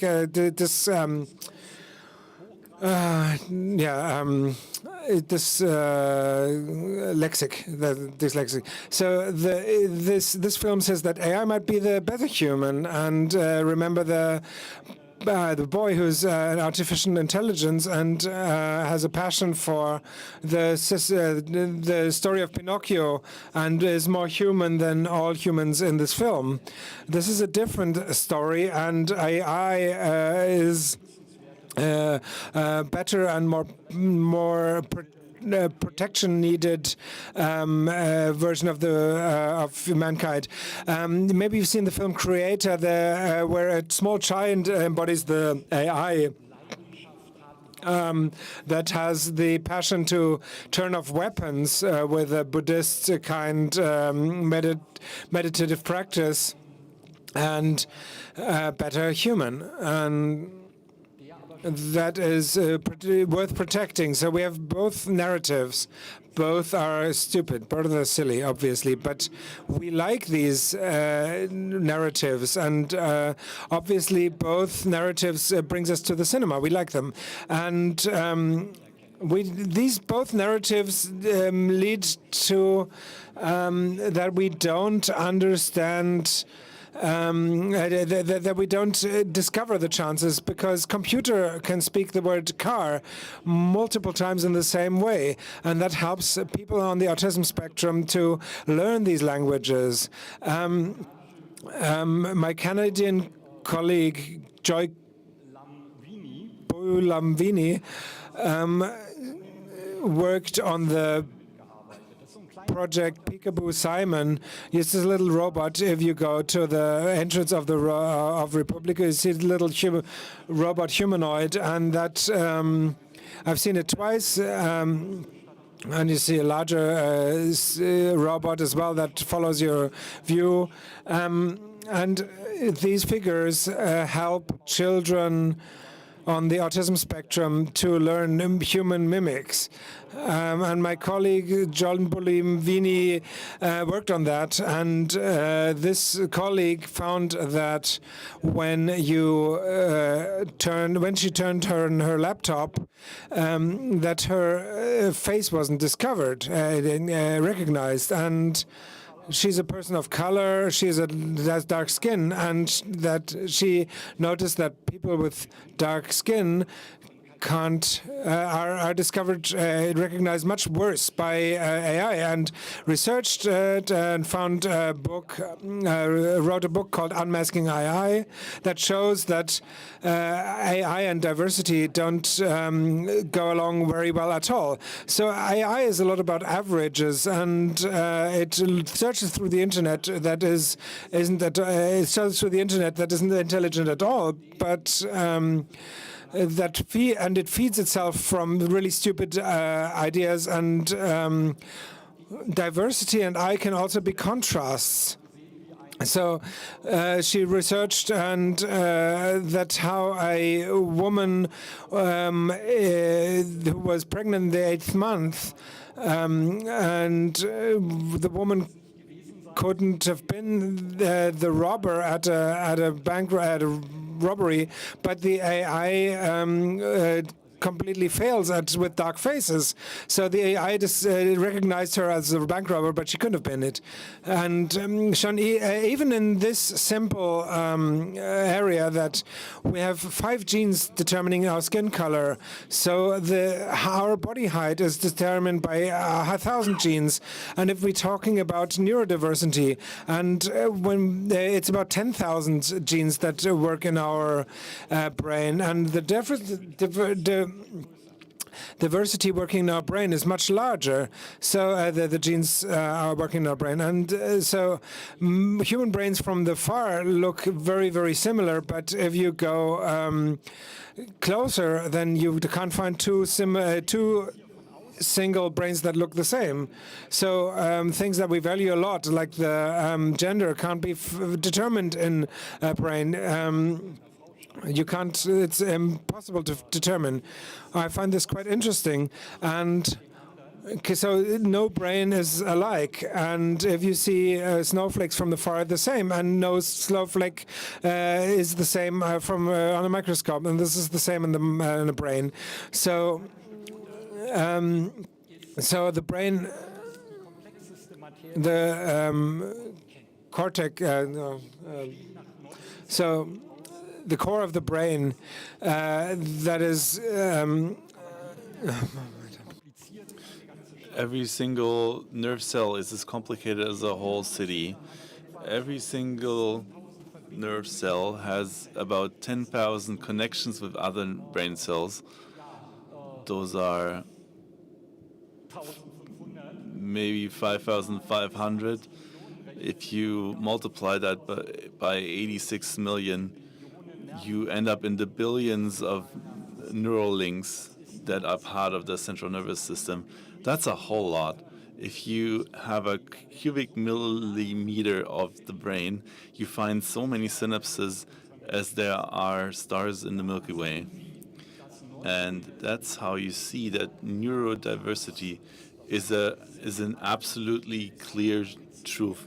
We're all different. Even twins are so different in the structure of the central nervous system that the genes are insufficient to completely control the totality of the synapses. And that's why these twins already have completely different ways to look at the world and that determine how different their brain are. Neurodiversity is something that is one of the best proven facts of science, and it's a wonder that we missed that for centuries. The neurodiversity movement was founded 2011 in Syracuse, New York. 2011, it was an initiative of the autism rights movement, and they assumed that they need to build a collective or to unionize, because when people come together in solidarity, that's when they can achieve power. And all of these, what they do is they define a whole spectrum of quote-unquote disorders that are neurodiverse, and they're seen as being read as neurodivergent. You run the challenge that you're seeing as less intelligence. In the 80s, I was researching for the perception of form in children. Children who are read as learning disabled. My hypothesis is that their perception is just different. The form for the way we perceive form and the laws that we have in aesthetics around that are just perceived differently by these kids. That was my science project, and we actually managed to prove this hypothesis. And then one day I went to a school where I wanted to do some research, and we were investigating geometric topics. And then the director of the school came to me, great, you're researching geometry. Can you please teach math to this class, because one of my teachers just got sick and otherwise I don't have anybody who can teach math. And I was trying to answer, but she just pushed books at me, and then it was just about calculus, and it was a mathematical competition who could calculate the fastest. And I had exercises that I had to do with them. The children were happy to shout out the answers, and I was thinking, whew, I managed to do it. It's going great. And then suddenly one of the children was smiling at me, and was when I asked what is 60 over 4, and he smiles at me and says 14. And if you now give me the challenge or basically ask me to do any math problem, I would be very hard pressed to give the right answer, because right now I'm very occupied, and that makes it hard for the brain to solve these challenges. I wasn't sure. I basically remember my own time in school. Nowadays, when you get an answer that you don't expect, you ask around the room and ask, does anybody else have a different answer? You don't say anymore, this is wrong, sit down, because it makes a difference. That's the problem. Even if you ask and they realize that it's wrong, it's the same as if you just told them flat out that it's wrong. So I needed to buy myself some time. So maybe they just want to recalculate. And I asked, how did you get to that? And the answer was, I did some calculations. So I said 10 over 4 is 2 rest 2. And because the 2 occurs 6 times, I calculated 6 times 2 and I got 12, and then the same again for the rest. And because the rest is the same, I reached 2, and then sorry, I missed that. I was so convinced that I was checking if there was a problem in the printed exercise, because I had a hard time checking it. And then I asked him, what do you see when you calculate this? And he said, I see 10 people that are sitting around the table and they're all putting down their hands. So now I had an image in my head. So imagine you're sitting there, you're walking from person to person on that table. So this pupil with learning disabilities visualizes a 60. He sees 6 people with 10 fingers, and he's walking along these people and trying to check. So he's always calculating 10 over 4, and he gets 2 rest 2. And he now has to keep telling himself, this isn't 4, it's 2 rest 2. So he calculates the 2 by 6, which is correct, so he gets the 12, and then he takes the rest, which is also there 6 times, but you still have to calculate this over 4. So he has to tell himself it's not 4, so that's why he divided the 12 over 6. And if he had calculated by 4, it would have been correct, and it would be fine, and it would be in accordance with the solution. But he said 14 because he has actually a mathematical gift. He is able to visualize numbers. That means we're actually losing a lot of highly intelligent people by frustrating them, by insisting on the correct answer. So this reminds me of my own time at school. I'm a synesthetic. So I see a gray 60 that meets a green 4 and dissolves. The 60 dissolves by touching the 4 into a light green 40 and a golden 20.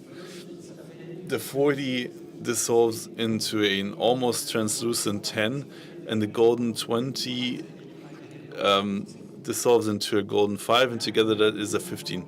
You already realize my images in my head don't have anything to do with mathematics. They're pretty rational. That's probably because of a mutation on the 16th chromosome that results in seeing colors when thinking of numbers, and also letters.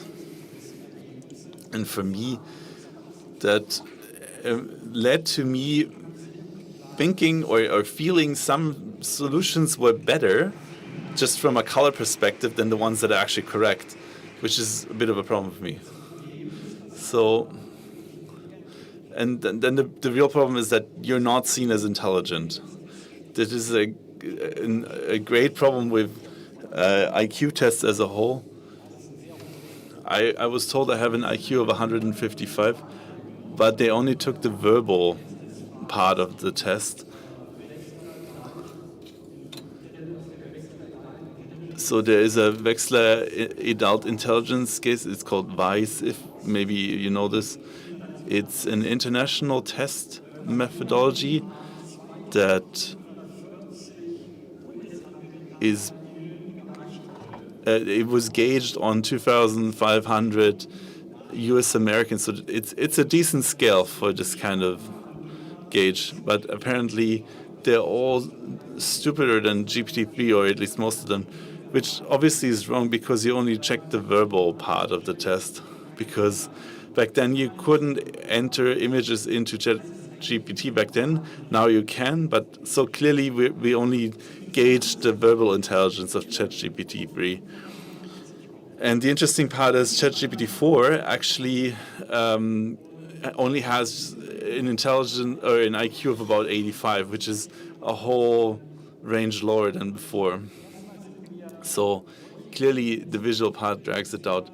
And so these intelligence profiles that are highly contradictory, especially on kids in the autism spectrum, so they're almost disabled, but also clearly gifted in other parts. So, for example, some of them are very gifted in math, and then they have an IQ of below 80 in language skills, for example.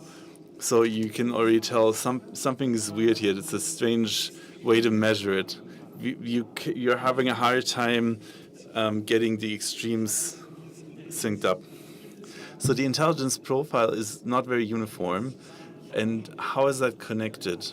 Back in the 80s, I already tested symbolic AI for intelligence. And I realized that symbolic AI basically solved any intelligence test quicker and better than any human if I write the program correctly.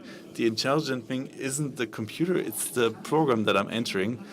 And I already knew in the 80s that symbolic AI was already smarter than the artificial intelligence of today, and that is stunning.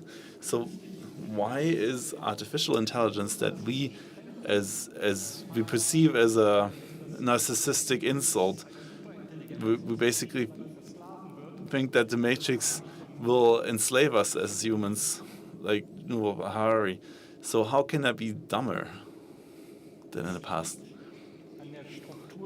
It depends on the structure, or it's determined by the structure of the intelligence tests. We think that these tests measure something that they actually don't. May I pose a question to you? You just yell out loudly what you think when you hear it. I could take any kind of intelligence test, but I'm going to pick one that is simple to do here, and you need to find a sequence of numbers. I give you two numbers, and you give me the third one that will complete the sequence. 2, 4, 6. And now you? You heard 8 very loudly. And everyone who said 8 usually get the point in the test, because that's what we expect in these kind of tests. Someone said 10. Think about it. If you take 2 plus 4, you get 6. If you use 4 plus 6, you get 10. Is it a stupid solution? Is it more stupid than 8? No, not really. So what about the solution minus 15.37? It's obviously not going to give you a point. You're not going to get a point for 10. You're not going to get a point for minus 15.37. But if you look at an old computer from the 80s, if you take the Lagrange interpolation and program that into the computer, then the program will give you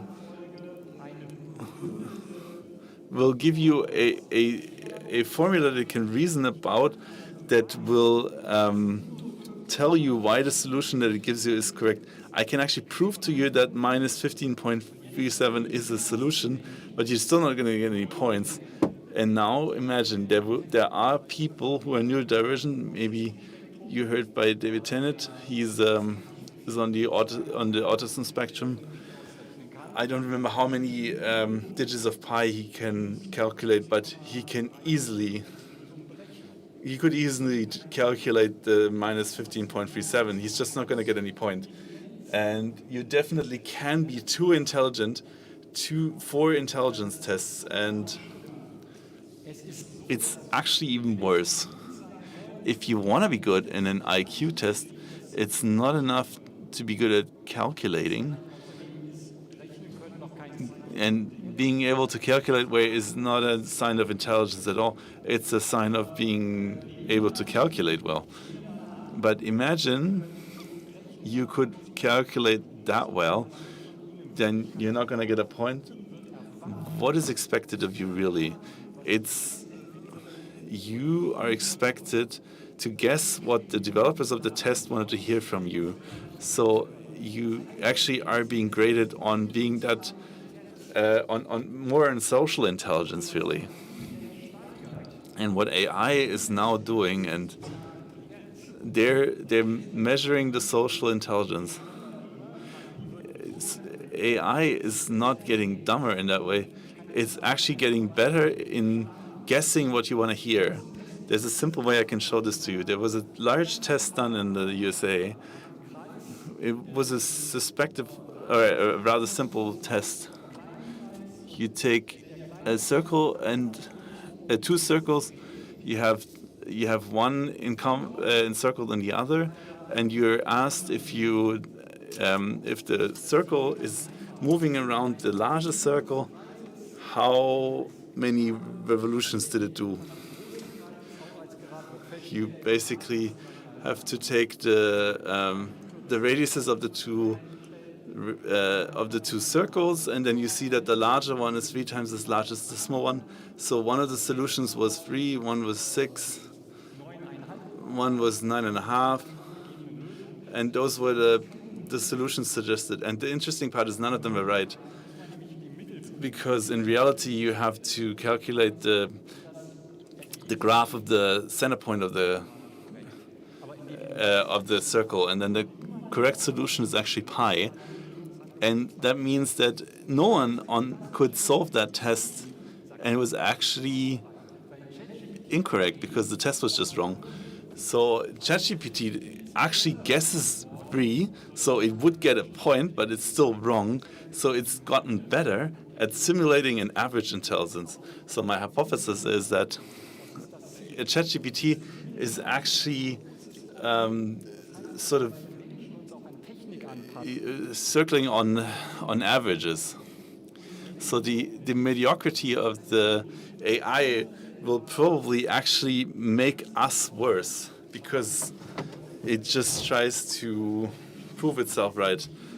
And I think the only ones who will be left out from this will be the people that are neurodivergent, because they're not part of the average. And I see a great future for these people that we now read as neurodivergent, because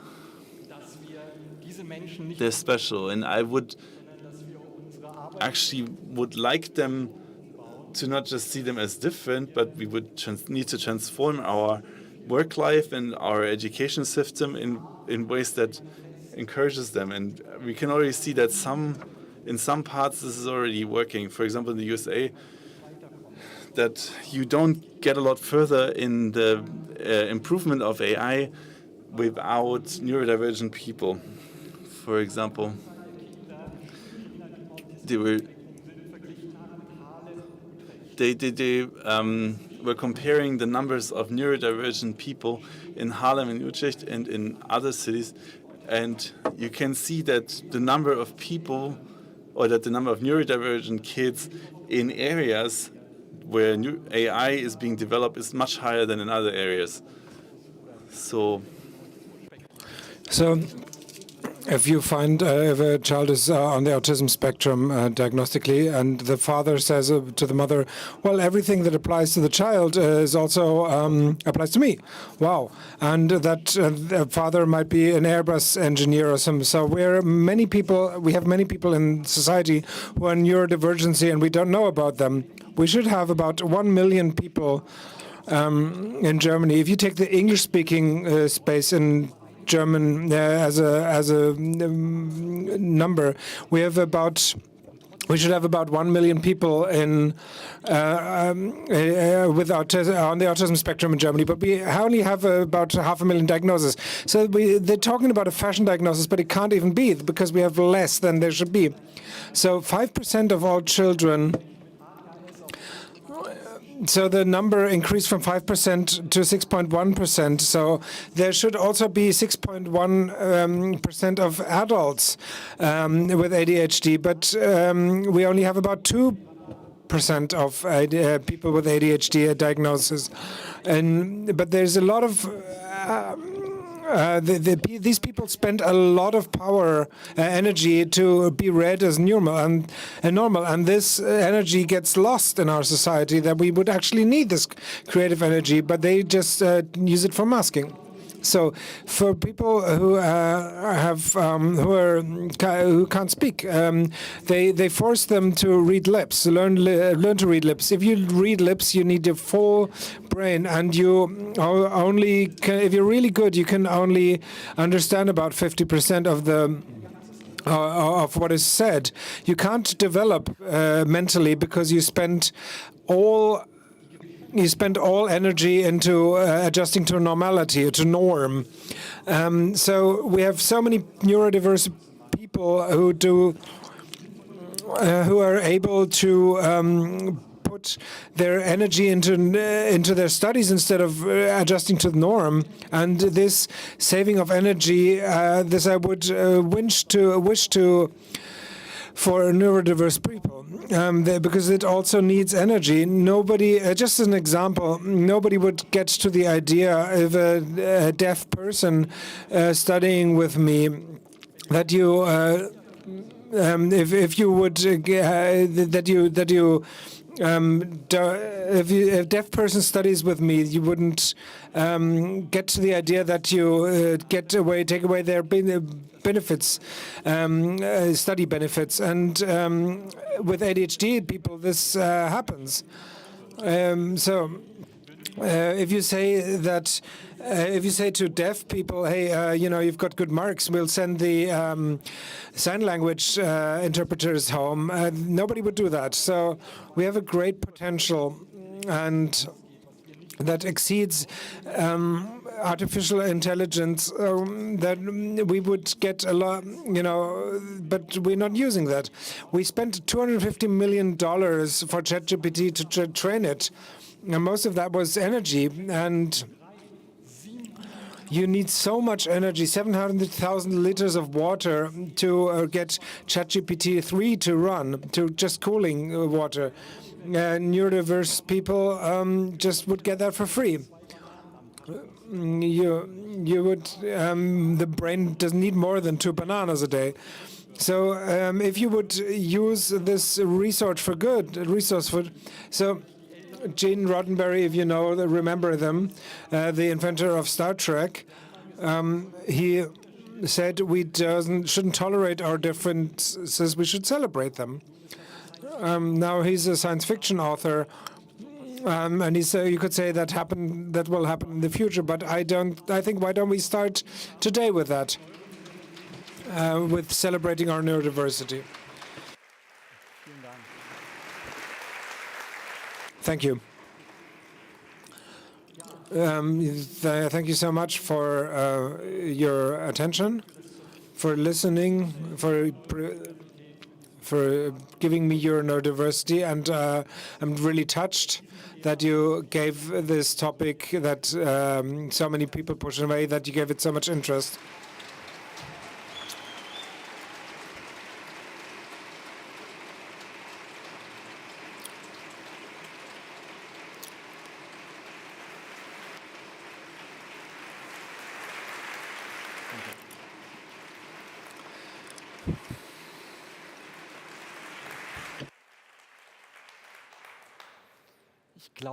I think I didn't look to the. I might have some time for some questions. I didn't. Yes, it works. If you want to ask some questions, there's microphones around. You can ask them.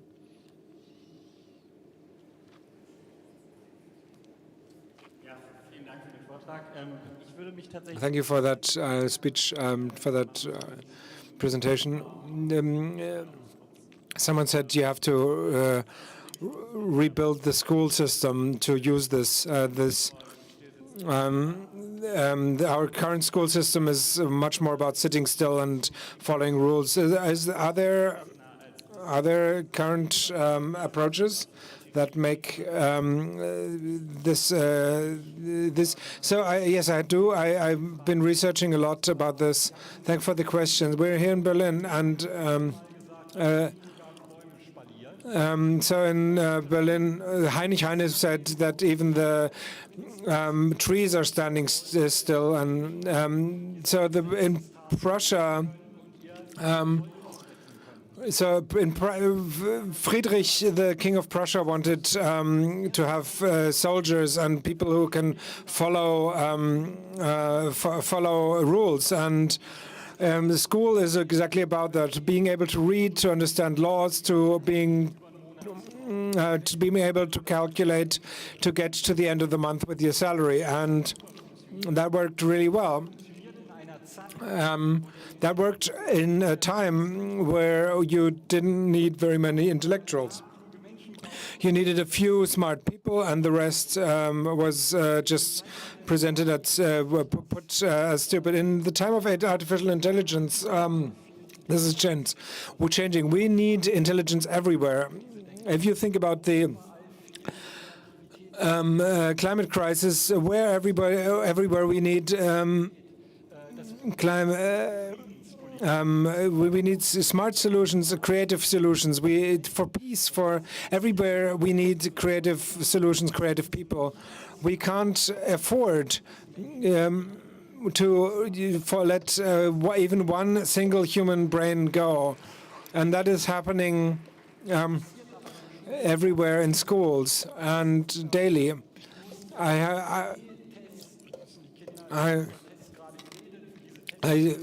We have OECD tests. It's the same about, you have to, in OECD tests, you have to guess what the OECD people want, not, it's the same with intelligence tests. And that costs so much brain power that energy that many people lose their creativity. What is the solution? Well, the solution is, because brains are the most complex material in known material in the universe, we should accept that there is intelligence. We should assume that there is intelligence. The only question is, how can I nurture this intelligence? What is it made of? And there's for sure some intelligence that has potential.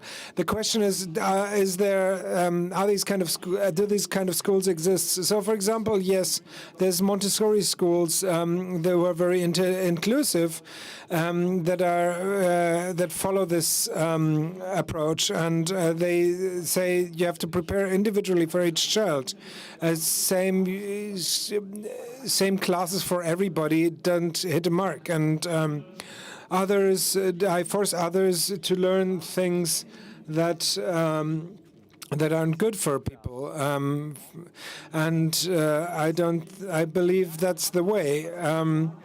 What I'm saying here is not really practical, because we have a really big lack of teachers. There's only 80% capacity in schools. We would need much more teachers in schools to do this. I have Thies Rabe, the school senator, until recently. I told him, and he said, "You told me you spent money for two Elbphilharmonie. There's a big building in Berlin, in Hamburg, a very expensive one. You are asking me to do this," and I said, "Yes, I'm asking you to do this."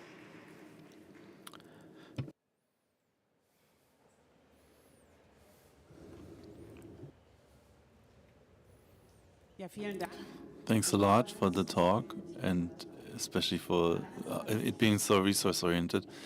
There's one thing I didn't get. You say every single brain is different, and then you still classify them as neurodivergent and neurotypical. If we are all different and special, then aren't we all neurodiverse? Thanks for the question. We're all neurodiverse, but we're not neurodivergent. That's what at this Congress was decided, that some people are read as atypical. If someone is giving you a monologue about washing machines, then it's possible that this monologue isn't of interest to you, and this person gives you a strange vibe, and then you would read that person as neurologically divergent. And in many people on the spectrum, you would see this fascination with things that they can totally control because it calms down their nerve system. They're not just hyperactive, they're hypersensitive. And for their nervous system, they need things that they can control completely. Cisterne and Orticon found that twice as many people who are neurodivergent are in IT because you have more control over the way things work than in other areas. I'm trying to come up with which ones, but so for example, the ones where you have to talk to people a lot, because people are usually, they surprise you, whereas machines, they don't disappoint. They usually do what they tell them to. And that's still how we read neurodivergence these days. But if you define neurodiversity as you did, as a radical truth, and not try to set ourselves apart, because then we don't need the neurodivergent as a name anymore. It's just historically inaccurate. But thanks a lot for the question. It's a great point.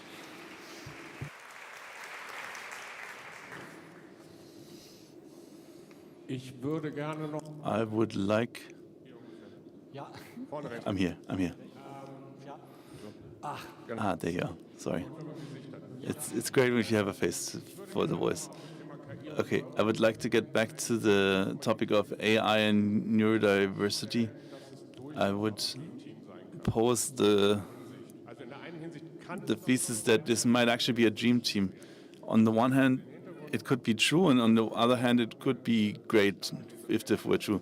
One of my kids has a strong dyslexia problem, and the only thing we could do at school, we used ChatGPT 4.0 to build an assistant for him that helps him break down texts and try to perceive it via voice. And the accumulating new knowledge is very difficult with neurodivergency. I'm sticking to that topic because it's usually assumed that you have to read a lot in order to learn a lot, and just makes it easier for him because he's in a reading dialogue with the AI. And I'm telling you, this is a dream team because it helps break down barriers that are part of the normal school career. And the other point about the dream team is, and this is more of a question, if you accept neurodivergence or neurodiversity as a fact, is there not a need for systems that grade you a lot and assess you to adjust? We would actually need to have a much broader spectrum of answers that are allowed, for example, in a test.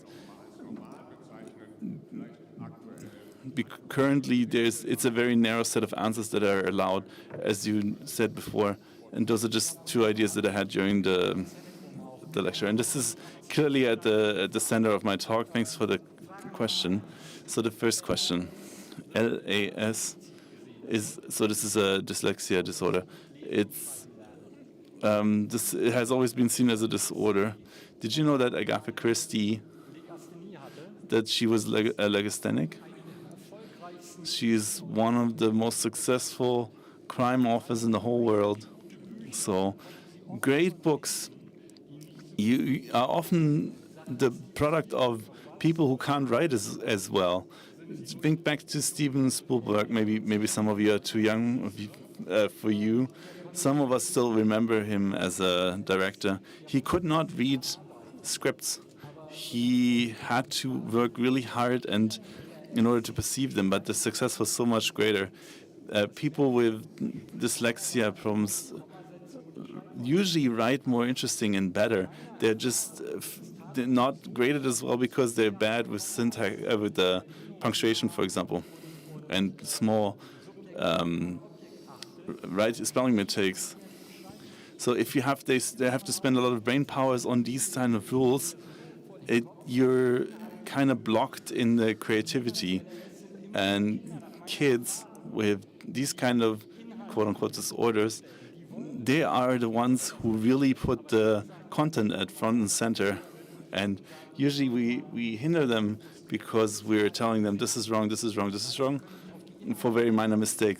And it would be great if we can use AI to help them, because then we get better results. I'm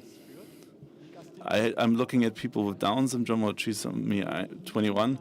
They usually have problems in the dyslexia department as well, and they love to check different texts. And we usually give them a lot of stuff on offer.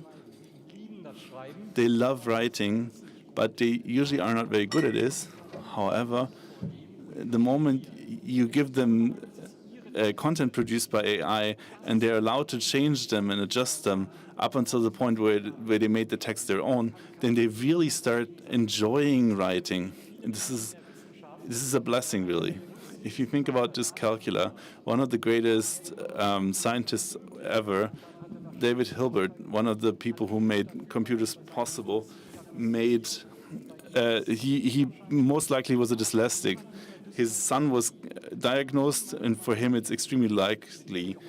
So think about it. A person who is official dyscalculant was the one who made the computer possible. So sometimes it really feels like we hinder these very highly creative people by frustrating them with punctuation, with word order, with all of these things. They will lose their potential. But if we do it the way you just described, it can be a dream team. The problem is AI is really not there yet. It's not good enough. It's usually still better in the hands of, for example, a surgeon or so like a scalpel is not something good in itself. So what he's saying is it's a tool. It's not good or bad. They help us solve intellectual tasks. They're not intelligent. They're only as intelligent as the people who give their input. And that's why we don't just lose a lot of types of jobs. We will gain a lot of new jobs that will shape and mold the AI into job functions that we need them in. It's already the case. There are a lot of people who check ChatGPT and try to mold it. There will be a lot of new job profiles. For example, people with ADHD, they're usually, for example, better in detecting flattery or lying. People in the autism spectrum that see details that no one else sees, very fine details. For great texts, I would use people or employ people that have dyslexia because they're great at it. There are so many examples. I know people with dyslexia who are great in the acting department as directors and so on, because they have a great feeling for text, but we need to open the doors for them, and currently that's not the case currently, and I'm sorry I'm out of time, but I could go on for hours and hours. As you see, I'm very passionate about this. But before you carry me off stage, I want to thank you for the great questions that really helped me out. Thanks a lot. André Frank Zimpel, meine Damen und Herren. Sorry, ich musste mich so awkward ranschleichen, um sozusagen als Timer zu dienen. Vielen, vielen Dank für den sehr erhellenden Vortrag. Er wird auch gleich um 15 Uhr Bücher signieren, wie immer an dem Büchertisch. Und wir machen eine kurze Pause, 15 Minuten, dann geht es hier um 15 Uhr weiter mit Payal Aurora. Ich freue mich sehr. Bis gleich. Dankeschön. Danke auch.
So.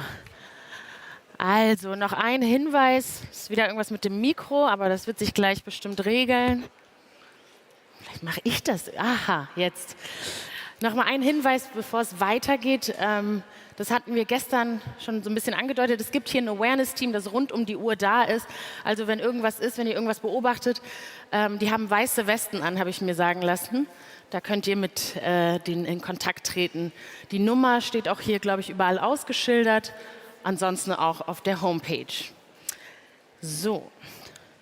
Whenever we talk about AI in general, there are two ways to do it. Some are pessimistic and dark, others hail it as our next savior. We don't have to agree on whether one might be more right than the other, but I think we can agree on the fact that if anyone can guide us through the pitfalls and opportunities of tech, AI, and challenge their inclusivity, it's Payal Aurora.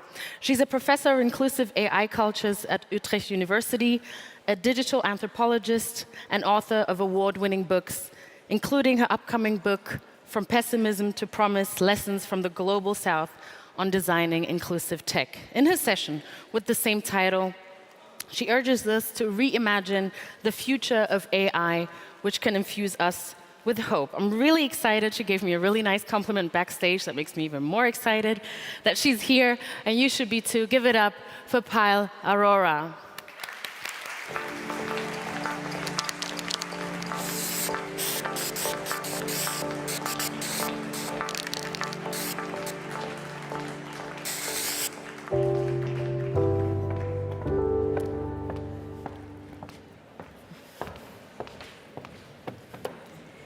All right, hello everyone. So nice to see you all here.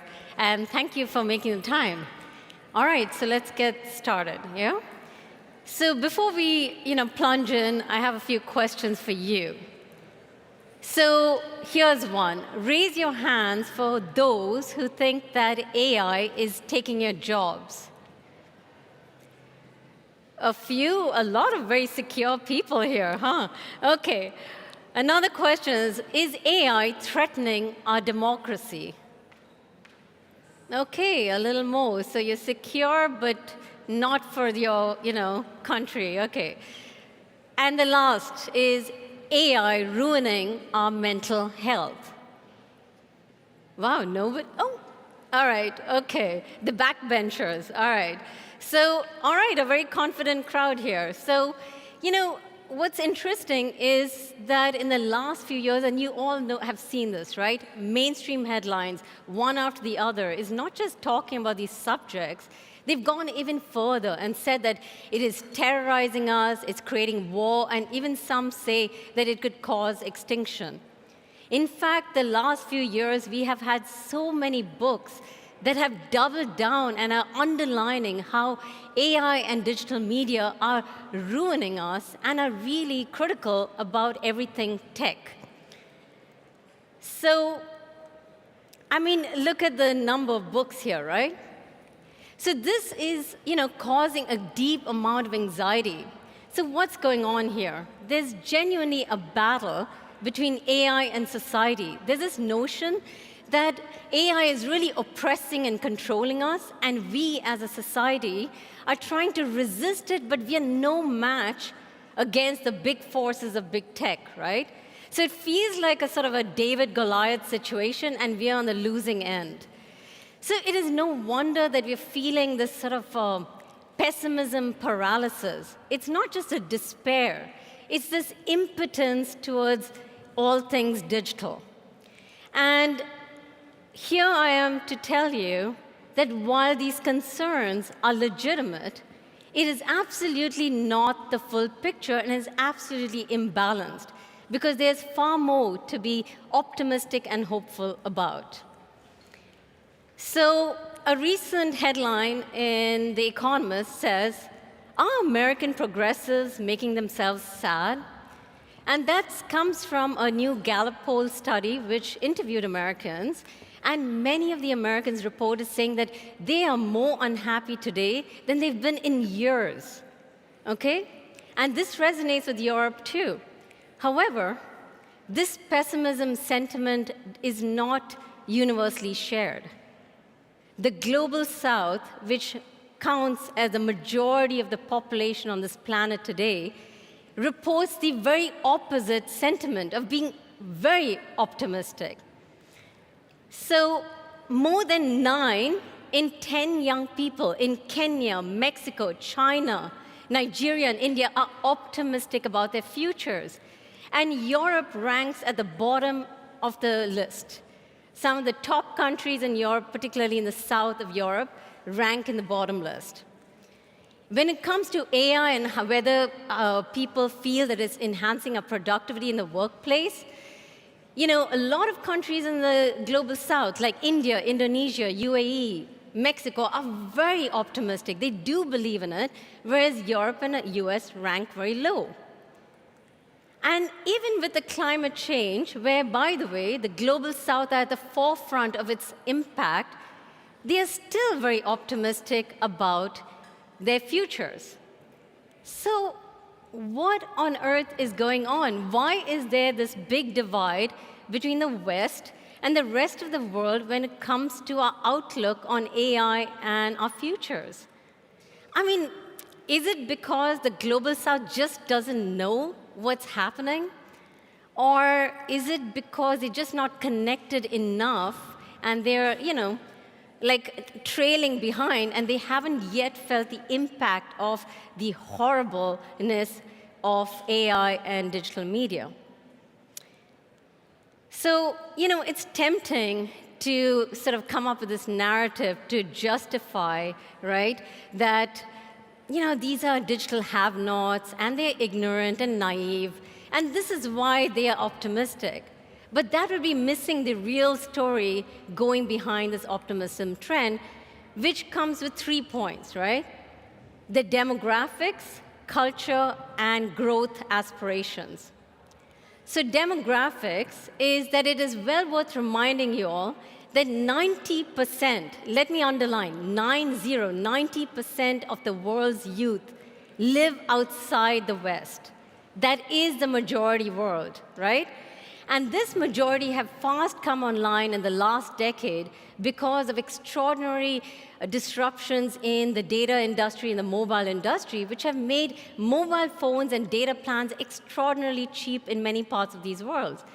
And for the first time, they are becoming visible and heard to people like you. And they can actually have their voices out there, right? So there's a reason why they're optimistic. Second is about culture.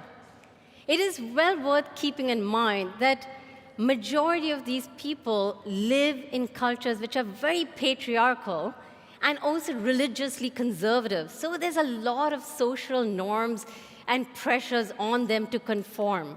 I am a product of that. I'm an Indian, coming from India, and I was born and brought up, and I escaped because I didn't want an arranged marriage. And there's a lot of stories. It's not even just about socioeconomics. It cuts across economic areas. The culture is a sticky factor. So in relation to that, the digital provides them a little more freedom to self-actualize, which is so fundamental to teenagers and young people who are trying to discover themselves. And the third is about growth aspirations. AI and digital innovations are helping these countries leapfrog into the development future because they have some seriously confounding crises and problems to encounter, whether it's access to digital health, access to healthcare, education, how do they conserve water resources? I mean, look at India. It's got 1.4 billion people. They've got to scale up. They have to build institutions. And, you know, digital identities, there's a lot. And the digital will help them get there. Because here's something. The global south are rational optimists. They understand that you have no choice but to be hopeful because that allows you control over your future. So in the last decade, we've seen the rise of the next billion users who are basically people who have come online for the first time, and they're making themselves visible and heard. Just India and China alone counts as a majority of the world today. And sub-Saharan Africa and South Asia are going to overtake everybody because of their youth dividend. And that is extraordinarily powerful, right? And far from being laggards, they are at the forefront for whether we are talking about fintech, we're talking about AVs, mobile health, name it, solar panels, etc., renewables. Many of the East Asia, China, India are pioneering new systems like digital infrastructures that are completely decades ahead of what's happening in Europe and the United States. So let me go back to the questions that I asked you all. Okay, so, and let's see it from the global south perspective, shall we? Is AI taking our jobs? So meet Neil Renaud. They are a village influencer in the fashion area, and they basically use local resources to respond to global trends. They have more Instagram followers than most fashion brands today. They are the kind of people that are fueling the creator economy despite being at the margins of society. And, you know, as their governments continue to fail them in coming up with decent job opportunities, they are forging ahead by gaming the metrics and really trying to be visible and heard and finding the niches to scale and connect with the global public online because they refuse to be the lost generation, right? Meet Lalita. She is absolutely enthusiastic about Facebook Live, which I know people already feel the shivers, oh, Facebook. But she loves it. And here's why, because since the pandemic, when the shops, shut down, right, she basically took to being online, and she's became very successful in selling saris. And she gets a lot of compliments for her performance. This has given her, quite a bit of confidence and also a little leverage with her in-laws and her husband that she, connected to through an arranged marriage. Now, it is well worth noting that in the last few years, women's participation in the workforce in the global south are in the decline. And there's a double marginalization going on as our jobs get platformized, and culture really is a sticky factor because much of these patriarchal values are pushing them to still stay at home. So is AI threatening our democracy? Second question, right? Here is a generated media image used by Iranian women activists to basically protest against the hijab in Iran. They're using AI to generate many such images like this to communicate really critical messages about how they have the right to wear and do whatever they want in public spaces, reclaiming their public spaces without putting actual people in harm's way. These people don't exist in reality, and that keeps people safe from the morality police and beyond. This is, from Miranda, who is a Bolivian artist. He generates these kinds of images to provoke and challenge stereotypes about Latin American indigenous communities. And basically, the idea is that these kinds of visuals can get amplified and multiplied and scaled and can fuel the training data sets, which will help us de-bias the internet and create a much more inclusive Creative Commons, right? Because when you Google, Indian woman or, indigenous woman, the stereotypes are still heavily prevailing today, which shapes the way we think about the world. And here you have young people in young democracies in Kenya, Namibia, Nigeria, who are very enthusiastic about their politics, and they want to embrace and make democracy, their own.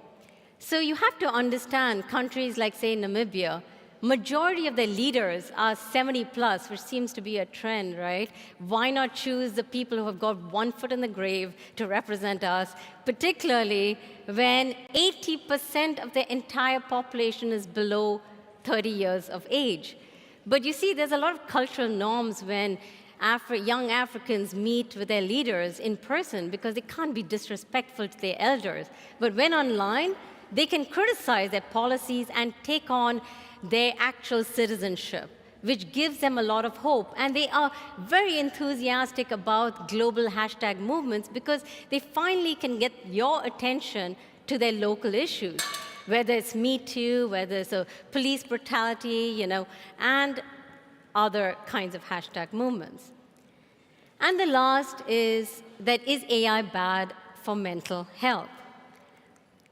Basically, I did this report with UNHCR, which is, a year-long fieldwork in Brazil amongst Venezuelan refugees, and my team basically engaged with many of these young people there.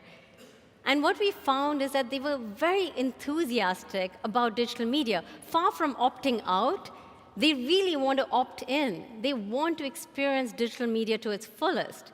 And they desperately try to use their data packets for mainly social media. And why is that so?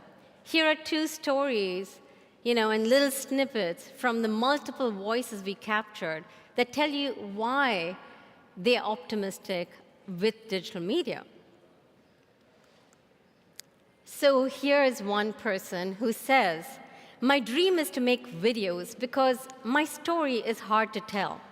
I had 2 heart attacks and God raised me up. There are things I want the world to understand." She really wants to stop being forgotten. She wants to be humanized. And she feels that the refugees tend to get always forgotten. So the digital, unlike other physical spaces, which literally are extremely confining because oftentimes you can't leave the settlements, can allow them the freedom across borders. And this speaks for millions of people around the world. Another story from a Venezuelan gay refugee says, "A picture I took expressing that I felt very lonely. That picture made it to the top 20. People loved it. I like that picture because it was with that picture that I understood that I have to value myself as a person." This is where he was coming out as being gay, and he felt validated on social media. So the romance economy. We cannot undermine that. In fact, I have talked time and again and underlined this because we take this so much for granted, that oftentimes it really matters why we get online and stay online. And it's not because we can get more jobs or get more information. That's not the main intrinsic motivating factors. It's usually to seek love, friendship, solidarity, these kinds of emotions. And if you keep in mind you're a teenager, whether you're in the global south or elsewhere, you are highly driven to understand about your sex and sexuality, your intimacy, romance. You want to have that, relationship, that buzz feeling. You want to understand what's going on with your body. Are you a freak? Are you normal? This is a fundamental question a teenager asks, right? Am I normal, right? And it's so closely tied to sex. But it's well worth remembering that 98% of young people in the global south will have an arranged marriage, and very few will get a dating experience. They're not on these dating apps. If you check any of the global south, it's marriage apps. And who is moderating it? Their parents, right? So, sex is a taboo in most parts of the global south. I grew up in India. Nobody talked to me even about menstruation. Forget sex. I just discovered it. I learned about sex through, I think, a bad girl in school who got a Playboy. And we're like, oh, she's horrible, but it's interesting about sex, yes. So, and I come from an educated middle-class family. So you can imagine this is a confounding, sticky factor. Sex doesn't get talked about in schools, in families, among your friends, in the media. It almost doesn't exist because babies just get born, right? And so, maybe there's a reason why India's got a 1.4 billion population and going strong, because we really love talking about sex. So, actually, like doing sex, right? Anyway. But look, relative to this situation, which is really fundamental to self-actualization and normalizing these, so-called pathological behaviors, it is really important to underline how simple technologies like ChatGPT can normalize and make a lot of situations which seem confounding very accessible to teenagers whose minds are completely, filled with these overarching questions to take over their young minds.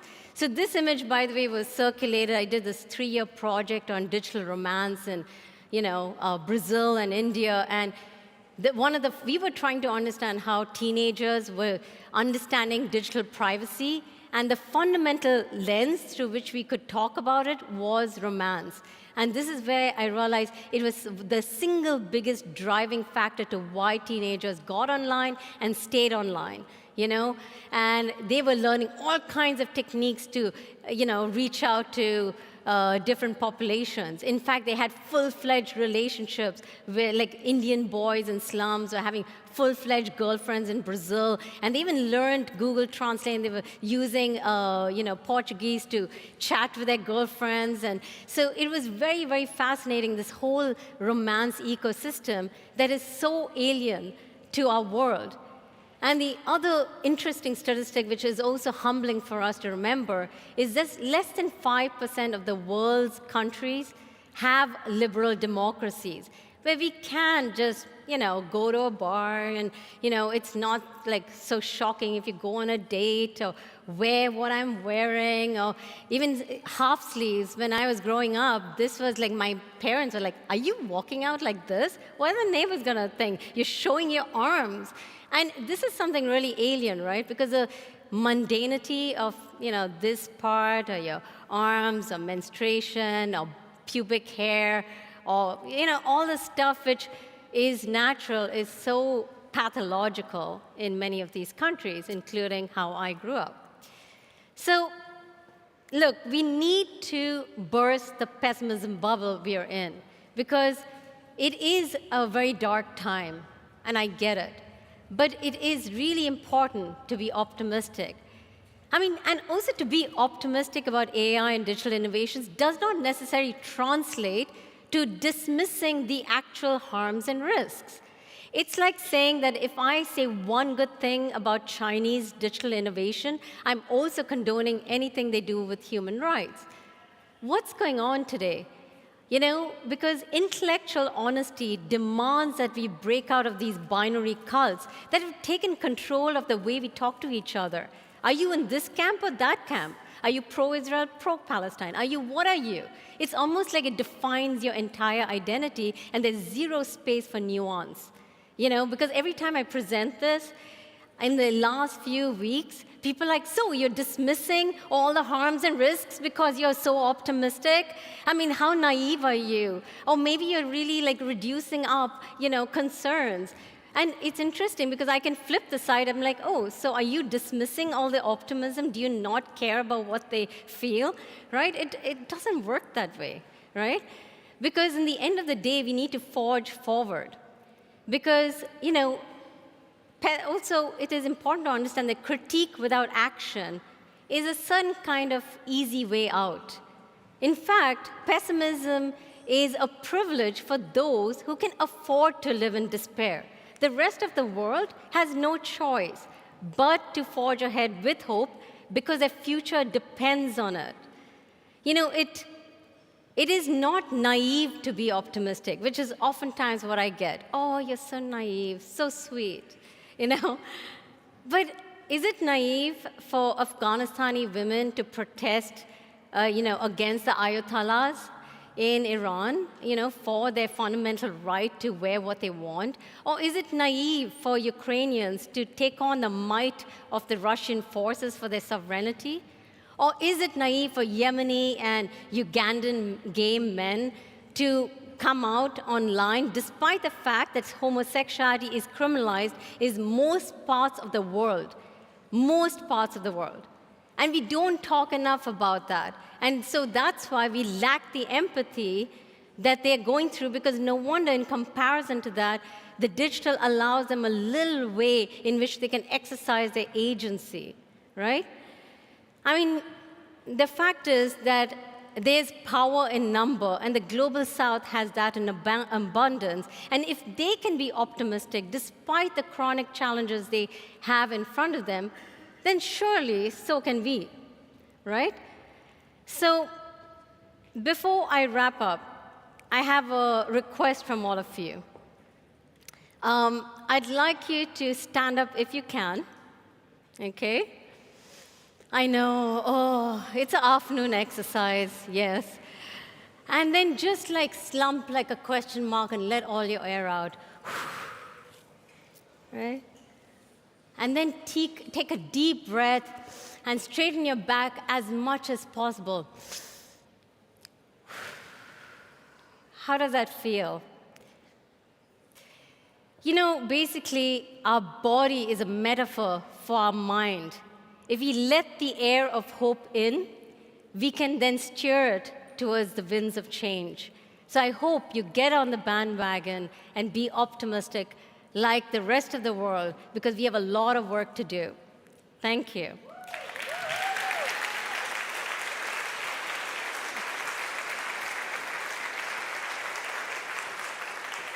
Thank you so much, Payal Arora. I have a couple of questions, and because I'm very lazy, I asked if we could have some chairs so we can sit and talk a little bit. And then we're also going to give you the opportunity to ask questions. We'll have someone with mics, or two people with mics walking around, but please have a seat. I like sitting because she's much taller than me, so now I can be on the same level. Actually, we can stand. No, and you can see my shoes better. I love your shoes. I'll do that.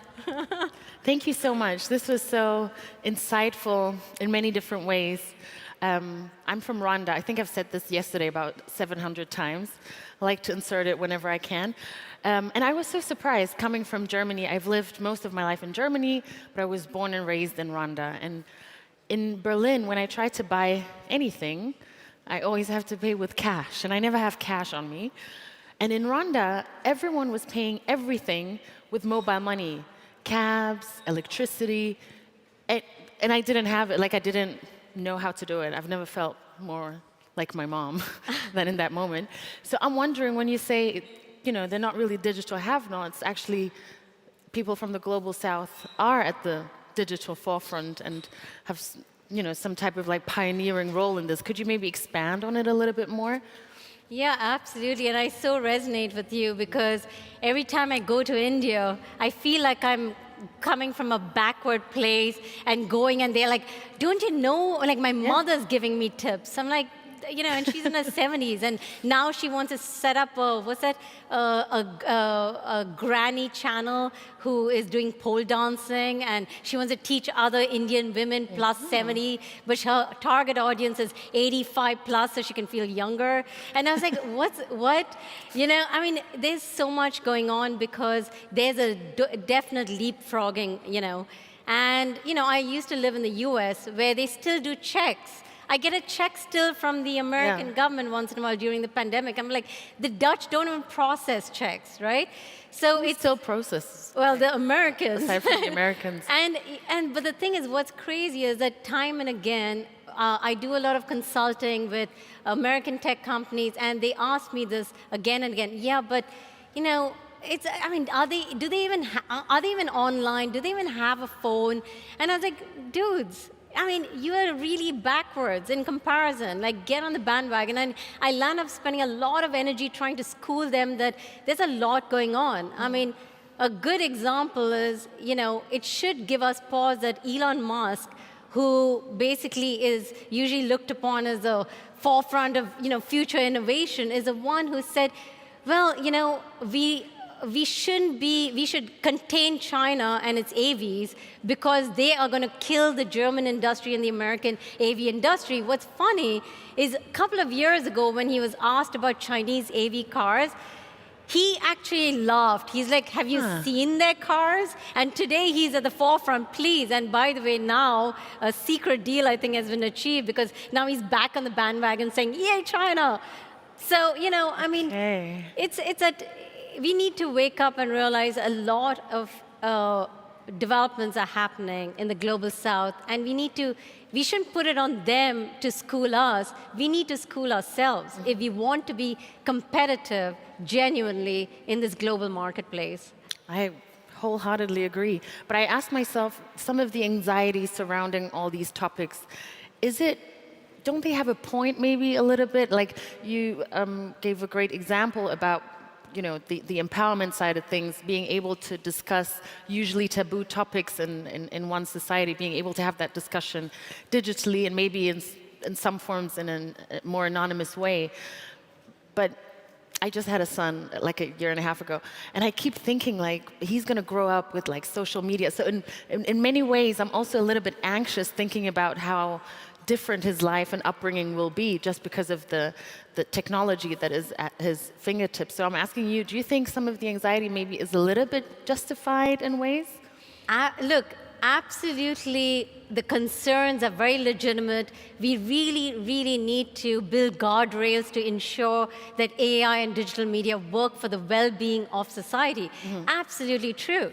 My problem is the ones who are invested in criticizing basically double down, and even though they say their critique is meant to be positive, what they do is they really make us so depressed that we feel impotent. When you say algorithms are racist, algorithms are sexist, then it's basically that the system needs to be controlled. You ask different kinds of questions. Then we need to break it down, control it, because you feel like it's against you.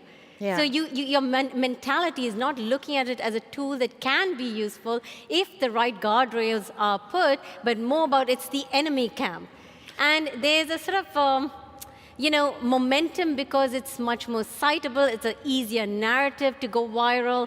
And I think it's irresponsible as a narrative because it doesn't allow for the nuance that we need to work with these technologies, not against them. And we need to ensure that we build the guardrails so it can be of service to ourselves and the planet, right? But how could these guardrails look like? Because, I mean, some algorithms, because they're made by humans, could, be as racist as humans can be, right? I wouldn't argue against that, but I'm interested in hearing how, I agree also that it's kind of, it's the way you word certain things, but how would those guardrails look like? Yeah, so for example, when we look at algorithms, it's a way we also look at education. If you have somebody who says a racist remark to you, are you going to say there's no hope, you're a racist person, that's it? Are you going to, so if you're in a school and a child says a racist remark, you're like, that's a lost cause, you're racist. How do you proceed forward versus saying that is a racist comment and here is why? Let's explore that, and then you basically are retraining that young mind to move in a direction. And the algorithm is the same thing. It's not frozen in time. It is a reflection of accumulative values, and we need to constantly work at it. So simple things like you need to have independent auditing boards, right, which are like watchdogs, which are basically continuously looking at how the algorithms are working. Is it, testing and trying the boringness of things? We need to get into the boringness of things. Just like democracy. Democracy is not like just achieved and then we relax. As we all know, it's work. It's like a relationship. When you get married, you're like, all right, I'm going to have a great marriage. Anyone who's been married will know that's bullshit, right? So I look at it as we are married to these digital tools, and if we want to keep that marriage alive, we need to constantly train it because our values are changing too. Our cultures are changing too. So we need to ensure it is constantly in alignment with what we hold dear. And there are certain crises, like the planetary crisis, that has become more urgent than ever before. And that's a new value that wasn't as urgent, say, 10 years ago, right? But couldn't you argue that it's not that our values change and adapt to whatever is happening in the digital space, but more that the digital space and tech change our values, or it doesn't work like that? Like a relationship, it does impact. There is a two-way process, isn't it? It's dialectical. So and like I said again, it's a relationship. Yeah. But what we do need to ensure is that we cannot take the digital as sacrosanct because oftentimes the participation is really a sliver. So for example, on Twitter, it's like majority of them are oftentimes male, white, or in particular privileged countries and positions, and are not reflective of our entire world. Yeah. So we can't say, oh, but that's the value of the population. No, it's not. It's a tiny sliver, right? And also we know that the certain kinds of algorithms are profiling the sort of extreme speech. That's a guardrail already, is how these algorithms are, rewarding certain kinds of speech. What kind of content moderation? These are, again, boringness of details about content moderation, regulation. All that stuff is really important. But you will only start asking these questions if you care, right? Which is a theme of this whole event, is why should you care? Because I am saying that the digital spaces have a tremendous amount of value for all of us. We take it for granted in many ways, so it's easier to criticize it because we have alternative public spaces and institutions that we can rely on. But in many parts of the world, most parts of the world, it's still very fundamental to pivoting their cultures. And that's why they're enthusiastic about it. I mean, I get that. I think if you compare the West and maybe the global South, you talked about self-actualization. I think we're maybe in different steps in our development, if you could say it that way. I'm interested in knowing, though, because you talked about independent boards that could help regulate, that could act as some type of watchdog.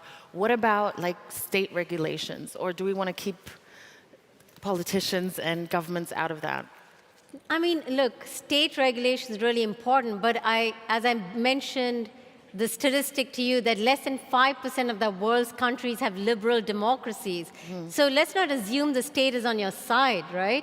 I mean, many of the states are doubling down on patriarchal laws. Like, for the longest time, Saudi Arabia had laws in place that guaranteed that women had the rights of children. So that's why you had the guardianship system. That's why you had apps that legally tracked women, and ensure that they always were accompanied by their brothers or husbands or fathers, right? Until very recently. So let's not assume the state is on our side, but when they are on our side, of course we have to have high standards for them because they represent us. Yeah. And there are a lot of fledgling democracies,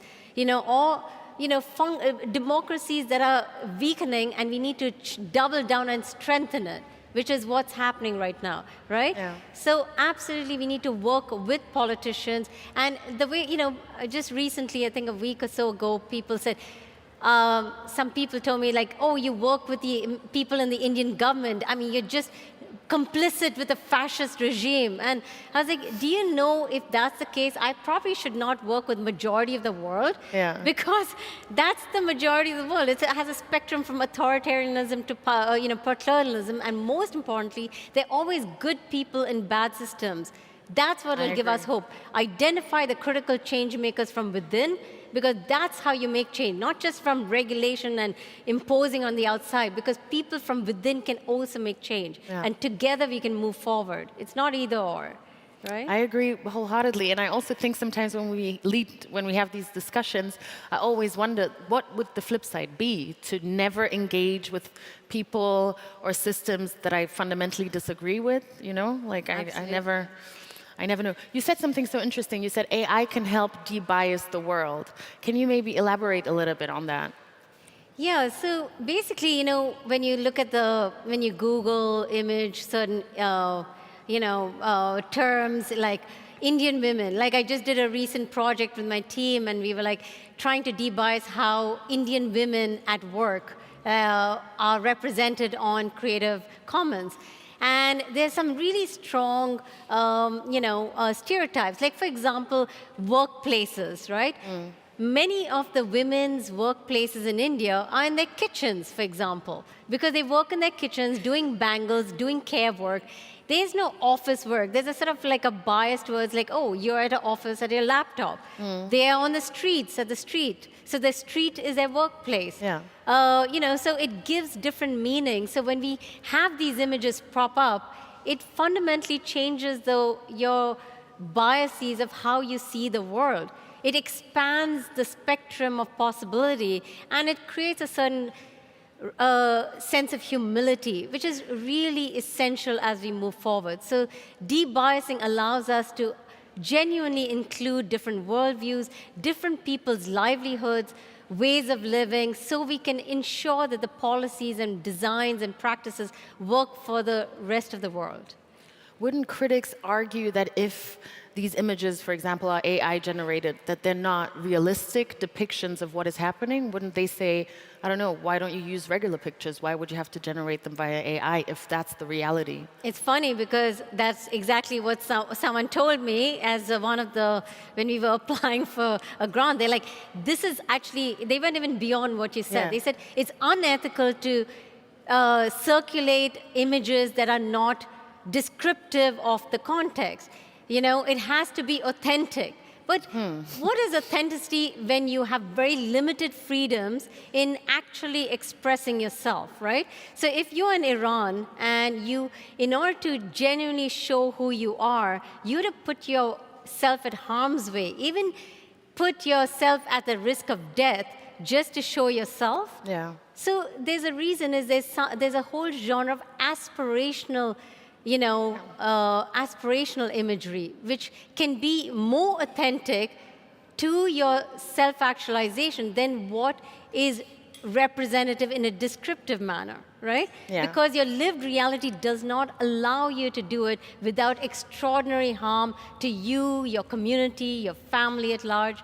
And so that's, again, a point of humility, which we all take for granted because we can, like I say, where we want, kiss people on the street, in general, right? In general, yeah. So I do, the point of being authentic or not is also really sometimes funny to me because I always wonder from which perspective we're arguing this. I don't know if you've seen the movie American Fiction, but it's also, I don't know why I started this because now I have to explain the movie, but it's a great movie and you should watch it. And the author, it's portrayed by Issa Rae, and she writes a book that's like a best-selling book, and the critics love the book. And they say it's an authentic description of the African-American reality, whatever that is, the singular African-American reality.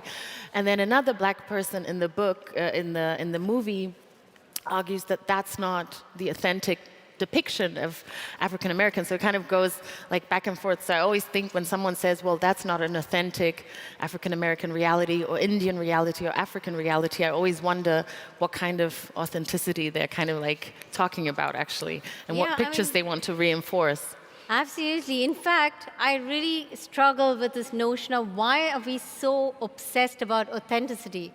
Because basically, you know what it translates to is that you are supposed to be in a particular box, right? Because it can be strategic because, say, if you're a collective trying to mobilize, right? Like there's a reason, like you want to be seen in particular ways. So, for example, if I'm a Indian woman who wants to show that I can be good in technology, right? And I will double down on that. So I will showcase myself in the laptop. I will push for that narrative because the larger narrative is the opposite. It's like a passive woman, blah, blah, blah, right? And who cannot do all these IT things. But that's based on their vantage point, whereas a woman in a village in India will say, I also matter because just because I'm wearing a sari and a bindi and I'm sitting in the kitchen and doing beadwork, it doesn't make me lesser. Because actually it's back-breaking work. And you know what? I support my full family. My guy is drunk outside and I have 3 kids and I'm doing all this stuff. And I'm actually proud of myself. And that's also authentic to her lived. So I think we are way over obsessed about authenticity, and we need to allow, and I think that's the power of diversity, is that create a diversity of representation and also allow critical change makers from people of color and other marginalized communities so they don't have to represent their whole community. Yes. You know, like I'm tired of being a token. I mean, very often I find myself as the only woman of color, and then I'm supposed to speak for the rest of, I don't know, the whole of the global south. I mean, come on, right? And so I yearn for many of them where I can just be me.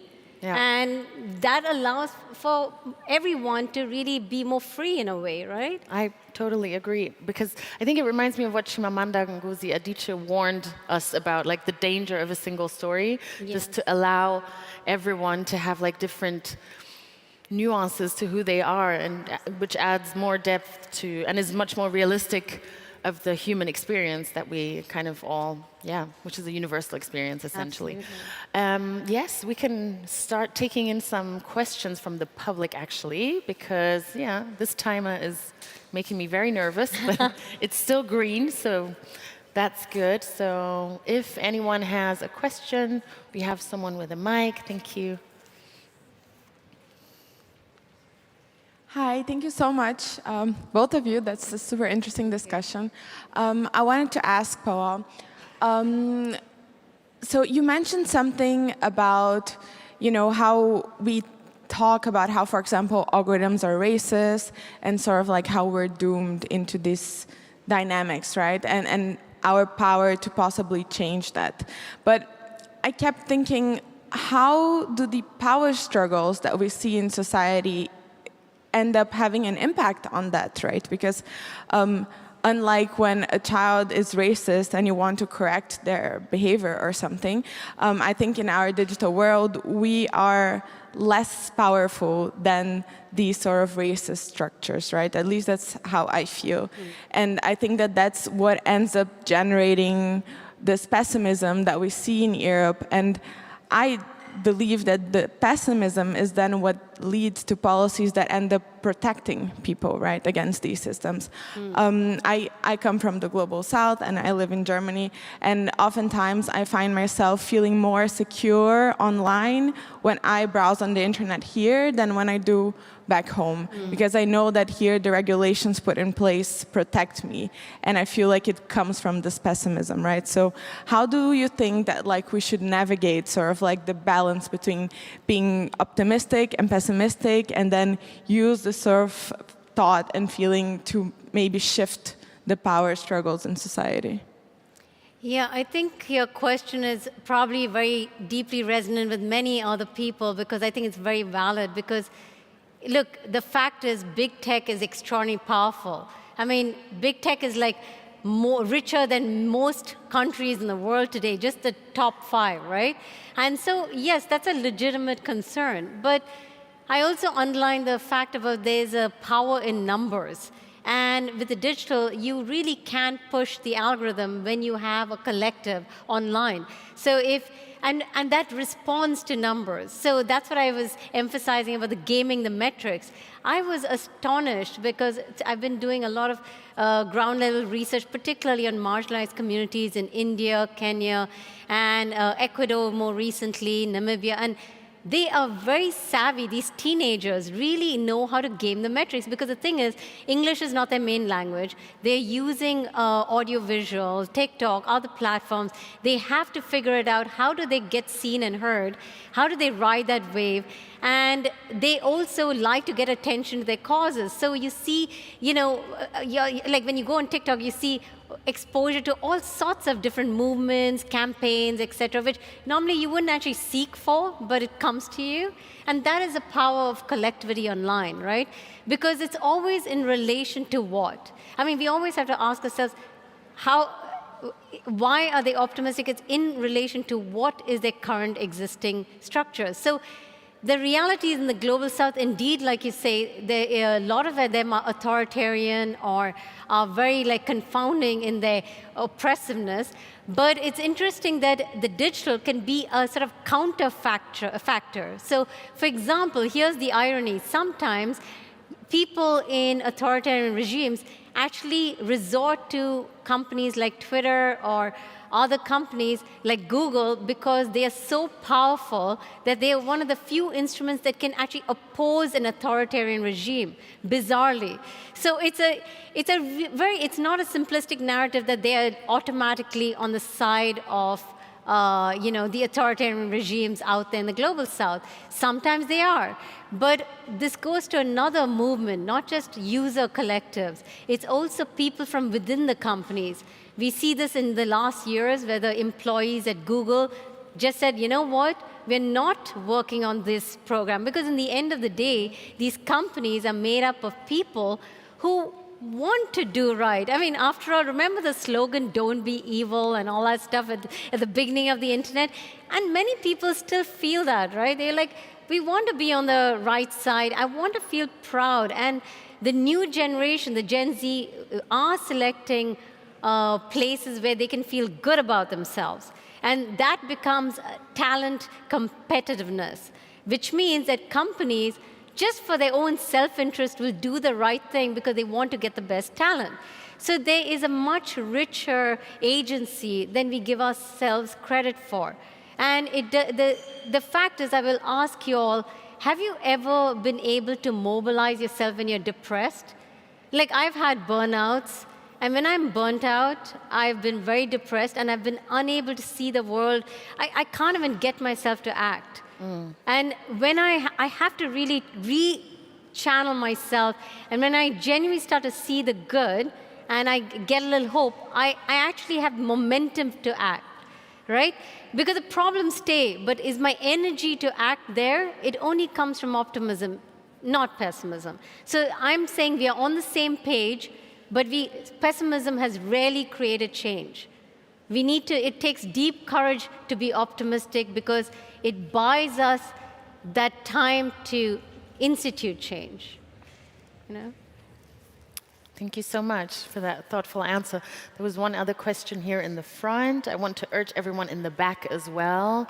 We're willing to travel with the microphone and take your questions. Hi, I attended another talk today by Zara Rahman. She wrote a book called Machine Readable Me, and she talked about how, yes, the algorithms are racist, misogynist, whatever, but it's not actually the algorithms, but it's the systems, the structures, the society behind, and that we need to break up the things behind the algorithm. It's not the technology that is bad.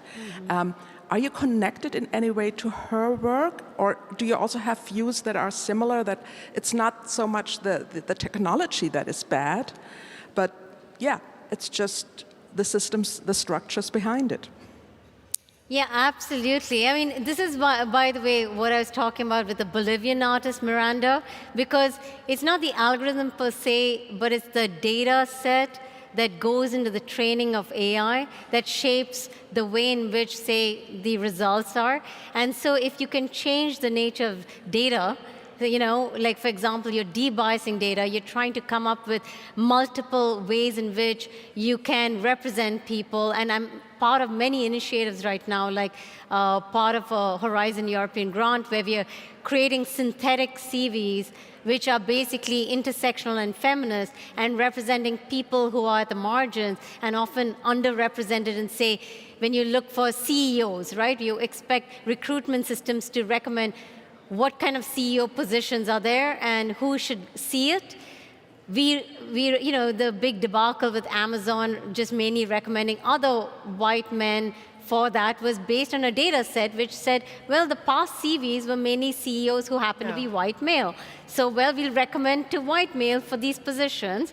And so we are literally at play trying to build data sets which can actually, you know, come up with other kinds of CVs to diversify that sort of end result. So same thing with creative data, right? So we are working with another group to do exactly that with artists like Miranda and others such.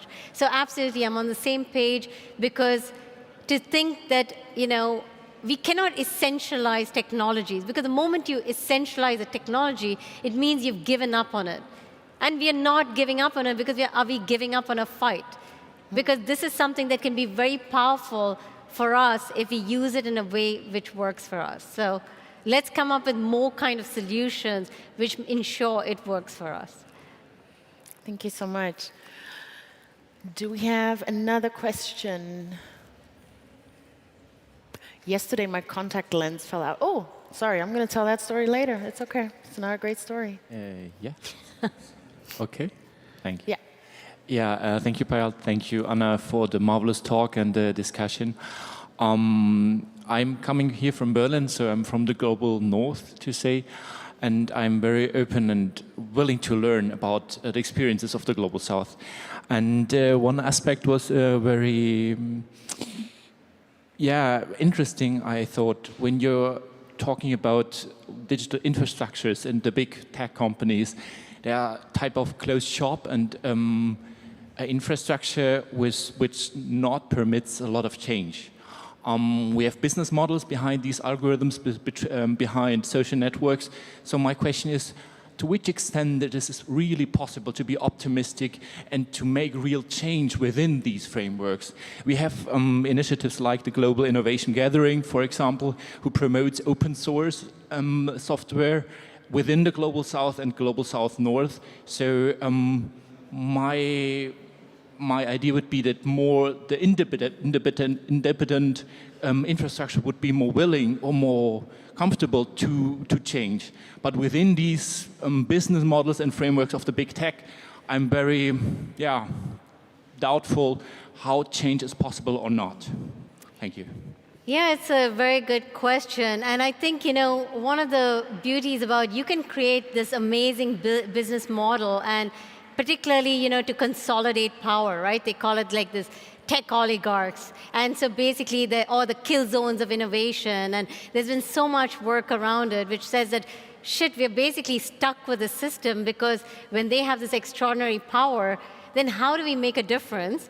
But here's the thing. So I'll give you a concrete example. Like in India, they've come up with the biggest digital public infrastructure in the world today, which, by the way, should have come from Europe because we've been trying to do that, where basically it is open source and accessible to all entrepreneurs who want to create companies and don't have to pay the ransom to iOS and Android to use their systems, right?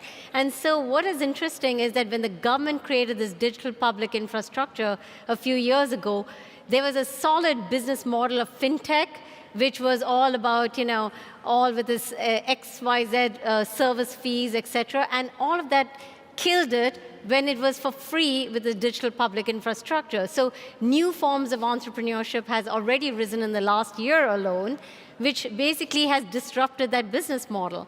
So what's interesting is that you can come up with a sort of it's like the auto industry in Germany, right? It's like they have built a solid business model, and now they see that they can be really left behind because it's no longer an auto industry, it's a data industry. And it's happening, and also not only that, renewable industry. And now they're seriously panicking.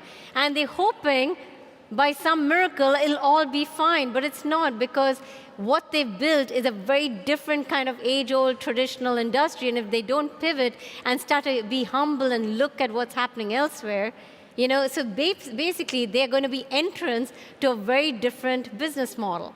And those AVs are going to really help with the planet, because we do need to come up with legitimate solutions. So there's many such examples where you can build a fortress, but change is happening outside the fortress. And we have seen that time and again, and that is our hope. So, yeah.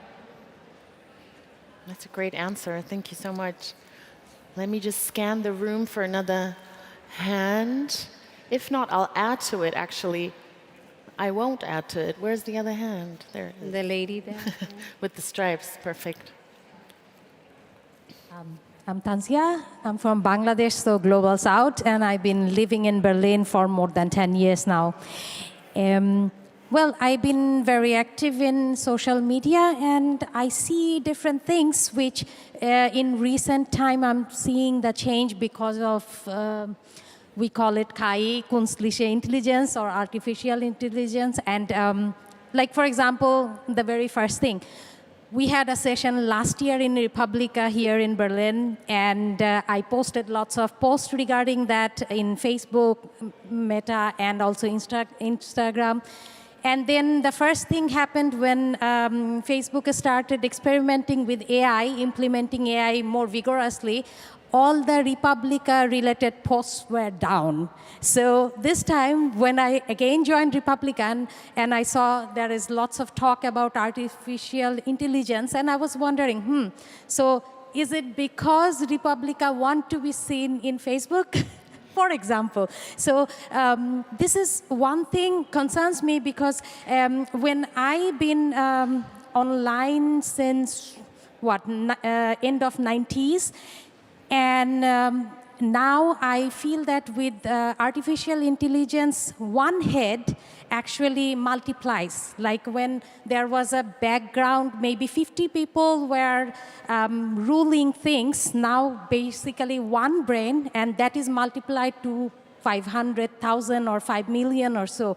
So at the end, these big companies are one way or another controlling, and I find they are more controlling with the artificial intelligence. For example, I've been a regular Google reviewer for different things because I used to think, okay, people can read my review for things and they can understand, okay, should I go to this restaurant or should I travel here or there, something like that. But in recent time, I have stopped writing Google reviews because at the moment, when I write Google reviews, many times when I use some critical keywords, AI stops me from posting that.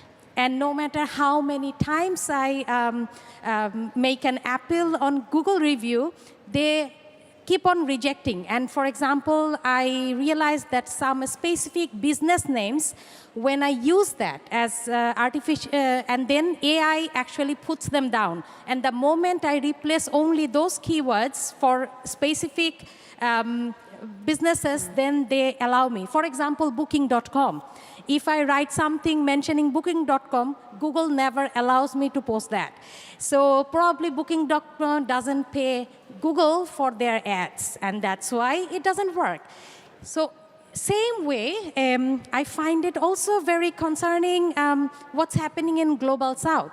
I see lots of online businesses are cherishing. My area of studies are only Pakistan, Bangladesh, and India. That's what I have observed. And there I see, okay, there are lots of business pages are popping up every single day, either in TikTok, Instagram, or Facebook, and then you don't know actually whether they are paying taxes or not, whether it's a scam or not. You pay someone, you trust their ads, and then you got scammed. Compared to that, these scamming processes are much less in Europe, especially in Germany. And I hate setting up any business in Germany because there are thousands and thousands of regulations and tax regulations, how to apply for this, and you have to suffer for 2-3 years before you found a startup here. But still, at least I know that the consumers are safe. And that's where concerns me that probably this AI thing is basically multiplying the big shots. What they want to think, they are just multiplying with AI. What's your, way, sorry. Only just the last point. For example, I live in Berlin. So the Berlin government's information website is berlin.de. And often Facebook removes this post when this is linked to berlin.de. And I feel concerned that I cannot post my city post on Facebook.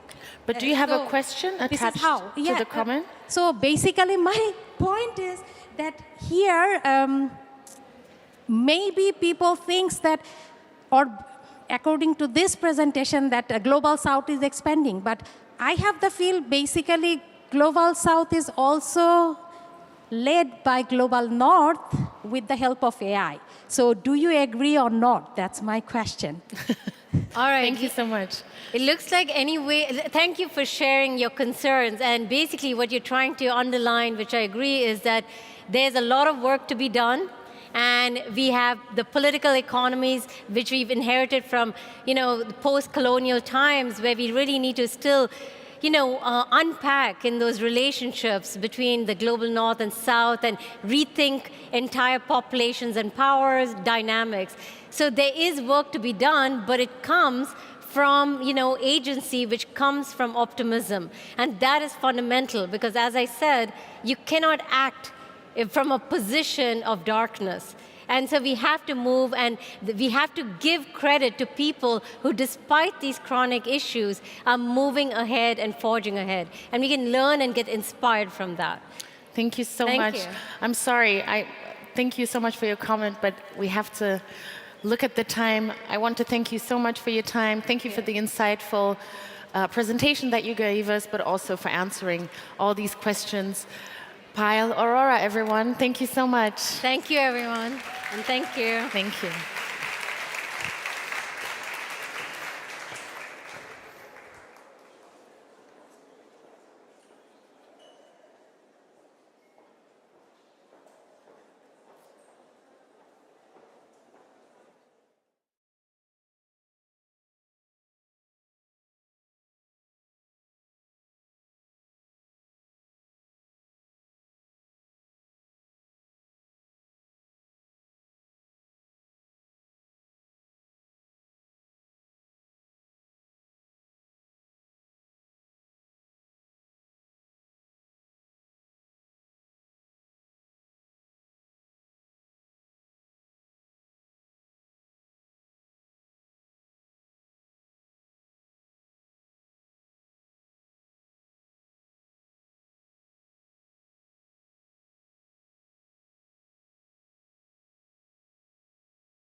All right.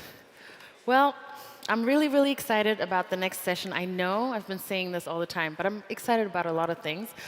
And I'm excited about it because there aren't many things I know about space travel and how to make it more sustainable. So I'm thinking after this session, I might know a little bit more, and that kind of makes me excited. Anyways, luckily for me and for all of us, Chiara is here to teach us and show us how we can make space travel more sustainable and why we need answers from space for a sustainable life on Earth, actually.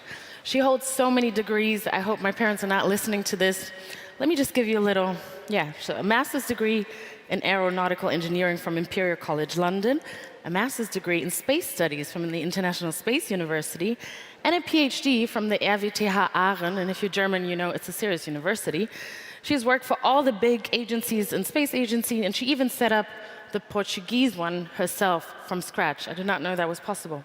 Anyways, today she is Professor of Space Mobility and Propulsion at the TU München and CEO of Neurospace. I'm really excited that she's here. Give it up for Chiara Manfletti.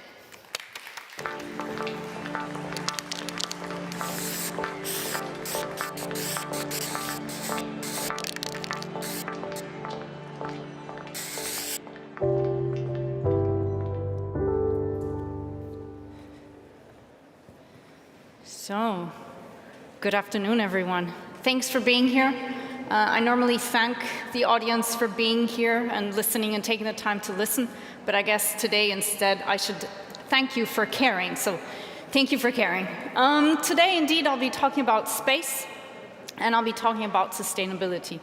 So my aim for this afternoon is to share a little bit of my passion about space. But before I start that, just a small story. When I was a little girl, I was reading lots of books, and there were two, let's say, picture books that I enjoyed very much. One was a book about animals, The Animal Kingdom. I love that book, still love animals. The other one was actually a book about the universe that my parents had given to me when I was very small. It had pictures about the different planets, and I was looking through this book. And I never thought that I should become active as an engineer or be active in space. Many years later, I realized that my fascination with space started then, already back in the day when I was small. And I entered space because of that fascination. But when I then started being active in space activities, I actually discovered that space is a lot more than that fascination that pulled me in the first place. And hopefully I'll be sharing some of that today. So, Anna very kindly introduced me. I actually come to you today with two hats on, if you will. On the one hand, I'm professor at the university. On the other hand, I'm CEO of a startup. And I'll be bringing things that we do both from a university perspective as well as a startup perspective to push space forward. Just very briefly, at the chair at university, the chair is called Space Mobility and Propulsion. Why space mobility? I actually see space as like the fourth dimension, right? So we move on Earth, we move through sea, we move through air, and we move, and we will move more and more through space. So that was my purpose of calling the chair Space Mobility and Propulsion. Why? Because without propulsion, we can't actually move to anywhere, right? And what do we do at the chair? We look at democratization of access to space, so making sure that space is accessible to anyone through new technologies, especially propulsion systems for access to space, so in the launchers and the big rockets. Then we look at in-space propulsion. In-space propulsion is a topic that we'll be looking at again later today, and I'll be telling you how we also try and make these propulsion systems a lot more intelligent. So I'm an engineer, I love machines, but fundamentally machines are a piece of hardware. I say they're like the muscle, right? And we need to make these machines a little bit more intelligent, so we also bring AI, so intelligent propulsion machines is another topic that we look at. We also try and look at breakthrough innovation, and we do testing for startups. One of the biggest challenges that startups have in the space industry, especially when it comes to hardware startups, is that it takes a lot of investment to do testing, for example, of propulsion systems. And when these startups go to VCs and say, hey, I have a new cool idea, the biggest challenge they have is actually building that infrastructure and being able to test. So as a chair, I thought, why don't we put the infrastructure that, after all, the government is financing through research to actually support these startups so they have a lower barrier to entry. So that's me at the chair. What about the startup I told you about? I'm CEO of Neurospace. Neurospace is a small company. We're 3 years old. We're about 30 people, and we support 300 satellites. And what do? We actually support them in understanding how to avoid collisions in space. And I'll get back to that. Some of these customers are already on board with us, so I'm very happy to say that we are getting to commercial sustainability, which isn't a given for space startups at such an early stage. So I was telling you at the beginning that I was fascinated about space and the stars, and I don't know how many of you in this room feel attracted to space because of this. This is an image that was taken by the James Webb Telescope. And what it actually shows, if you see those round circles, the curves, that's called microlensing. That's when gravity bends light. And that's, as I said, one of the earliest images that was taken through the James Webb Telescope. Another thing that fascinates me absolutely, and I think many find it fascinating as well, is exoplanets. Exoplanet research is also being done by the James Webb Telescope, and they've discovered so many planets which are like our Jupiter, like our Neptune. Some are actually similar to the Earth as well. And if they're similar to the Earth, so that means they're rocky planets, and in their so-called habitable zone. What does that mean? It means that they're in a zone where there's liquid water, because that can sustain life the way we know it. Then there's a chance that indeed these planets may have life again as we know it. Super fascinating. James Webb Telescope, huge, weighs 6 tons, 20 meters long, 14 meters in diameter. It has a 6-meter diameter mirror. Do you see the shades right here? This complexity is all needed to keep the mirror and the scientific instruments cold so that they can do excellent science. The International Space Station, I'm sure you've certainly heard of, another big beast, 420 tons in space, 109 meters long, 74 meters deep or wide. This is all infrastructure. These elements are the elements that are most visible about space, and again, things that I find are absolutely fascinating. I don't know if you've ever heard of the mission Bepi Colombo, mission going to Mercury. Why Mercury? I mean, of course, we look at all the planets, but what's so fascinating about Mercury? Mercury is a planet which is more or less the size of our moon, but has a magnetic field. Our moon doesn't have a magnetic field. Why? We don't know yet, so we're going to try and figure that out.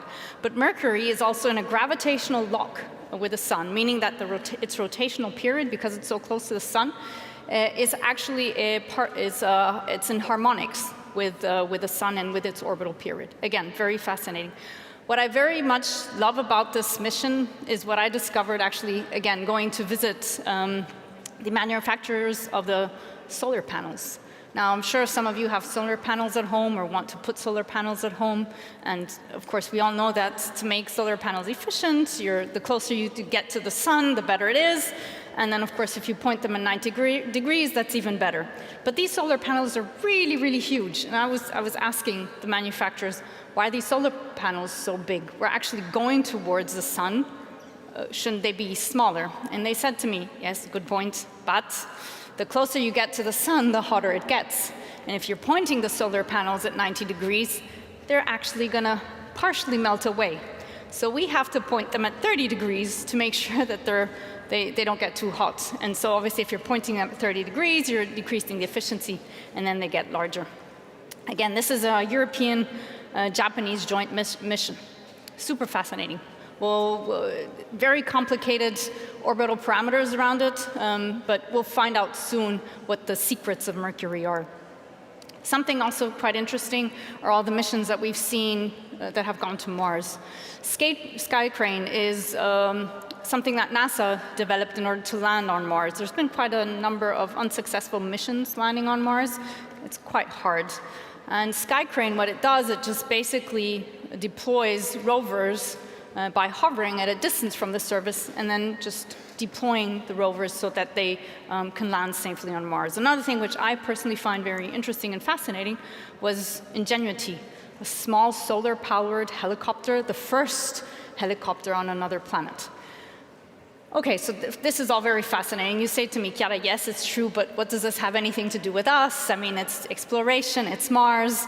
And if you're not super fascinated about knowing where life comes from, then okay, I can understand your skepticism.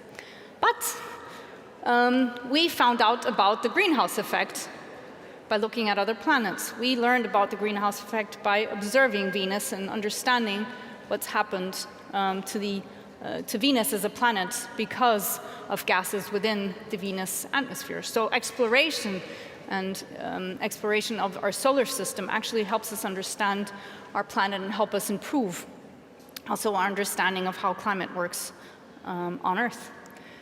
But indeed, space is infrastructure, right? And if we look at the kind of infrastructure it represents, we have launch segment. So obviously the part that brings satellites into orbit. So rocket launchers, here we see Ariane 5, which is no longer being operated, hopefully to be soon replaced by Ariane 6 later this year. We have a ground segment. Nobody ever talks about the ground segments because it's boring compared to the launch segment, but there are very important big antennas that are necessary to track the satellites in orbit, communicate with them, give them commands. Why? Because these satellites aren't completely autonomous yet. We'll get to that later. And then, of course, we have the space segment. And the space segment fulfills different missions, responding to different requirements. They look different depending on what we're trying to do. Here you see a satellite which is for telecommunication purposes. These are some Earth observation satellites that we have in orbit. They're called the Sentinel spacecraft and financed by the European Space Agency and the European Commission to generate different types of data so that we can extract intelligence out of it. So what I'm trying to say is that space indeed is an infrastructure, is an enabler. We shouldn't see space as just this fascinating thing, but it is, as I said, indeed an infrastructure. But it enables what? And it enables the part that we perhaps know less of, which is the end user segment, right? The precision farming. So being able to precisely farm land, to understand exactly what kind of crop rotation that we have to do. Navigation with your mobile phones. I certainly use it every day, trying to understand where you are when you're backpacking. And all of the things that I've shown you before have some dimension that link back to the end user, as we call it. The International Space Station, we do lots of science on the International Space Station, from molecular biology, gravitational biology, combustion, fluid physics, material science, trying to understand how single crystal metals or materials are better than multi-crystal materials. And we also do research on genomes. One interesting anecdote, NASA has 2 astronauts, which are twins. They sent one twin to orbit and they left the other one on ground. I don't know which one was the more lucky one, but what they did is that they looked at the chromosomes of these 2 twins and they realized that the ends of the chromosomes of the twin that was in space actually changed in size compared to the twin that remained on ground. And what we know is that the ends of these chromosomes are actually linked with aging. So somehow we haven't found the solution to eternal life, but somehow we're understanding the link between things. So again, putting even astronauts in space is very important to understanding human physiology, because why? They're then experiencing different conditions that we don't experience on Earth. Telemedicine is another extremely important topic where we're using telecommunications to provide medicine support to people that don't generally have access to it through ubiquitous communication and, I said, medicine services. Telecommunications and global navigation can help us navigate when we are in aircraft better, so that we can better plan our routes over less populated areas. In the meantime, we know as well that somehow we can also hinder, through careful planning, the contrails, which also have a huge impact on cloud formation and which again impact our climate. Okay? And these are all things that we can have through space-based services. Space also helps tiny insects. I have bees at home. Actually, I'm a honey producer, so this is an important topic to me. How do we connect space to insects? We can actually check insect population and cross-check that with the way we're using land. Is it farmland? What kind of crops? And we know that biodiversity is not just climate change, which is an issue. We know that biodiversity is another issue, right? So understanding how insects' population are evolving and what kind of pressures they're exposed to can also help us better understand and better plan how we use farmland and greenery in general. Another example I like to bring always is there's actually 50 so-called essential climate variables. These essential climate variables, they track different things. They don't just track climate, but they, for example, they track sea ice, sea level, sea surface temperature, ocean color, salinity of the oceans, greenhouse gases, ozone. And these 50 essential climate variables help us understand better how our climate evolves over time. Of these 50 essential climate variables, more than half can only really be tracked by space, through space, Earth observation-based spacecraft. Again, contribution of space to understanding our home world.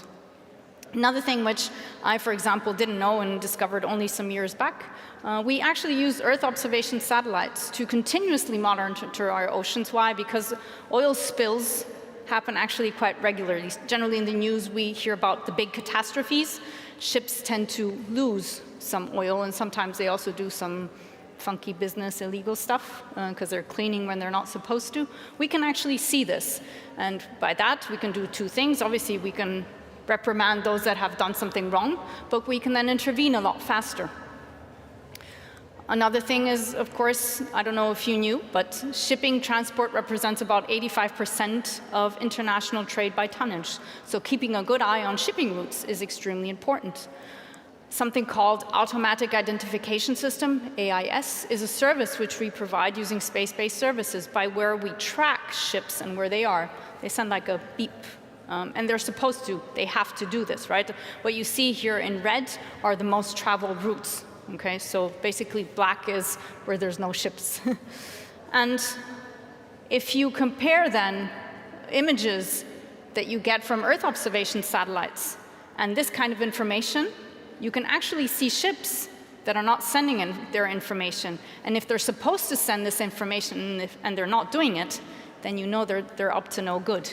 And this is actually how a hijacked ship was sort of discovered and tracked several years back by combining radar images, satellite radar, with IAS. They were able to track back a ship that had been hijacked. But there's more things that we should be doing in the future. One of my favorite things to think of is indeed what kind of new services can we come up with.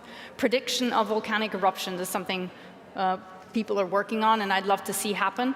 We can actually measure the changes in sort of how the Earth breathes, the changes in altitude of the surface, and by that, if we're looking and monitoring volcanoes, we can certainly understand if there's something happening soon. Something closer to home for those of you here home in Germany, we know that there were floods some several years back that could have been catered for a lot earlier. Prediction of floods. This is something we can certainly support with Earth observation. Looking into the estimation of how much solar energy we can produce by putting solar panels and such on buildings is another thing that we can be working on. Another example which I find extremely interesting, it has more of an economic dimension. I visited a company some years back and they were telling me, we take images of harbors and we check how many ships are on these harbors. And then we connect the images of these ships to the type of ships that they are and the kind of products they have on these ships. And then we look at the stock markets and the cost of these products on the stock market. And then we connect the time between it will take for these ships, depending on the queues, depending on the processes times that we have in the harbors, on how long it will take for this produce to be injected into the market. And then by that, we can actually tell how the cost of these products are going to evolve on the market over time. And then we can support people in deciding whether to invest or divest into produce.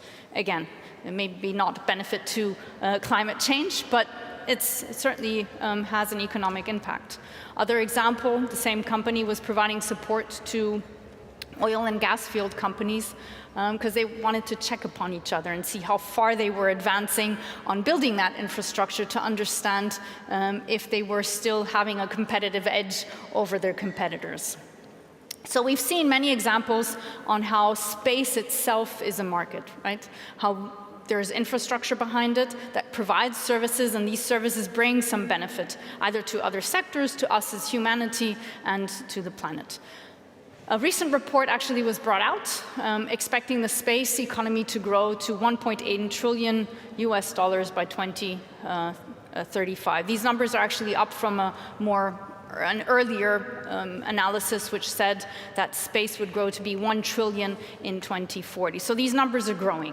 Of course, it's a bit of hocus pocus because we don't exactly know what's going to happen. But these are very positive numbers, right?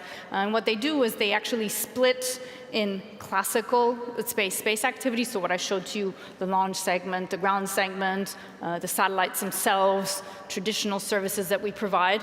And then they talk about additional services that space will be providing that other sectors will see it advantageous for themselves and will also go into developing. And the average that they say is that the sector is going to grow at about 9%, as I said, over the next decade, which is quite significant. Now, with this growth, with more and more sectors that are seeing space as an advantage, of course, there's also a lot more launches being made. And in 2023 alone, if you see this plot, it actually shows the number of launch vehicles or launch attempts that have been made since the start of the space age in 1957, and we see where we are now in 2023. There's a number of launches that have been made over the years, and we have reached record heights with 223 orbital launch attempts last year alone. And why do we say launch attempts? Not because, of course, not every rocket is successful in launching. But again, this means, as I said, that space is a sector that's growing, but it also has its challenges, right? And we'll talk about sustainability of space itself in a second. Now, before I go on, just sharing with you that, of course, if we look at the distribution in 2020, for example, and then 2023, we see that let's say the distribution of launch attempts has changed quite dramatically, right? So in 2020, we had US and China on par, and now we see in 2023 that there's been a significant increase in US launch attempts, and that somehow Europe is like this tiny little green thing right here. But okay, let's move on. Space is for humanity. So yes, there's been significant launch attempts. And what has been launched to orbit? So you've seen the James Webb Telescope. That's like big launch infrastructure. But there's been an increasing trend toward also smaller spacecraft. Why? Of course, they are more economically viable, right? If you're a startup, you don't necessarily have the availability of launching hundreds of millions of infrastructure into space, a satellite into space, but you can launch maybe a CubeSat, which costs 1 million or so, or even less. Now, what's the advantage of CubeSats? As I said, they're more economically viable. What's the disadvantage is that until now, many of them didn't necessarily have propulsion system on board. And that's a bit of a problem when it comes to sustainability, and we'll get to that in a second. So of course, as I said, to make all of this happen, we have to get into orbit first. Again, Ariane 5 launching. And you know how they say it's rocket science? Well, if you want to be a rocket scientist, you just have to remember this equation. There's all that's to it. Delta V, so the energy that you have to impart to a vehicle or a satellite for it to get into orbit is actually equal, of course, to the end velocity minus the initial velocity being 0, of course. And that's equal to the effective exhaust velocity of the hot gases that we've seen coming from the rocket times the natural log of the mass that it has at the beginning divided the mass that it has in the end. Basically, what we're saying is we're trying to convert propellant into velocity. We're taking propellant, we're combusting that, we're creating thermal energy, and then we take that thermal energy and we convert it to kinetic energy and we boost something into orbit. Okay, that's all there is to rocket science. And of course, we are trying to aim to get at different orbits. And these different orbits have different characteristics to them, right? So for example, we see the blue one, LEO orbit. In low Earth orbit, so LEO, we're not so far from the surface of the Earth. If you see the smallest number, it's 200 kilometers. That's actually closer to Munich, where I teach. So that's not really far. But there, as I said, there's lots of energy that we have to impart to these objects to get into orbit. We put Earth observation satellites in low Earth orbits. Why? Because we're trying to look to the surface of the Earth. We want to have high resolutions, and therefore it's better to put them in low Earth orbit. In geostationary orbit, for example, we put telecommunication satellites. Why? Because in geostationary orbit, the orbital period of a spacecraft is 1 day, which is the same as the rotational period of the Earth as it moves on its axis. And so basically what we have is that the satellite remains stationary over the same point of the Earth, and that's why it's good for telecommunication purposes, okay? Now, of course, the energy that we need to put these objects into orbit has some implication also on the energy that we need to bring these objects back down, right? And because we don't want to leave things into orbit forever, because that's not very sustainable, then we understand that when we look at the economies of things, if someone puts an object into orbit, it will cost X, depending on the launch vehicle they're on, but it will also cost something to take this back down. And that's part of the problem that we have today in space. Okay, so again, in order to understand the physics behind it, if you're not much of a technical person, imagine being in Newton's cannonball, right? And trying to understand what kind of velocity that you have to be imparted with if you're in this cannon in order to continuously fall into the Earth without actually touching the surface. And that gives you the energy that we need to get into orbit. Again, just to give you an idea, we were talking about altitudes of 300 kilometers, for example, or 200. The kind of velocity that objects have to have in orbit are about 7 to 8 kilometers a second. That's huge, right? So to put this in relation to things that we know, just giving some ideas, if we take a Formula One car, the engine more or less has about 850 PS horsepower. If we look at the engine of a jumbo jet, we're at about 18,000 horsepower. If we look at the Vulcan 2 engine, which is the central engine of Ariane 5, it has 4 million horsepower, right? So again, this is to give you a feeling for what we're looking at. And again, this is the kind of energy we need to get into orbit, but it's the same kind of energy that we need then to bring things back down. Now, once we're in orbit, there's all sorts of challenges that we have in orbit, right? And you may have seen that recently we're going through a solar high, solar maximum, and I don't know if you were lucky enough to see auroras. I live not so far from Darmstadt, actually, and they were visible as far as Darmstadt. So that's great. But where do these come from? Indeed, they come from the sun that's very active on an 11-year period, but spews lots of energies in our direction. And what happens is that these particles interact with the magnetic field of the Earth, and the particles enter the atmosphere, and these ionized particles then, when they enter at the poles, they cause the auroras. And as I said, there's an 11-year solar cycle, and I'll tell you in a second why we care about this at all. And these coronal mass ejections, as you see them here, they can be quite significant. This has become more and more important for our societies today. Why? Because we're becoming more and more digitalized, right? So if there's surges in our power grids, they can cause blackouts. And in fact, there was indeed some significant power outages across the world just last month. Now, I mentioned to you, indeed, that putting all of these objects into orbit means that somehow we also have to consider what happens to these objects once we don't use them anymore, right? So when your car is not functioning anymore, you have to bring it to someone that will discard it. Well, so far we didn't have any legal regime in space in place in order to really take care of that. So we have a situation now where we have nearly 40,000 objects in orbit which are larger than 10 centimeters. We have about 1 million objects that are larger than 1 centimeter. And we have over 130 million objects which are larger than 1 millimeter. Now, I've shared with you the velocities of these objects, right? Remember the 8 kilometers a second? Now imagine that something's traveling at 8 kilometers a second and is hitting you at 8 kilometers a second. No matter how small it is, it's bound to hurt, okay? So now comes the problem. We have lots of objects in space, and these objects pose a threat to other assets. So we want to have telecommunication services, we want to have Earth observation services, we want to have all of these benefits, but at the same time, we have a risk to these objects. What this plot shows you is, again, since the beginning of the space age, the increase in the number of objects that we have in space, both active and non-active.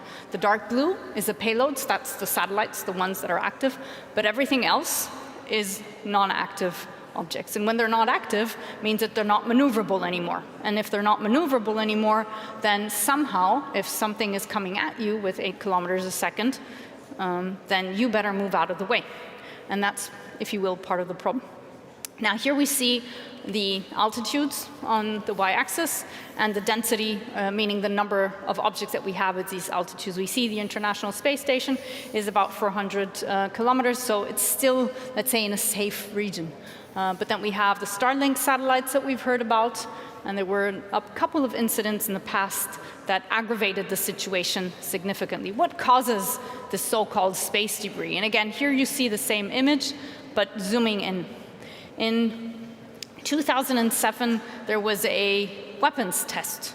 So China, but China's not the only country, unfortunately. I wish it was, because then it would make the problem smaller. China decided it was a good idea to just hit another object. And so they did a weapons test and tried to destroy one of their own satellites, and they did. And of course, that caused lots of pieces of debris in orbit. Then we had a collision of two satellites in orbit that hadn't been predicted, that didn't move out of the way, and that caused another step increase that you see.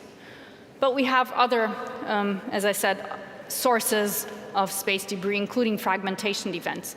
What are fragmentation events? If you put a spacecraft into orbit and you have batteries, for example, or a propulsion system, and you don't passivate it, they can actually explode over time because they heat up and they can actually explode. So again, we have to take care. How much does it hurt?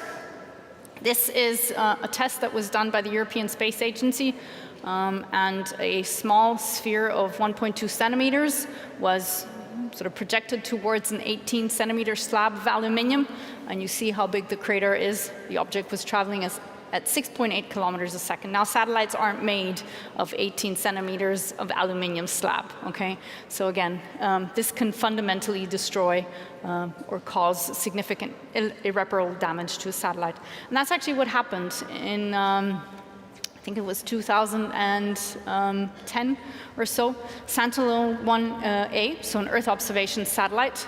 The European Space Agency was operating the satellite and realized all of a sudden, we have less power coming from the solar arrays. And so they turned on the cameras, and they saw that there was a sort of a darker spot on the solar array. And they compared it to an earlier image and realized indeed that it had been impacted by a space debris of 1 centimeter. So now, what can actually happen if indeed there's a collision of two spacecraft? So in 2009, there was a collision between two satellites, Iridium and Cosmos. And what you see was, you saw the two original satellites collide, and now accelerated, you see this whole cloud of objects and how this cloud of objects distributes, not only in the orbital plane of the original, let's say, mother object, but then how over time, because of different disturbances that we have, they actually go and pollute other orbits as well. So the problem of space debris is fundamentally an issue. Why? Because when we have a little object, it's hard to track. We can't necessarily see it from the ground, but it's also very hard to understand where it is and where it evolve over time. Oops. Okay. Why? I showed you space weather. And if we look at the impact of space weather on the density of our atmosphere, it has a huge impact.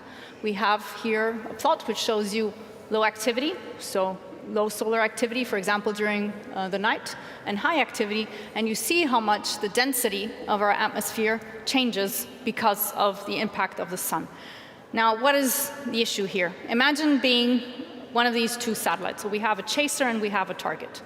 And we know that the orbits of these two satellites are going to intersect at some point. Okay? The problem is that, because of what I showed to you, we don't exactly know where these objects will be. We have a rough idea. And what we do is we depict these satellites as ellipsoids. Okay? So we say the blue satellite is here, but it could be anywhere in this ellipsoid.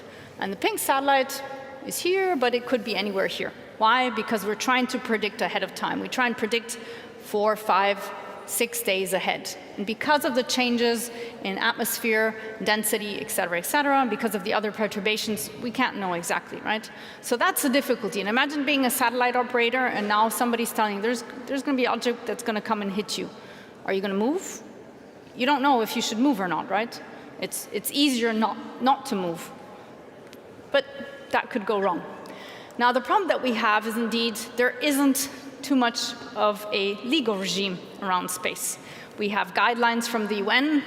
We have a so-called Interagency Space Debris Coordination Committee, which tells us what we should be doing to behave well, to maintain space clean, so that, again, we can continue providing services. But none of this is binding, okay? Original documents stated that we should leave objects in orbit for a maximum of 25 years. Now imagine for a second that your car stops working and you just leave it on the side of the road for 25 years. I don't know, but I think that's a bit too much. People have started rethinking this and now have decided that 5 years is a lot. Personally, if you ask me, even 5 years is a lot.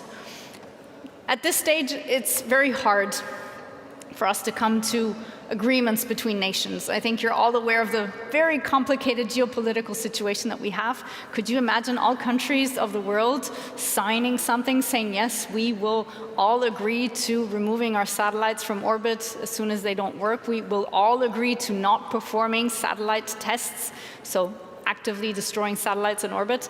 I don't think that's going to happen. Our hope are two things. One, national legislation, and we see some countries taking the lead. For example, France has in its national law that if someone launches from French territory, they actually have to deorbit what they launch after they launch it. Fantastic. Germany, unfortunately, we still don't have a space law. Hopefully, we will get to it. Okay. And some of these guidelines, they actually define two so-called protected regions. And there's two protected regions that we talk about. One is the low Earth orbit, and you saw how many objects there were. And the other one is the geosynchronous orbit. Low Earth orbit, because, again, we have the International Space Station, because there's many objects in there, because it's very attractive from an economic point of view. And geosynchronous orbits, because, again, it goes back to what I had mentioned to you before. It takes a lot of energy to put objects into space. This is where we have most of the telecommunication satellites. And if we populate those orbits, then we won't be able to use those orbits anymore to provide further telecommunication services. So we try and protect those regions. Again, I find this fantastic. I think we should be doing more, because fundamentally we should protect all regions. So, sustainability. Something's happened to the Earth, by the way, on this slide. For some why it got squished. Forgive me for that. But when I talk about sustainability, for me, there's various elements which are important. The environmental aspect, so I told you about the number of objects that we have in orbit. We have to get rid of those for sure. But there's also an economic dimension. We can't really push for sustainability if it's not economically viable. And that's also where I hope that startups and other companies understand the importance and will act before we have an international regime in orbit. The other dimension for me is also scarcity and resources. I love this planet. I don't believe that we should necessarily be fueling space activities just from resources on Earth. The universe is huge. There's so many resources in orbit. Can't we use resources that are also in orbit? And I think we should. And we'll get to that in a second. And of course, why? All of this is important because fundamentally it goes back to what I was saying at the beginning. There's so many services, climate change, biodiversity, telecommunications, telemedicine, all of that. So we need to guarantee the safety and security of those assets that we put into space. And we can only do that if we make sure that there's no collisions and that these orbital regimes are clean. So the space community is working very hard, and there's various elements that we're looking at. Eco-design. So how can we reduce the impacts of manufacturing, producing, and launching? How can we manage the end of life of satellites, for example, removing objects from space, but not only? And how can we think of a future, indeed, where we're servicing in orbit? Here it says active debris removal, that's certainly one of them, but how can we do more? And for me, all of this and sustainability is the basis for a future in space economy, right? So today we're looking at fleet management. So we're managing our satellites, we're managing our fleets of satellites. We have done some maintenance into orbit. We have already done life extension. There has been a satellite, and I have an image coming up. There is a company that sent up a propulsion system to extend the life of a telecommunications satellite in orbit. But can we think of refueling, manufacturing, assembling, recycling in orbit? We must, we should, we are. And that, for me, is, if you will, the unifying vision that I have. At some point, we will be using resources in space. That's only natural. It will extend our economic regime to space. And it will also enable us to use resources that are not limited to our tiny blue and fantastic dot. So this is the image I was telling you about. What we actually see is a geostationary orbit satellite that was serviced by a mission extension vehicle, and we see here the vehicle docking onto the end of the satellite. And what it did is it provided propulsion needs for another 10 years of mission, right? Because when you have a satellite with a propulsion system, once you don't have any more propellant on board, that's it, end of story, right? And that's a bit of a problem. So again, what is the vision? The vision for me is self-sustaining autonomous activities in space, where we are somehow extracting and distributing resources that we get in space. We distribute these resources across multiple spacecraft or other things that we do, and we use them for autonomous and sustainable operations to provide all of those services that I was mentioning. But for this, we have a number of challenges moving forward. Some of them are technical, of course. Some of them are of legal nature. So let's just look at some of these aspects. Spacecraft autonomy. Today, when you have a spacecraft in orbit, what you generally have is someone sitting on ground, which schedules commands and tasks for the spacecraft, sends it on orbit, and these functions are then performed. Okay? But we want to go to a complete goal-oriented operation. So basically, the spacecraft knows that it has to perform X mission, and it will replan what it does in order to fulfill that, including surprises or anomalies that could come its way. We're not there yet. We have some adaptive so-called event-based operations on board. Some examples of this: there was a Deep Space One in 1998, which was tested, and this was basically taking over some of the spacecraft functions to fulfill, as I said, missions operations. Another experiment was done about 10 years later with the EO-1 autonomous science craft experiment.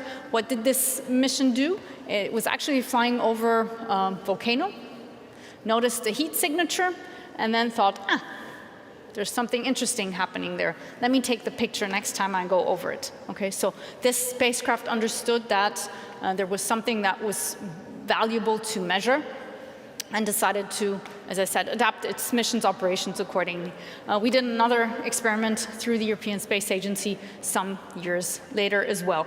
And you can imagine that the first interesting element of autonomy could be, I'm an Earth observation spacecraft, I'm flying over a region of the Earth, and I'm actually interested in looking at the delta of a river and understanding what biodiversity is doing in that region, if it's changing or not. But it's very cloudy, and I've just taken an image of clouds. Clouds are interesting, but not interesting in this case, and so it decides not to take an image or not to beam it back to Earth, right? Again, very, very interesting. So what are some of the pains that we have on our way to self-sustaining and autonomous space activities? The first one, indeed, is space propulsion. I told you, not all spacecraft have space propulsion, and some of them that do have complex propulsion systems which are based on hydrazine.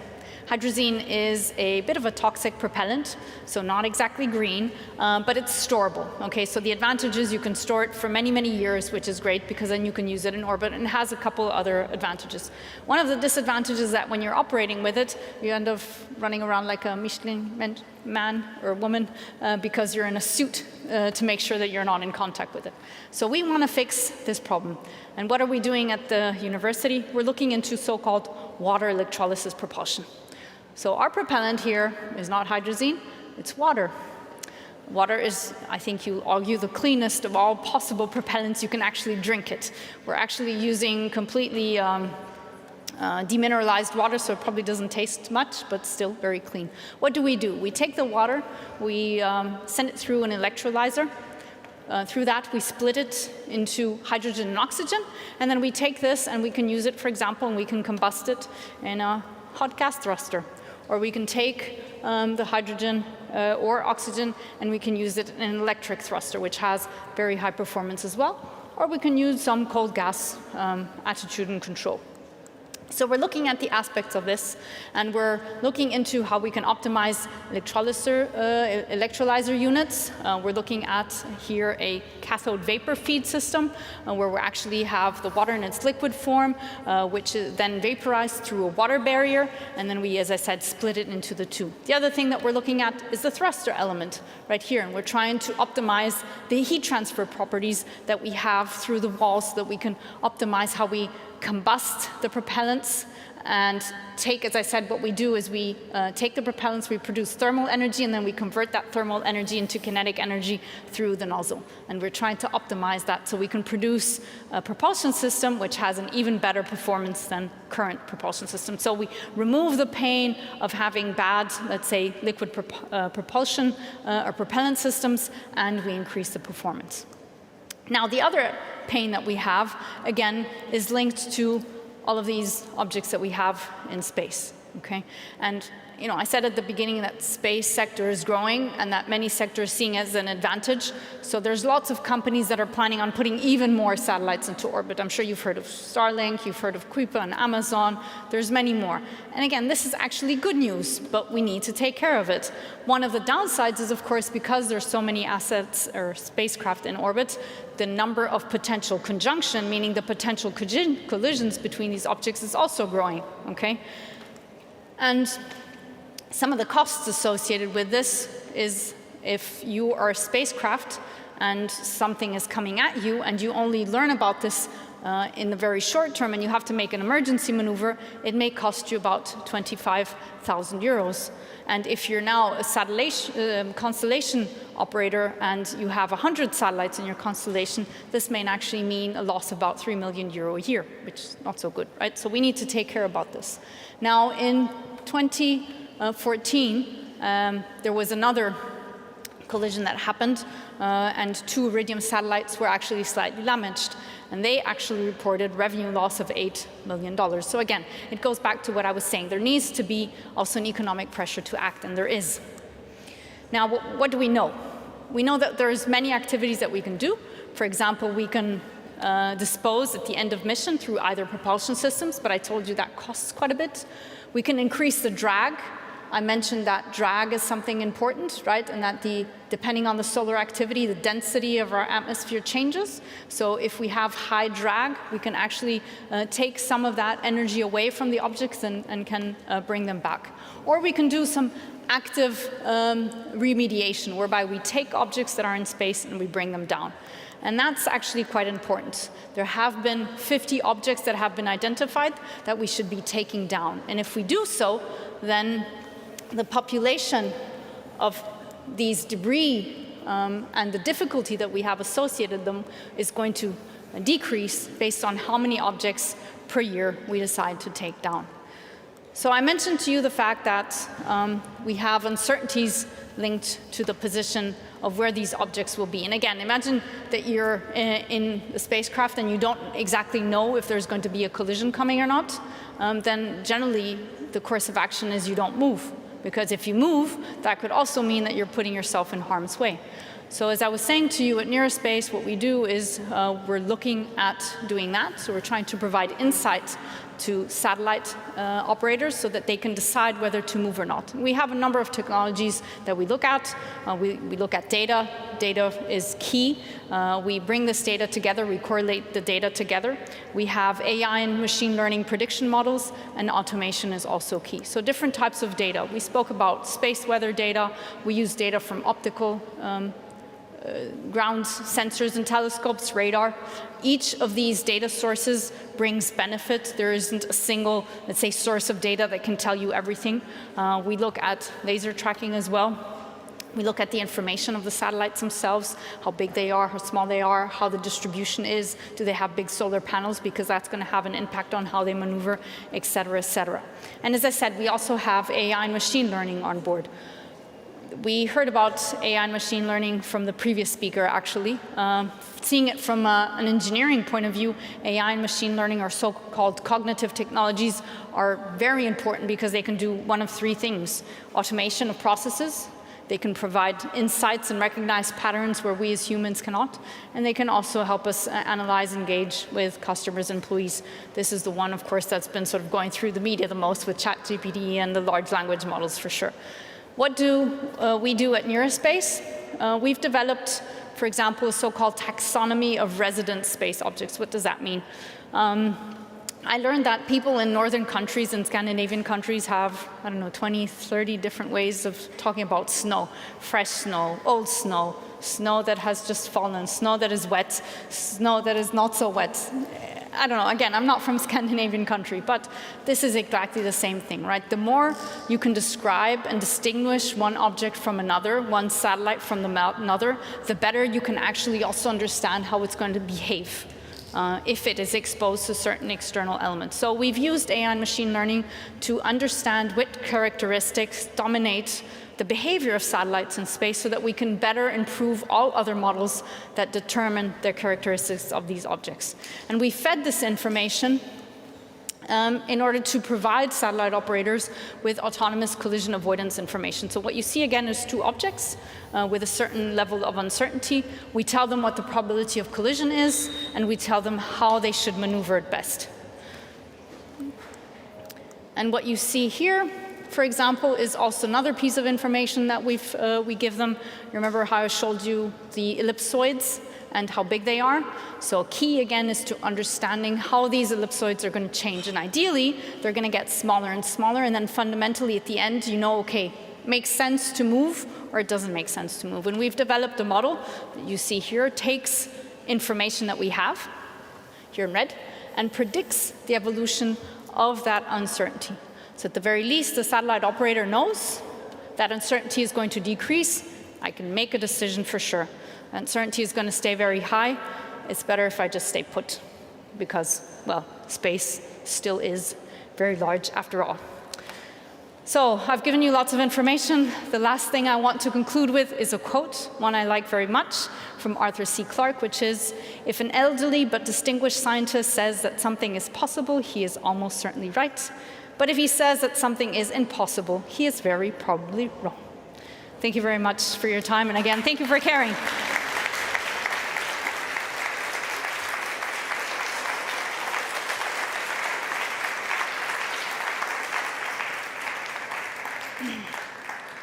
So the timer tells me there is 6 minutes and 18 seconds. So if there's any questions, I am here for you to answer any questions, to hear any feedback, criticism. Yes, please, sir. Yes, a microphone is coming. Thank you so much.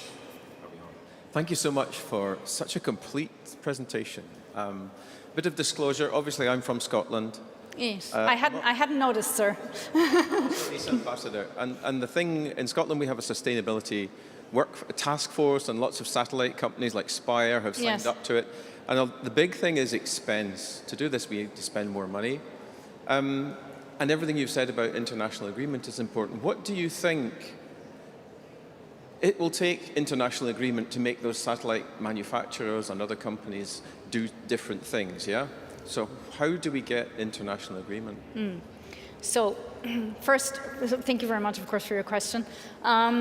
First of all, you saw that Spire is one of our customers. So there is a level of, there's an economic dimension to this that makes satellite operators want to act even though there's not. Now, inside, for interest for everybody, some of the customers that have signed with us actually told us that, for example, insurance companies have told them that if they sign up with collision avoidance providers, they will get a reduction on their premiums because the risks reduce, right? So again, lovely side of the economic dimension of this whole thing.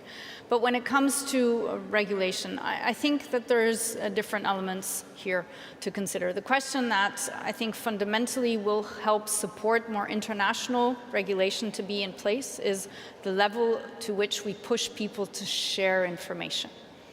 I've heard lots of resistance, and I can kind of understand it, and I've had conversations with potential customers that actually have told us we don't actually really want to know other people to know exactly actively where we are.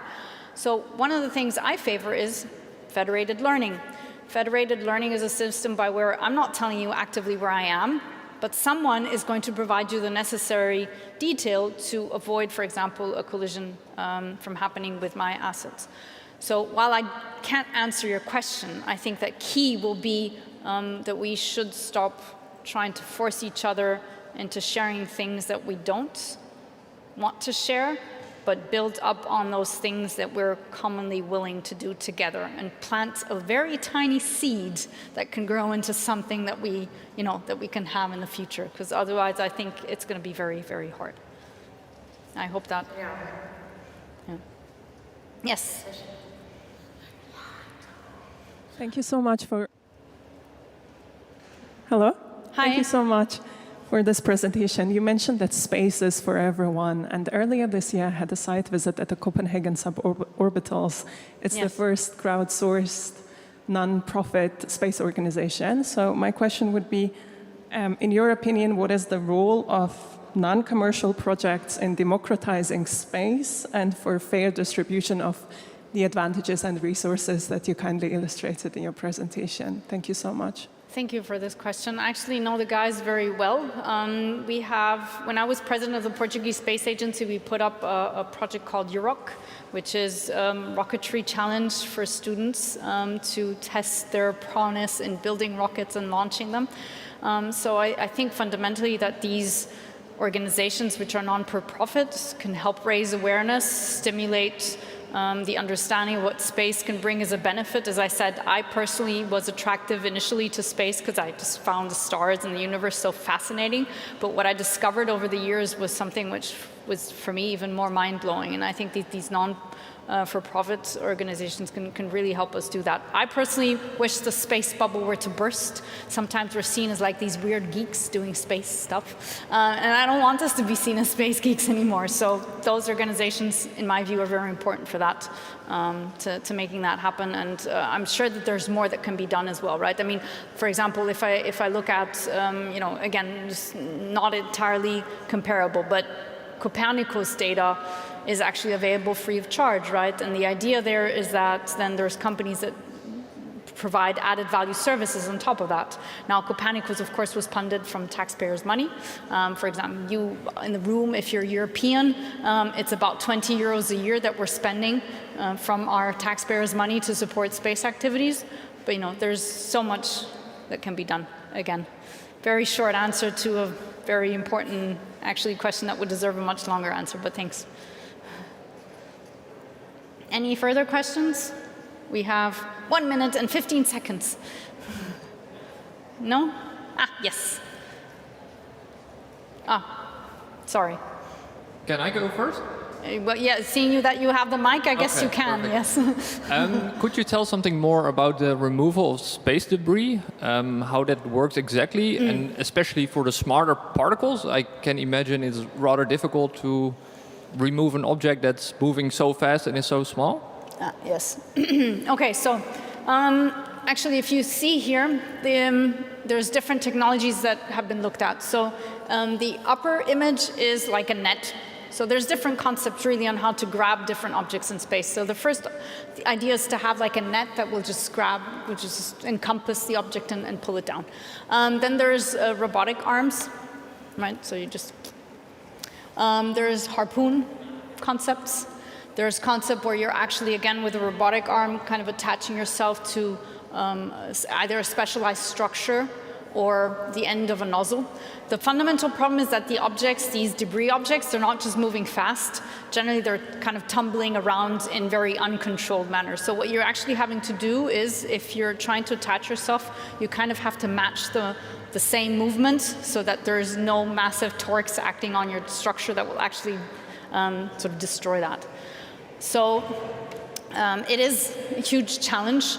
When I was back at the European Space Agency, what we actually did is we launched an initiative, and the idea there was to get companies to propose to us missions that would do that. And one of the objects that was selected was a Vega upper stage element that had been sort of left into orbit. And one of the first things that was done was to try and understand the tumbling rates and the behaviors of these objects in space. So again, it's not nothing that it's not that I'd say it's not technically impossible, but it's a big challenge, right? And the biggest challenge is that when you're launching into orbit, you may not necessarily know what the object is doing exactly, so we also have to increase our capability of observing those objects in space to understand what they're doing. Now, when you talk about the smaller objects, the biggest challenge is that we don't actually really know where they are. So these numbers that I shared with you with 130 million particles smaller than 1 millimeter, these are actually statistical models. Even the ones that are smaller than, let's say, a centimeter, we can't actually observe them from ground at this stage with the technology that we have. There's different companies that are looking at putting sensors into orbit that sort of measure impacts, and through impacts, again, we can have an information of the kind of distribution, but it's, at this stage, for us, still very impossible to actually see where these objects are. I've seen lots of ideas of like putting huge foam blobs into orbit so that the objects will kind of fly through and lose energy, but again, it's 8 kilometers a second, so it would have to be like a huge foam. At some point, we'll come up with the right technical solution, but I don't have the answer for you now. Yeah. Our time's up, but nobody's kicking me from stage, so I don't know if you still want to go, then.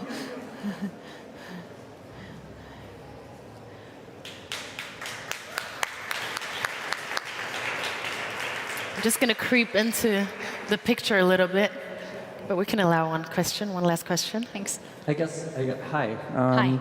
Just have one question in terms of how people who aren't involved in the aerospace world, if they wanted to change their career path or if they're students and they wanted to kind of get an overview of how to plug in order to make space more accessible, and space industries and all of this fun stuff, what are some of the first steps that people could take?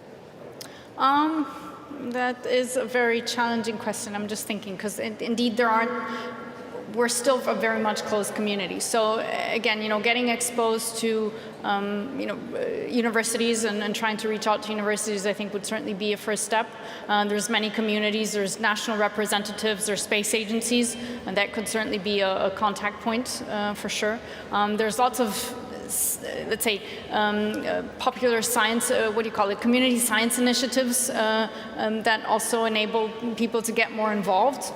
So I think the internet these days is a powerful instrument to trying to find out more for sure. But drop me an email, I guess.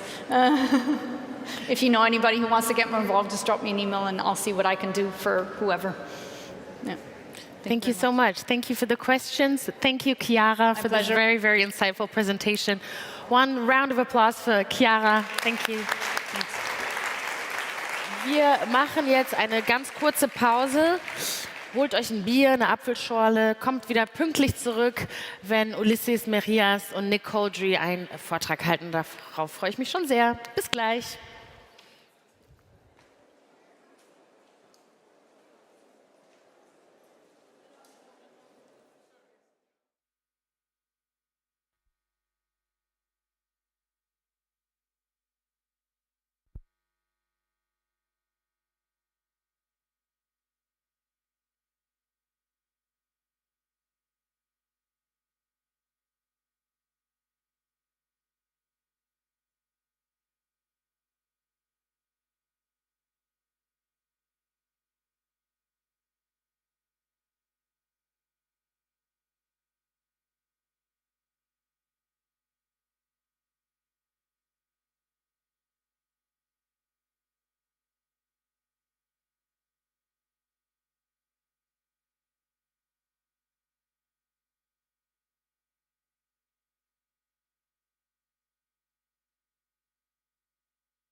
Hello, hello, hello. We're back again. Well, I hope right-wing conservatives aren't listening because this word will trigger them. And it's not LGBTQ, it's not gender, it's colonialism. Nick Cowdery and Ulises Merias are here to introduce their new book, Data Grab, which argues that the extractive practices of today's tech giants represent actually a new stage of colonialism. Ulises Merias is a professor of communication studies, and amongst a lot of things that I can't list right now, he's also the co-founder of Tierra Común, which is a network of activists, educators, and scholars working towards the decolonization of data. And Nick Cowdery is a professor of media communications and social theory at the London School of Economics, and he's also the second co-founder of Tierra Común. I'm really excited that the two are here. We've had pleasant exchanges backstage. I want you to put in all your energy, give them a warm welcome, Nick Cowdery and Ulises Merias.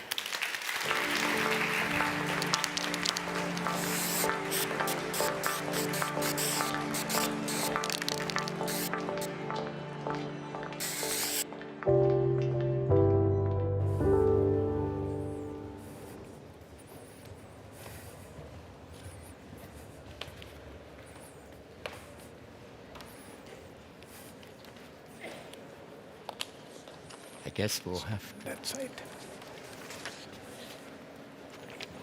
Ah.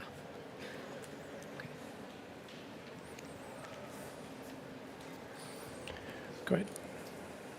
Well, it's great to be here in Berlin and at Republica.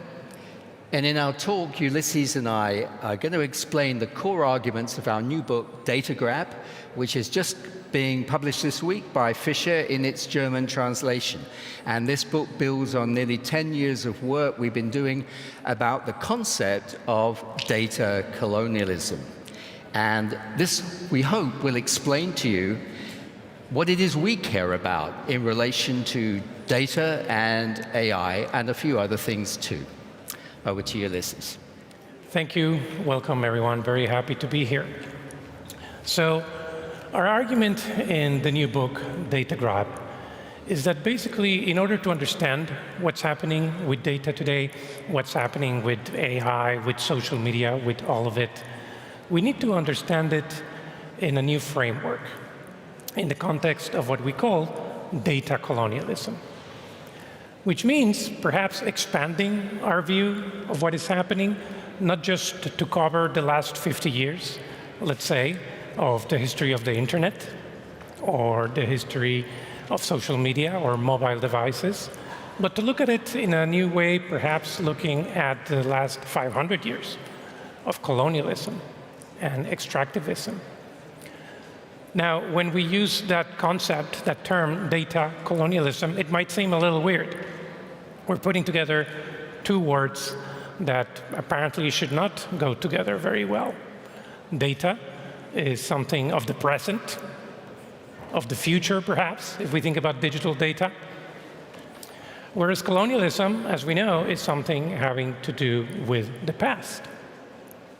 So in order to understand why and how we're putting these two things together, let's look at some basic statistics.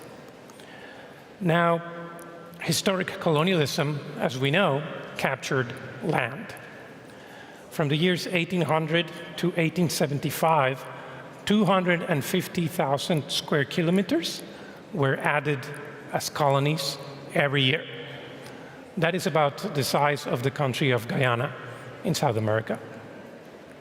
From 1875 to 1914, that number increased to 620,000 square kilometers of territory added to empires every year. That's about the size of Ukraine, if you want to think about it in terms of size. By the year 1945, 1 in 3 people in the world were living under some form of colonial rule. Data colonialism, we're arguing, doesn't capture land, it captures human life through the medium of data. And it's a lot of data. Last year, 3 in 8 people used Facebook. 1 in 8 use TikTok. Also last year, we were generating about 329 million terabytes of data every day. And it is expected that by next year, 2025, we will have generated about 181 zettabytes of data, where 1 zettabyte equals 1 trillion gigabytes. Now, in order to understand the magnitude of this change, of what's going on, I'd like to share a quote with you from Hal Varian, Google's chief economist, who in 2013 wrote, "There is now a computer in the middle of virtually every transaction. Because transactions are now computer-mediated, we can observe behavior that was previously unobservable and write contracts in it." That's very important, right? Corporations could not only track our data, they could monetize it in some way, write contracts in it. So with that, I'd like to give you sort of the official definition of data colonialism that Nick and I have developed. We say that data colonialism is an emerging order for the appropriation of human life so that it can be continuously extracted from it for profit. We're not saying all data is bad. We're not against data. We're specifically looking at this phenomenon of extracting data from our life for one single purpose, which is the generation of profit. Now, we don't mean to imply with this that data colonialism and historic colonialism are one and the same. We are not saying that we can expect to see the same level of violence, for instance. We are saying that there are, in fact, important differences between data colonialism and earlier forms of colonialism. Differences in terms of the scale, the context, the modality. Colonialism in Mexico, for instance, where I'm from, was very different than colonialism in India, which at the same time is very different from modern forms of colonialism. For instance, what's happening in Palestine and other parts of the world. But we're saying, despite all of these differences, there's one key similarity between all of these types of colonialism, and that is the function. The function is the same, and that function is to dispossess, to extract. How?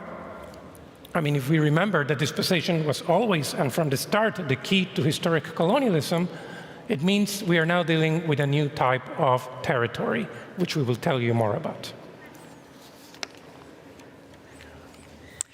We'll give you our definition of data territories in a minute, but the fact that we can even begin to think about what's going on with data and AI in terms of some territorial ambition is the first sign that what's going on here might be colonial. What we're saying is that what's going on with data and AI, comforting though it often is more than just another capitalist innovation. It's not just yet another technique for extracting value from us. Instead, what's going on is the creation of a new world of extraction, a social order that extends colonial extraction in fundamentally new ways. How? By appropriating human life itself in the form of data. And if that's true, if there's a big transformation this big, the clearest parallel to such a big transformation in human history is the disruption to the social and economic order that happened with historical colonialism. Now, of course, there will be some people who say this can't be anything colonial because colonialism finished. It was over centuries ago, or maybe 50 years ago at least. And to those people we say there would have been no capitalism without the huge extraction of resources that was historical colonialism. In fact, more than that, colonialism didn't stop just because capitalism got started. It went on developing in the 19th century. Think of the American slave plantations, which were reaching their peak just at the same time as the British cotton factories were, because they were connected. And this connection between colonialism and capitalism went on to produce the profoundly unequal global political economy and the racist societies which we have today. So why not allow the possibility that colonialism could have one new stage in its unfolding, which is the data grab? The next stage in what we call the colonial capitalist double helix that has been unfolding for 500 years. So as colonialism and capitalism continue to co-evolve, continue to co-develop, the narratives used to justify them also continue to evolve. And that is important because these narratives provide a little bit of window dressing on what is otherwise quite a brutal exercise, as we know colonialism is. And these narratives are usually presented in terms of a civilizational project. That's why we put up with them, because we think they're contributing to making humanity better. These narratives, of course, have a colonial past. Back then, we were told that we should put up with colonialism because it would bring about progress and modernity. Yes, modernizing those people who were not modern. We were told colonialism would bring salvation, right, in the form of the religion of white Europeans. We were told it would bring about peace and prosperity. And we were told that we must put up with it because at the end of the day, the colonizer knows best. This model, implemented by white European males, was taken as a universal standard that we should all follow because it was going to contribute to all of these things. Today, the narratives have not changed that much. We're still told that we must participate in this system because it will result in progress. Perhaps when we think about AI, we're told that these machines will surpass human limits, bringing about progress. Maybe we won't experience religious salvation, but these technologies will certainly make our lives more convenient. Yes, as we use the different apps that supposedly make our lives easier. We are told that these technologies will also revolutionize our sense of community, making our communities more open, more democratic. Of course, we know that that's not working out in exactly the same terms. And at the end of the day, we're told that we must put up with it because the CEO, again, in most cases, a white male, knows best. And the algorithms that, in most cases, are written by white males also, know best. So how do we begin to challenge these narratives? In our work, we organize our argument in terms of the 4X model. I don't know if some of you know this model. It is something that is applied in strategy video games, such as the one you see back here. This is Colonialism, the video game. It's part of Sid Meier's Civilization series. So in this game, which is already kind of old, you can play as the Spanish, the British, the French, or the Portuguese, I believe. And your goal is to go around this virtual land, establish colonies, conquer new territories, and of course, pacify the natives, who are all computer characters. They're not really sentient.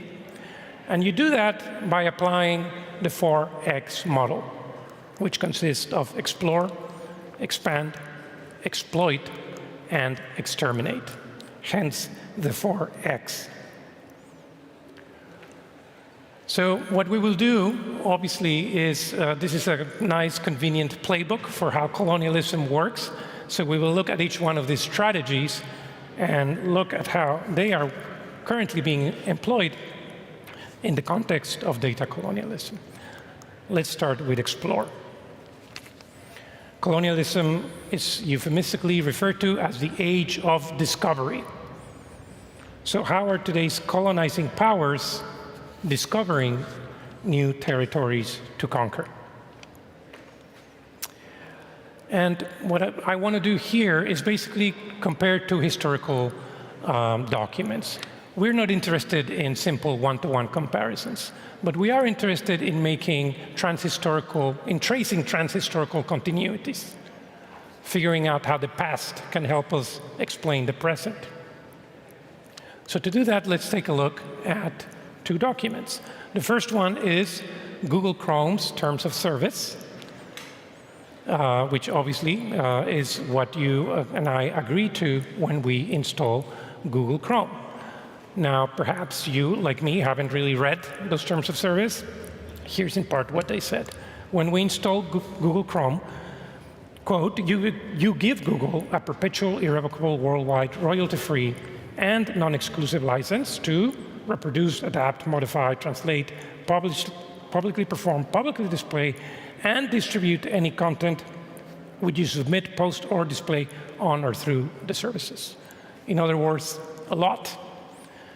Especially if we recall that we use Google Chrome not just to browse the web, but to check our email, upload pictures, create Google documents, such as this slide point, which I guess, therefore, we're giving Google permission to use all of our content. I want to compare this to a much older document. This document is called the Spanish Requerimiento, circa 1513. This was a document read by Spanish conquistadors when they were about to enter a city or a village in what is now known as Latin America. They would arrive in the middle of the night, under cover of darkness, stand outside the city limits, and proceed to read this document to a population. Obviously, they were reading it in Spanish to a population that did not speak Spanish and who could therefore not understand. The document said, in part, "But if you do not submit, I certify to you that with the help of God, we shall powerfully enter into your country and shall make war against you in all ways and manners that we can, and shall subject you to the yoke and obedience of the church and other highnesses. We shall take you and your wives and your children and shall make slaves of them, and as such shall sell and dispose of them as their highnesses may command.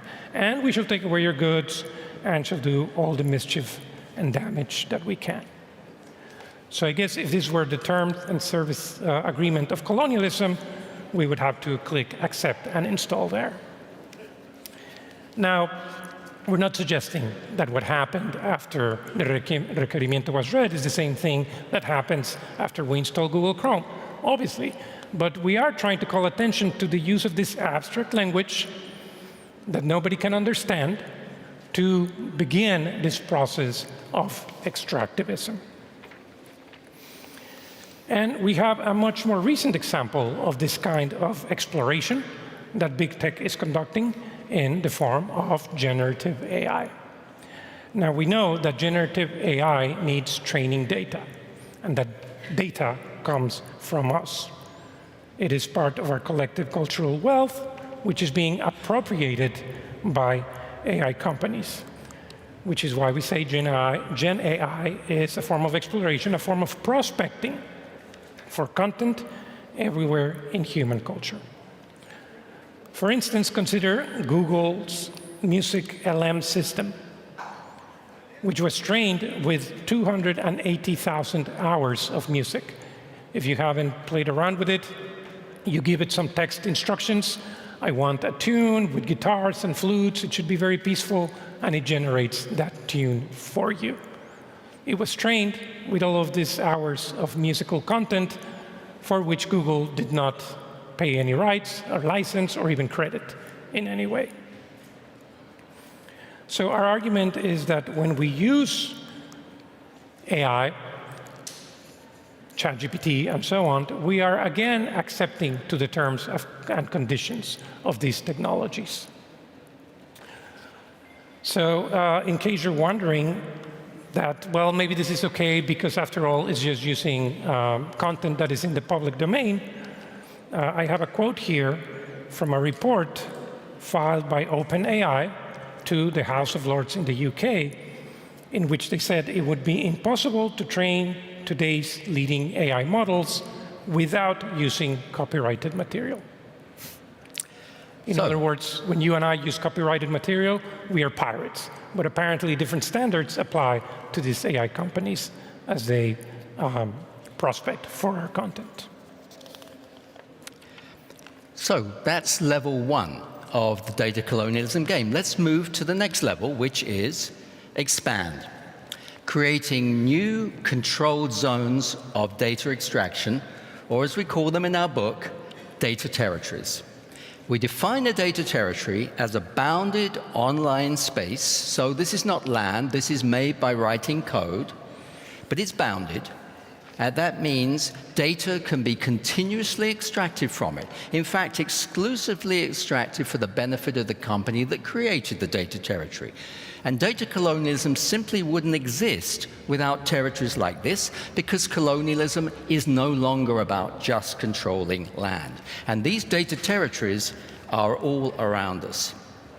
They include, for example, all the usual platforms, apps, smart devices, search engines that we know are extracting data from us as we use them. They also, as Ulysses was just saying, include the AI chatbots, which, as we know, take our questions and add them to their large language models. But there are many less familiar areas of daily life that are also being transformed into data territories. Let's just take 3. First of all, food production, or so-called ag tech. Tractors today are increasingly now computers on wheels that are sending data back continuously about what they do to the corporations that made them, and in the process, completely changing the relation of the farmer to the land. Or there's health tech, called by the Wall Street Journal in 2019 an open frontier for data extraction. Whether it's via our personal self-tracking devices, you may be wearing a Fitbit or an Apple Watch, which is sending data back to some distant company, or at the level of our national health systems. In January this year, former UK Prime Minister Tony Blair published a report praising the use of AI in the NHS, the British National Health System, and proposing that every citizen should be wearing something like a Fitbit to ensure a constant flow of data back to the NHS's data vaults. And finally, and we care a lot about this one, there's EdTech. Increasingly today, our classrooms are designed around data extracting platforms, so-called EdTech, which are extracting data continuously and providing the place where curricula are designed, assessments set and evaluated, the registers are kept. The whole school is managed on a platform where teachers and parents, and certainly children, have almost no say in how it runs. So that's how the sort of shape that these new territories look like. How are they formed? How did they come into being? Well, if Marx was right, and he certainly was, that labor relations are crucial to how capitalism is reproduced as a social order, today capitalism requires one extra type of social relation to ensure this new data grab, and that's what we call the data relation.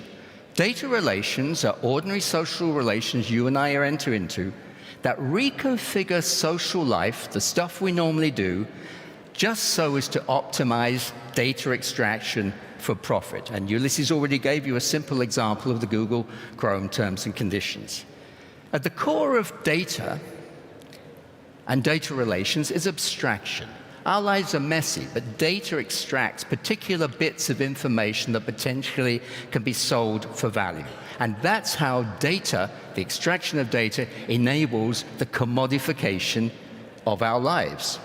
Just as the labor market commodifies the stuff we do that we call work. And the result is devastating.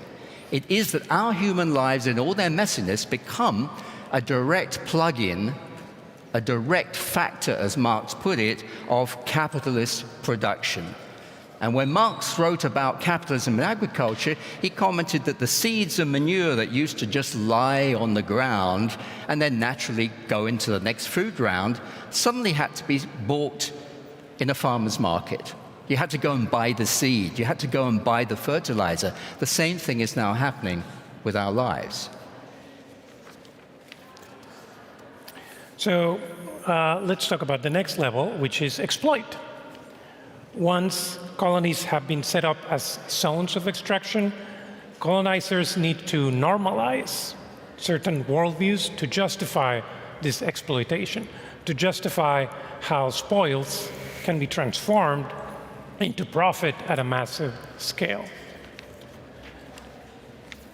So the worldview that justifies this kind of global exploitation has its roots on colonialism, not surprisingly. So what I would like to do is sort of explain this by starting with the concept of cheap nature. In order to colonize the world, the colonizer had to view nature as something that was cheap, something that was abundant, free, something that didn't have an owner. Of course, we know that there were people actually living there, but from the perspective of the colonizer, those people were not full human beings, so they needed to be modernized, as we said earlier.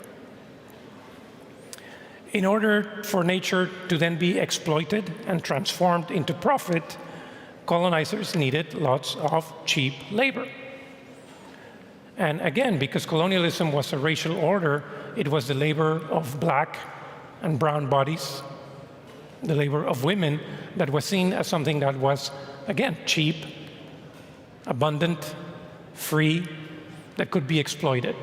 That was the only contribution these groups provided to the system, and they were told that it was for the betterment of humanity and for their betterment as well.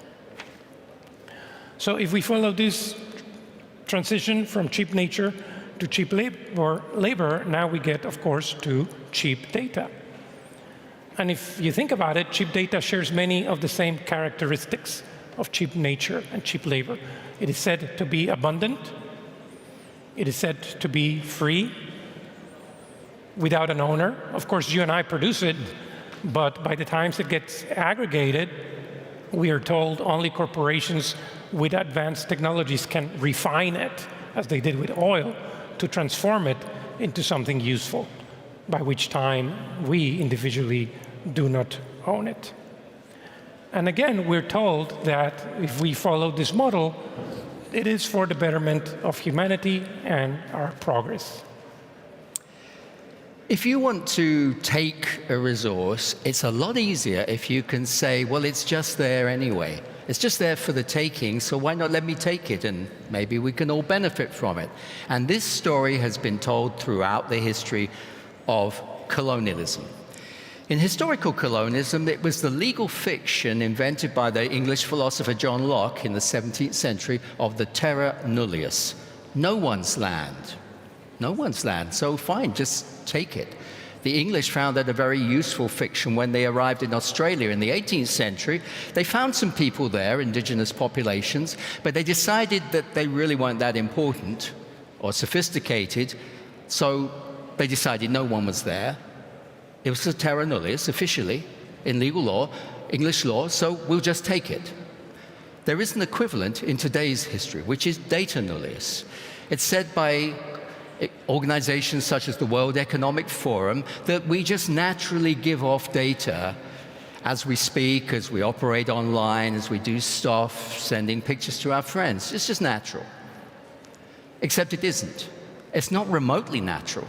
The only reason that data can be taken from what we do is because the internet has been designed and the platforms that we operate have been designed so that data can be taken from what we do.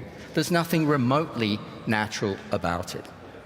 Meanwhile, this continuous data extraction makes possible new ways of exploiting workers on a global scale.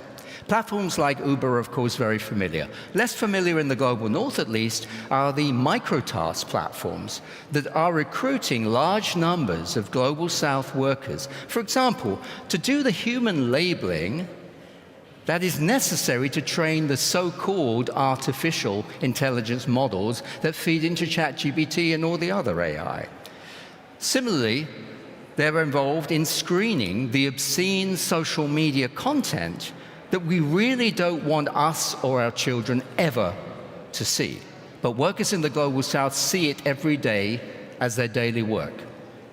Now, data extracting platforms don't just change the scale on which managers can exploit labor. They change the techniques that now become possible.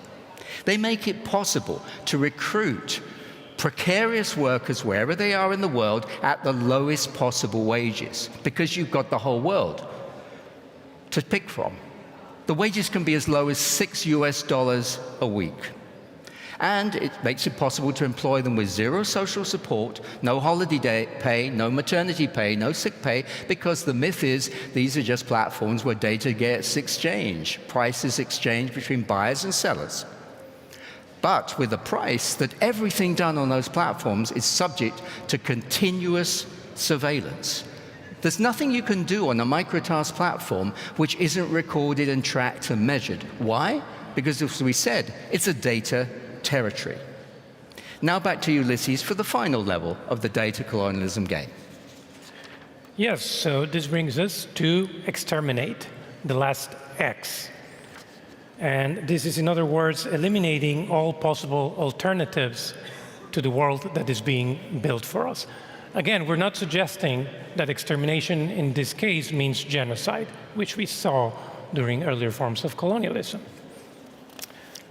But violence is still very much part of the system, so let's quickly review some of the ways in which violence is still with us.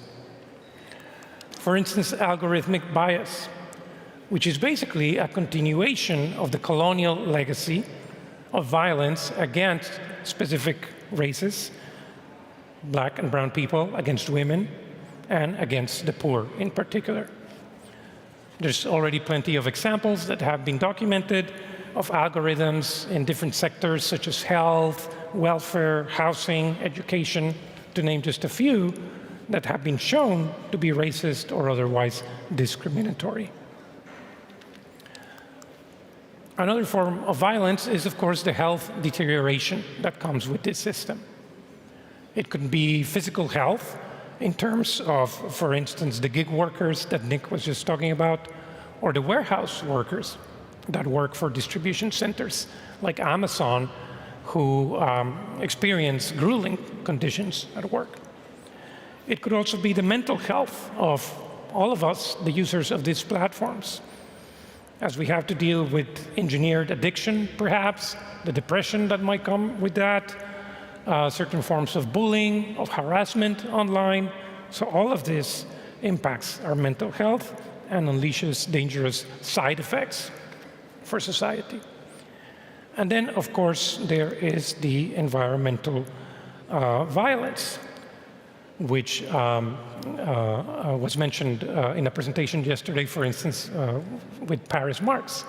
So again, we have plenty of evidence that this data colonialism order has a negative impact on the environment in terms of energy usage, in terms of electricity, water usage, or even in terms of just the materials that are required to produce some of these devices, the minerals such as coltan or lithium that are extracted under very different and difficult conditions throughout the world.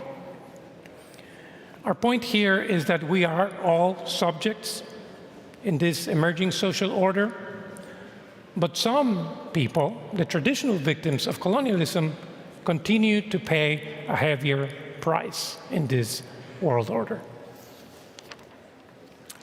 So these are the costs of data colonialism that are already clear, but there could be more. More may be coming. We really do need to care about the future here, if we're right in our analysis. Because this new social order based around continuous data extraction, unlimited data extraction, if we step back from it, it involves, on the one hand, valuing the right of managers to manage workers at a distance as much as possible.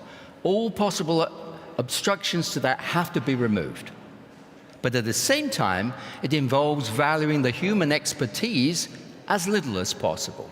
That's exactly what the microtask platform does. It enables managers sitting in New York or whatever to manage precarious workers wherever they are across the world, but at the lowest possible wage to maximize the profit. And this new way of organizing production and extracting value will, we believe, lead to fundamental changes in the future in our ways of life. Always, of course, in the name of a more efficient social order. Not easy to object to that until we think about what it actually means. Let's again just take the case of education. The way that we are using AI, and particularly generative AI, Gen AI today, in education, with our kids, in society generally, we believe is subtly but surely redefining what we count as knowledge in our societies. It's redefining literally who can have or what can have expertise. And in the process, it's changing the way we think, all of us, about the relation between human bodies and this thing we call knowledge. Think about it. A kid who's 5 years old today, who's starting to play with ChatGPT, will they in 20 years' time, when they want to know the answer to a question, say, well, I've got to ask that person the answer? Or will that just seem crazy? Will it in 20 years be the case that the only way to get knowledge is to talk or type or maybe just smile at a device? If so, will we have universities, schools, whatever? We don't know. This is the path we're opening up. So I think you must be ready for our final question now. Can we do anything about any of this? And we'll be honest, the scale of this new data-driven, AI-fueled social and economic order that we're painting for you, that we're all living in, is so huge that resistance might seem impossible. But as the great Brazilian educator Paulo Freire once said, to change what it seems really impossible to change today, we have to start by changing what it is possible to change today. And for example, that will mean expanding the range of people whose visions we actually listen to when we think about technology. As Timnit Gebru, former ethics lead advisor at Google, a brilliant data scientist, but sacked by Google in December 2020 for explaining the environmental and other costs from what we now call generative AI, as she said, a year later when she was interviewed by Time magazine, we need to let the people who are harmed by technology imagine the future that they want. But then think about it. How far are we from doing that today? Okay, so this is our last slide, and you must be feeling a little bit overwhelmed. If we are right, and these problems are part of a 500-year-old history, what are the chances we'll be able to solve them by next week or next year? Probably not very high chances. But there are a number of practical things we can do to decolonize our data and to begin to dismantle this extractivist system. Since this is a multifaceted problem, obviously it will require multifaceted solutions. And here we actually take a page from activists. Activists in Latin America, like the group Pobladores en Lucha, who tell us that in order to confront this system, we must act simultaneously at 3 different levels. Those are within the system, against the system, and beyond the system. To just focus on one of these levels might not be enough. To decide that I'm going to quit TikTok tomorrow might not be enough. What are some of the examples that we can find within each one of these levels?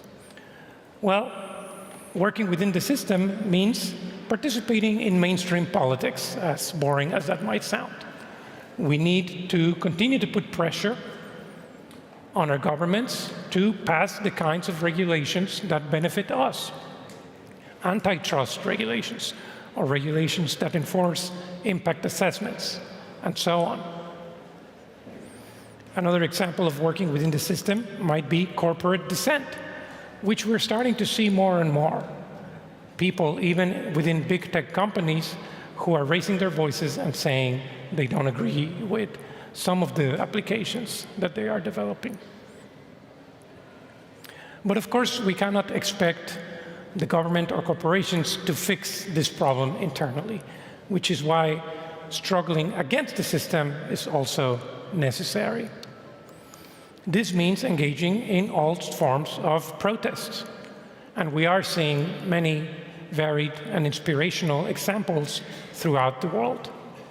I'll just mention one, the group De Liberistas Unidos in New York City, a group mostly of migrant workers who got together and successfully demanded better working conditions when working for these food delivery apps.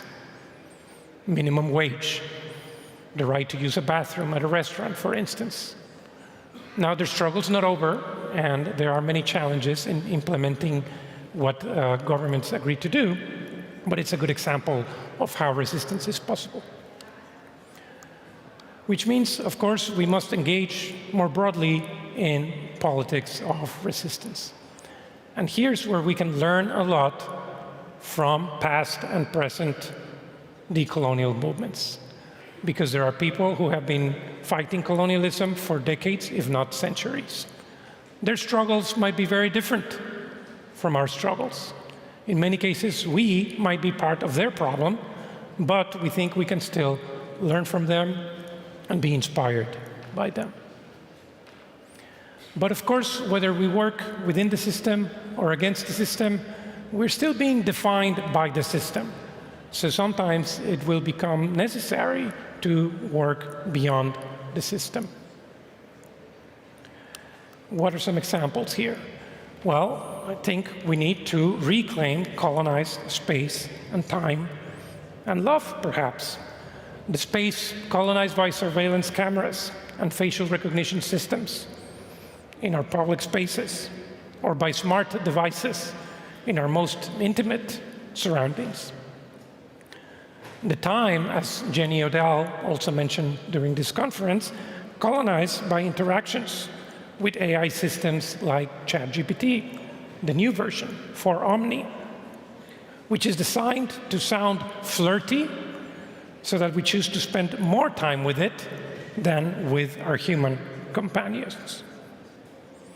If we are now supposed to love a corporation, thinking beyond the system means we will also need to decolonize love, perhaps. Lastly, thinking beyond the system means reimagining digital sovereignty, redefining what it means to be independent, what it means to be autonomous. And again, we have many examples of this. I think we need to work so that these definitions apply not just to states and governments, but to communities and to individuals. So decolonizing data, we would argue, needs to be a major cultural and public project. A large collective and imaginative effort is needed to resist colonialism's new injustices. But we are hopeful that such an effort can contribute to the longer journey of confronting and ultimately reversing colonialism itself. Thank you very much.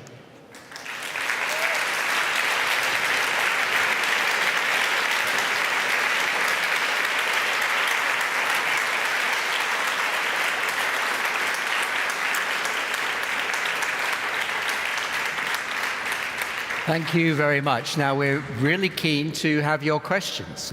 We love questions. Yes, I believe we have some volunteers with microphones. So if you want to, there they are, there's one, might be more, two. If you want to ask a question, please raise your hand and they will bring the microphone to you. There's already one here, and then we'll go over there.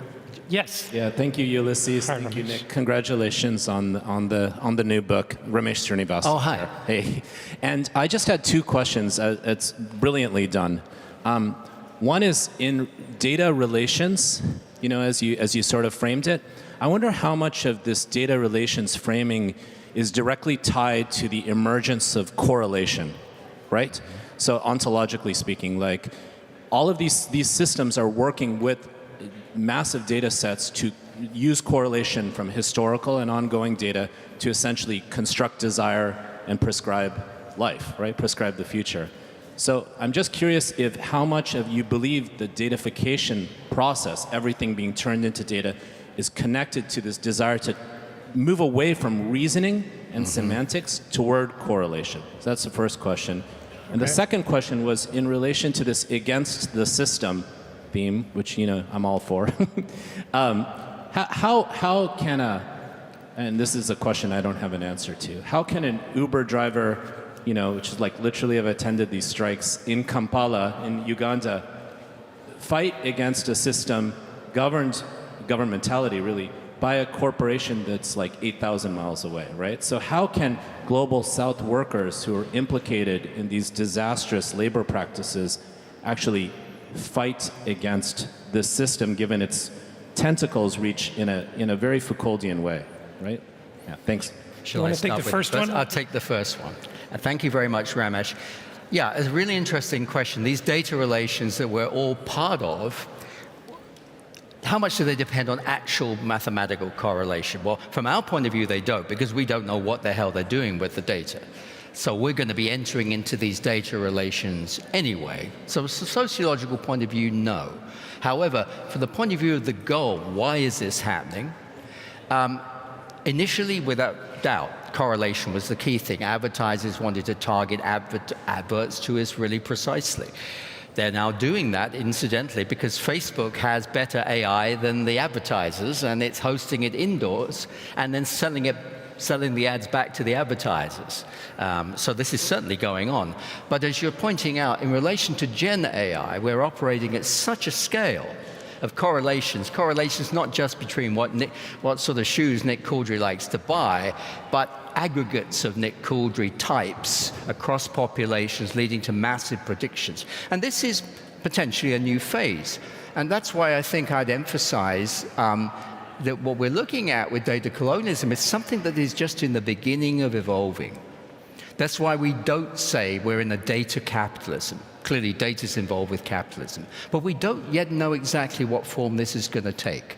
So that's perhaps the difference between us and Shoshana Zuboff and her surveillance capitalism thesis, because her argument was that the taking of data surveils us, it impacts our freedom, and that's locked in. That's the capitalism we need to worry about. We're not sure we know that yet. What we do know is that our data relations are part of the input to a data grab that is going to lead to future forms of capitalism. And I honestly do not know what sorts of power structures we're going to have in 20, 30 years' time, when maybe we don't have universities, schools, embodied language. We don't know, because we are literally opening the door to an unknown future. So it's an important question, and I cannot give you the answer.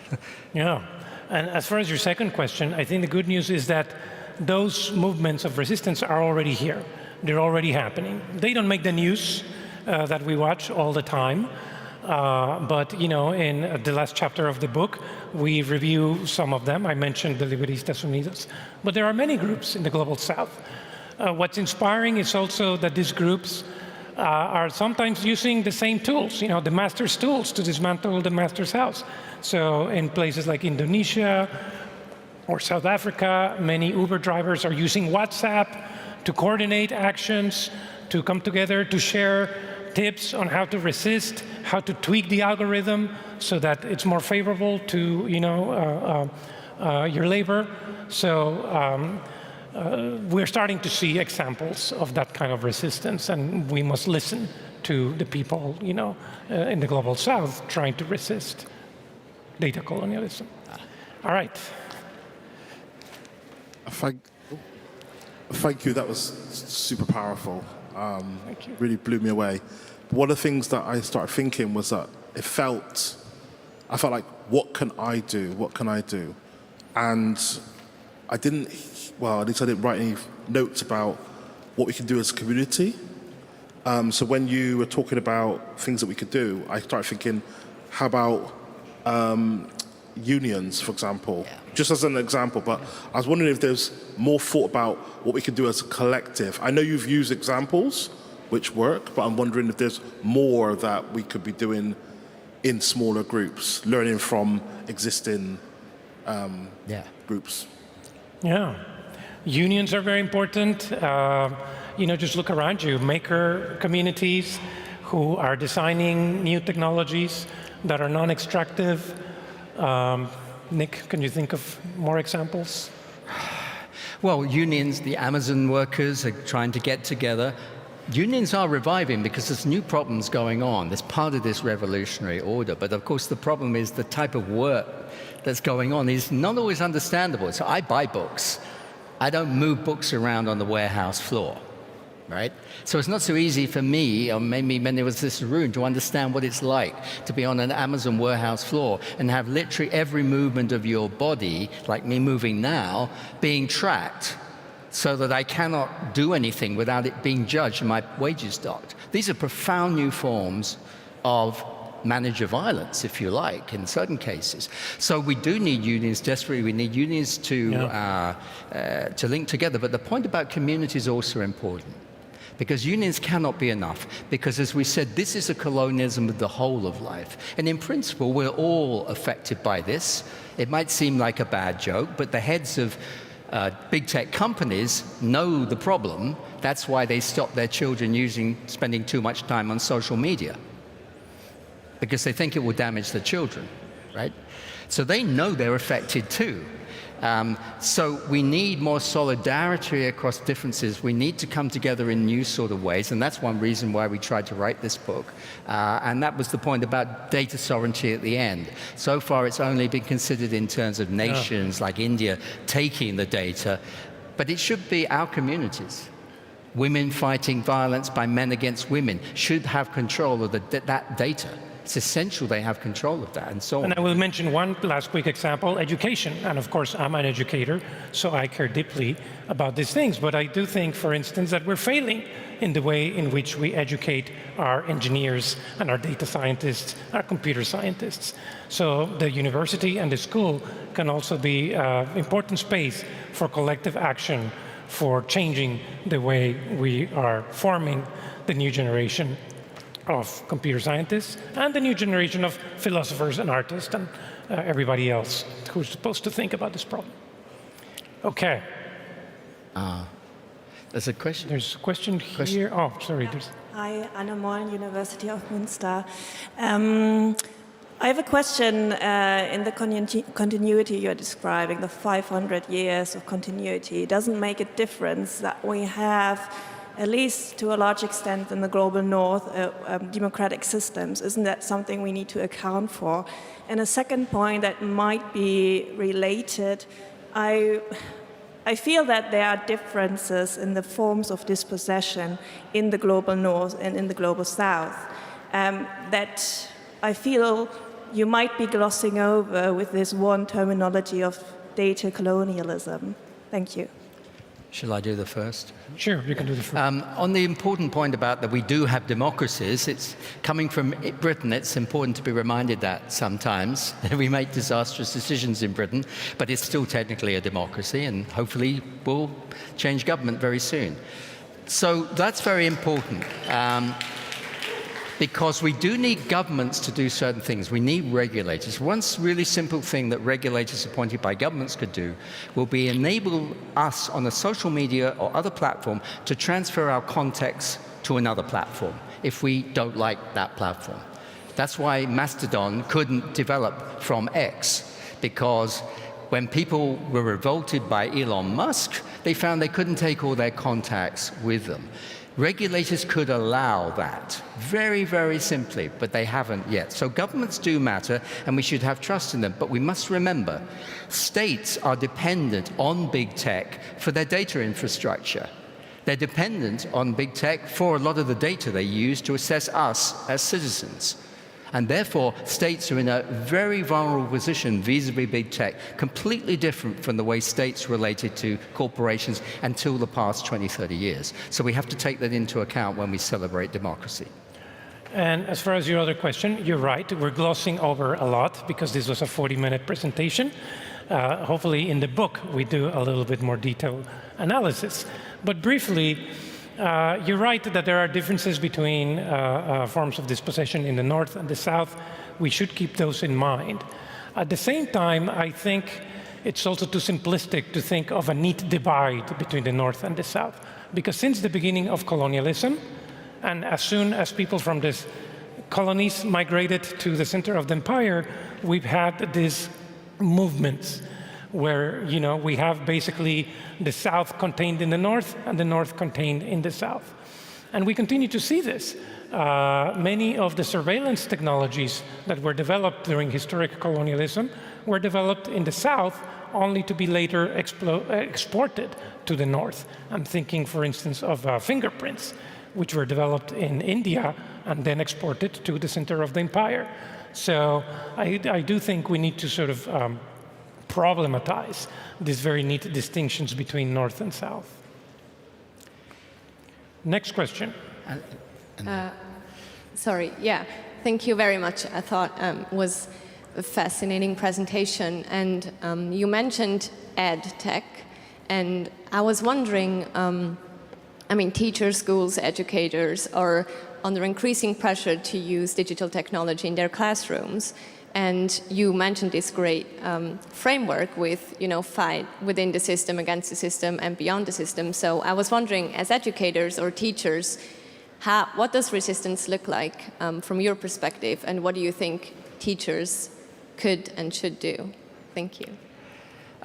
Some of the most interesting questions we've had in answer to our presentation have come from school teachers who often drive miles to come and hear what we say, because they're not hearing any critical voices in the education realm about what's going on with EdTech today. So thanks for the question. I think the core of it will be to say imagination, that teachers need to get together with parents who need to get together with their children to talk about whether the future platform-based education that is now being offered and sponsored, let's remember, by Microsoft, Apple, Google, and many other big players, is what they want.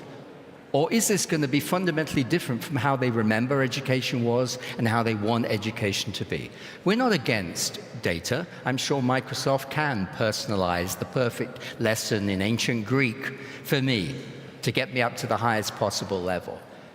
But if I lose contact with human teachers, that means I'm no longer in a classroom with other kids thinking together. And that's why we mentioned Paulo Freire. The Brazilian educator said the only way to fight fundamental change, such as colonial power, is to conscientize the students by thinking together. That will be possible in the datafied classroom. Maybe that's one of the things they're trying to do. It will certainly be an accidental result of what is now going on. So we must start talking about this. Yeah, and you know, it's become a little bit of a cliche to decolonize everything. Maybe the next theme for Republica will be Decolonize Republica next year. But, you know, as I mentioned earlier, I think it's important for those of us in education to decolonize STEM curriculums. So to change the way we are training data computer scientists.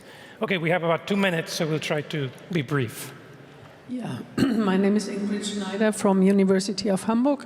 What I missed in your talk is, who are the colonizers? I mean, is it big tech platforms? I assume you refer to them. So do you make a difference between the US platforms and the Chinese platforms? So I also missed the role of the state, the role of law, in terms of also countering the power of platforms, countering data extractivism. And I also missed the term technology, because you only talk about data, but I think you should talk about business models, about forms of several-sided, multi-sided platforms, the business models which are very much fueled by ads, and recommender systems which drive engagement and all that. So it's too simplistic just to talk about data, I think. So what's the role of the state, and do you make a difference between authoritarian and democratic? Of course. Yes, this is a highly condensed presentation of the book. The book, we will be signing it in a few minutes. Of course, we actually stress, more than a lot of other writers, the importance of China. China is controlling data not to surveil, not through social media, but to actually increase trust, so it believes, in its society. China is an extremely important alternative model of what's going on. The state, we mentioned it, but we had to cut out a slide for time. The state, as I was just saying before, is extremely important in all this. Yeah. Well, I'll just say to end, because we're out of time, But the interesting thing about your question about the difference between authoritarian states and democratic states is that both sorts of states are using the same technologies. So it is very easy, depending on political climate, to flip a switch and use technologies that are used in democratic states to surveil citizens more plainly. So we have to be careful about that distinction. We're out of time. I'm standing here awkwardly again. Thank you so much for the thoughtful questions. Thank you, Nick, and thank you, Ulysses, so much. This was very fascinating. Nick and Ulysses will be signing books at the book signing table. I hope you all know where it is by now. We're going to go on a small break for 15 minutes. Please come back at 6:45, where we'll continue with Ezra Karakaya. Thank you so much. Thank you.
So.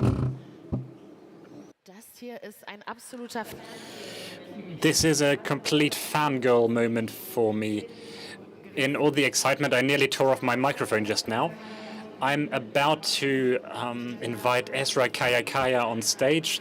I'm happy to see that the room is filling up and that I can see some familiar faces in this very bright light. Ezra is a multi-award-winning journalist, founder of Karakaya Talks, which is a media company that produces news for people of color, amongst others. She's won so many prizes, so many awards. I can't list them all. She won all the awards that Germany has to offer. And she'll be looking at ways to a contemporary media public sphere. How can diverse people, a diverse,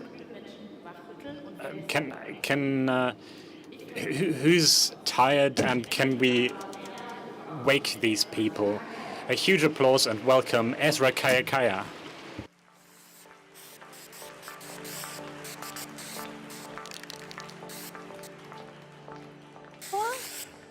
Hallo? Hallo?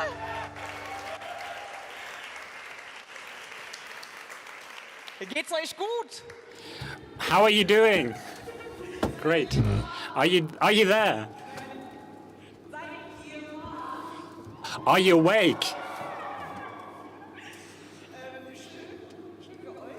Good for you. Lots and lots of people are tired more of the time, tired of the news. They have news fatigue. News fatigue has gotten so bad that news fatigue is in the news. And it's come up at Republica as well. There was a talk on it yesterday. War, crisis, catastrophes, how media companies are dealing with increasing news fatigue. And here's the statistic. 1 person in 10 in Germany actively avoids the news. 65% do it at least occasionally. And I must admit, I'm a journalist and I'm in that second category. And I'm going to tell you why. There's too much negativity, too much bad news. It's too much. Conflicts, crises, commotions all the time. And that used to work maybe when newsrooms said only bad news are good news. Because bad news increase the attention of the recipients and increase circulations and ratings. I'm glad that used to work, but it no longer does. And I'm going to tell you why. Gen Zs. They're too soft. You all thought it, I said it. They they immediately get an allergy if the sun is at 43 degrees instead of 38. And that's why we need constructive journalism. Because that is the answer. All right, hands up if you've been hearing the salt in my voice. Habibi back there is like, sister, I heard you, I even tasted it. I think it's an absurd illusion. In all this conversation about news fatigue, there's one aspect I'm missing. We shouldn't ask, what's the problem, but whose problem is it? Because TBH, the people are fine. They're chilling. They're not missing anything. Gen Zs might have allergies, but no, they're chilling as well. People who are allegedly news fatigued, they're not lacking any information. They're not hungry. They don't even have an appetite for news. At least not the kind that we media professionals are calling news. The thing that we're serving up to them daily or even hourly, they're like, they're putting it aside uneaten. So this news fatigue that's being diagnosed is not a problem of news consumers. It's a problem of the producers. It's us who want to reach them. We're the ones who want to bring our news to as large an audience as possible. And we're feeling the disappearing customer base, the lack of reach. We have the problem. And still we don't want to admit it. We're all like, oh my God, they're starving. And we go to the chef and we're all like, hey, that steak with a side dish, why didn't you replace it with a lentil burger? And I know we mean well, we want to do better, and still we're deluding ourselves and missing the point. People are still interested in information. They're just getting it somewhere else. On WhatsApp, Telegram, Instagram, TikTok, in all kinds of languages and channels from all kinds of countries, maybe also in conversation with their family, maybe also with the waiter in the shisha bar. The point is they're curating their own news sources and they're getting what they need. And of course, that makes us mad, especially the people with like the education from like the top journalism schools. We're all like, ew, fast food news. It makes you fat. Well, I'm doing quality journalism. I'm developing personas. I mean, fine, let's keep pulling personas out of our asses and pretend that we're on the pulse of society. Somebody's laughing. They're feeling. They think I mean them. I'm like, yeah, let's keep pretending. It doesn't change that people still won't come to our place to eat. These millions of people, they're not tired of food, but the restaurants that they've chosen are giving them two things that we won't give them, and that's two basic things. One, people that I understand. So a person with an audience who speaks one of the three languages I know besides German, Turkish, Korean, some street Lebanese, or somebody who speaks normal German, not the German with a stick up their ass. Hey, I have a membership in the university library. Talk to me normally. Tell me things with my sense of humor, with my references to the world. The second basic thing that they're getting is people that understand me, people who understand what it's like to go through the security control at the airport with a headscarf, people who know what it's like to be constantly pulled aside by police in random checks. These films, people who aren't part of a privileged elite, but who have been socially marginalized, struggling to survive, people who are fighting for their dignity, people who are working their asses off to at least give their children or grandchildren a better life at some point. Okay.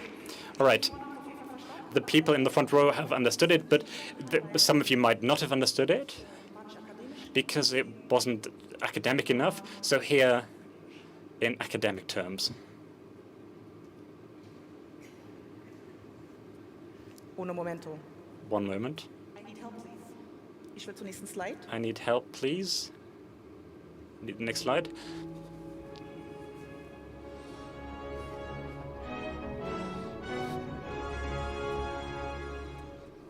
Fehlende Repräsentanz. Missing representation. Lack of diversity in newsroom undermines trust in the media, especially among marginalized groups who feel underrepresented. Low trust is a major reason for news audience avoidance. One-sided reporting. If editorial teams are not diverse and journalists share similar socio-economic and cultural backgrounds, this can lead to reporting that neglects certain topics, perspectives, and social groups. This can alienate parts of the audience and lead to news avoidance. Irrelevant aspects. Non-diverse newsrooms may have difficulty recognizing and serving the interests and needs of a diverse society. If news is perceived as irrelevant to one's own life, the motivation to consume it decreases. This leads to news avoidance.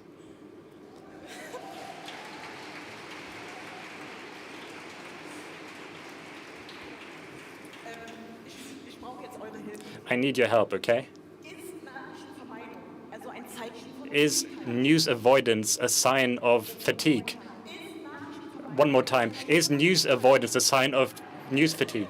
No, thank you. And I want to go one level deeper. If there's somebody who's fatigued here, it's us media professionals, and it's about time that we woke up and actively understood that that we need to question not our product, definitely not our audience, but ourselves, our position of power, and especially the people who are working in public service broadcasting. They don't get that they're in a position of power, not at all. They're entirely asleep. And some people are sitting here and think like, well, Esra, what position of power are you talking about? I'm such a small cog in such a huge wheel. I don't get a say. And I'm like, I completely understand. Sure. But it's also a tiny bit like saying, well, I'm only living in a small room on the shady northern side of the royal palace. That's what some bro once said, who was living at the castle of Versailles. And what he overlooked was that he was surrounded by thousands of court officials, soldiers, and servants who were mostly lived somewhere like outside the city walls. And he was all like, my room is small and dark. He failed to see that thousands of people were living outside the city walls in dreadful conditions. The public service media Versailles of our days has developed over time. It's enshrined in law by means of the Federal Broadcasting Treaty, and it still has political support and lives on the bureaucratically organized funds of the population. And our media palaces exist. They're here. This is the ZDF headquarters in Mainz or the WDR headquarters in Cologne. Or the Panorama Tower in Leipzig, the second tallest building in Eastern Germany, or the 30,000 square meters in Potsdam near Berlin. This is where news is made. Well, don't worry, stay calm. I'm not going to question the basic principle of public service media. On the contrary, I like the theory of it. I think it's good and important that we have such a democratic model or media system. It's fantastic, but we desperately need a total innovation. And before right-wing powers slate it for demolition, it is so counterproductive to pretend that this palace is immaculate and free of structural deficiencies only to avoid the supposed threat from far-right attacks. When we perform strength and pretend that the foundation is strong, you are missing the opportunity to fix the real flaws that will sooner or later lead to decay anyway. And now listen, these flaws in our media palaces that I'm talking about, they're not in the buildings. They're in their heads, in the culture. Because being part of this apparatus does something to you. I know. I would know. I used to be part of it. It does something with you. Spend enough time there and you'll forget that you are one of the few privileged aristocrats. You live in time you live a courtly culture, speaking a courtly language, where you take part in your courtly celebration with courtly music and courtly dance. And at some point, all you tell are courtly stories and you're producing courtly news. Power transforms us. It's not bad as such, but it changes you, it changes us. You don't need deep theoretical knowledge or read academic studies to know if someone is part of it or not. You can, well, take off your blazer and and you can take off the tie as well. You can use easy language. You can try to imitate youth language. It doesn't make you cool, though. Put a foreigner in front of the camera, but still from 2 planets afar, I will see the white elitism behind it.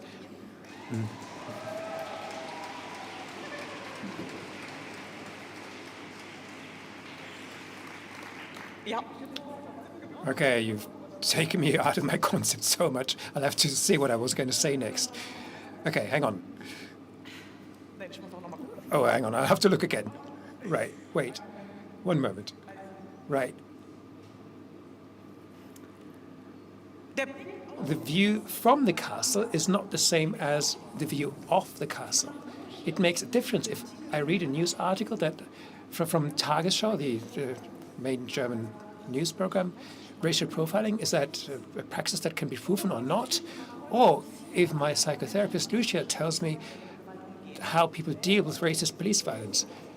If people come to my practice, they are looking for a safe space where they can talk about the humiliation and the indignity without. So, news fatigue is an expression of a fundamental alienation. Okay, we've talked about culture, we've talked about attitudes, but it has to do with money, right? It has to do with budgets.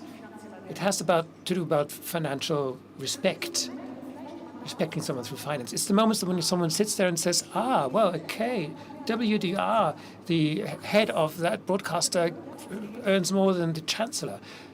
Is he being rewarded for gatekeeping? 10,000 euros for a 60-minute show. Wow, interesting. TJ Tese will have to work full-time as a cleaner for 5 months for that kind of money. So why should I believe a word they say when they have nothing, not a single thing in common with me? I'll go and listen to my fitness trainer, Rahma, or the dere of my congregation, or the Adresi next door. At least these people understand my life. Okay. Still, nobody is storming the palace. The media czars don't have to abdicate yet. And maybe this revolution will not be violent, but creeping. Because the classic mainstream media still have power and broad support, and they're safe, but they're losing more and more in influence, especially among the target groups that they thought they could safely neglect. They're losing more and more of credibility with those people. And this is this vacuum, and this is my favorite slide. This vacuum is where the other players enter that reach these people. These are the people that are close to the people. These are the people that produce information. These are the good ones. They exist. And I would like to say, this woman who just keeps talking about genocide, she's in this room. Can I have a large applause for her, please? Here, Nalan Sipar, who offers news in German and Turkish. Wow, does she do it on her own? Can I have an applause for her too? Boycott German lead culture, Sonja, who keeps showing us how the National Socialist traces still remain in the institutions. Please have an applause for Sonja.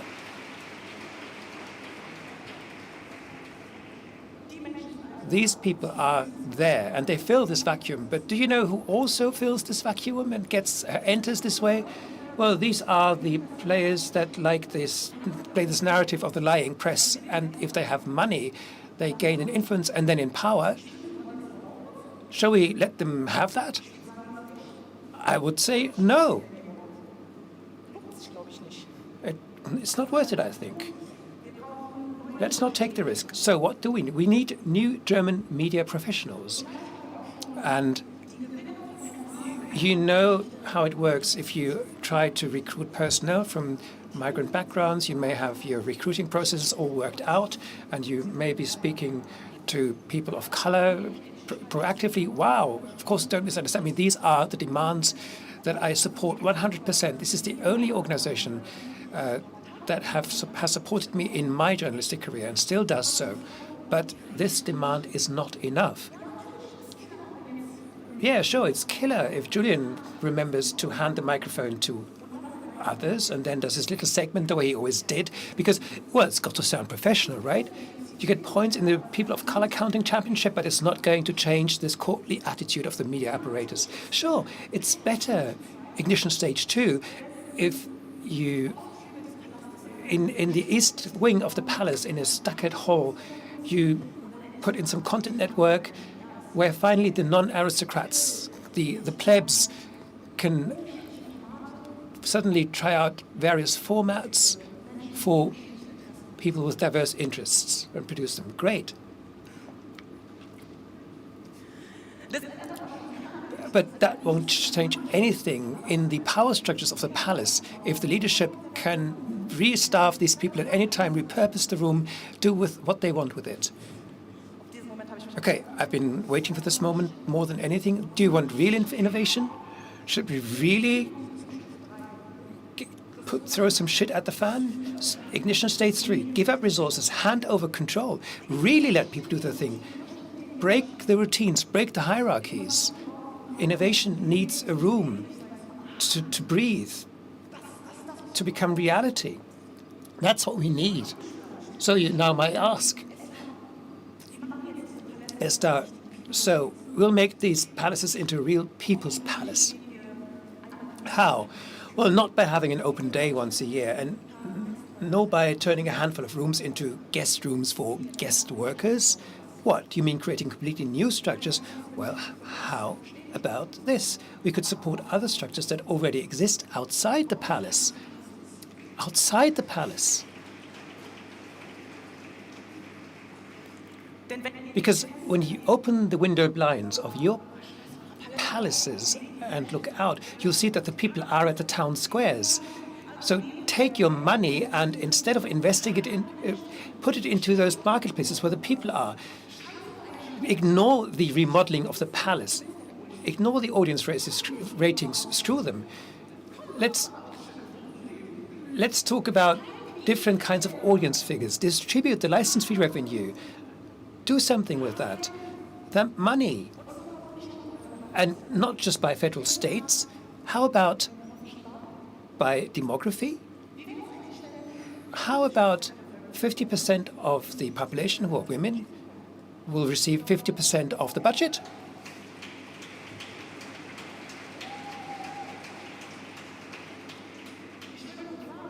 I just want to say, maybe 8.5 billion euro were taken through the broadcasting fee revenue.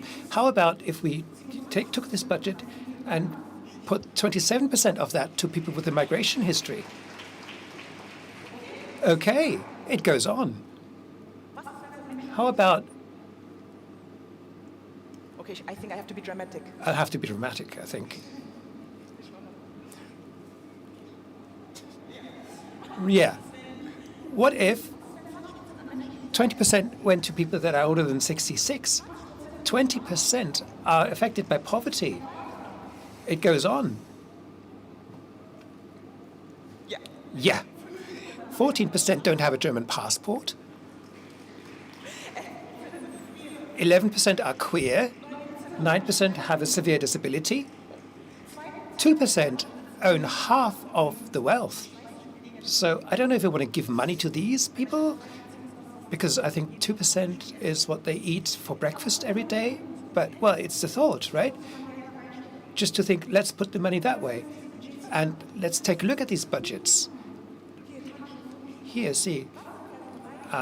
What are we prepared to release for new media makers?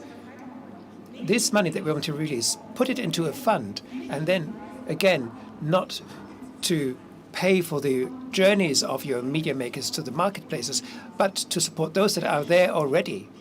People that fill a vacuum that has been caused by the public broadcasters abandoning those spaces.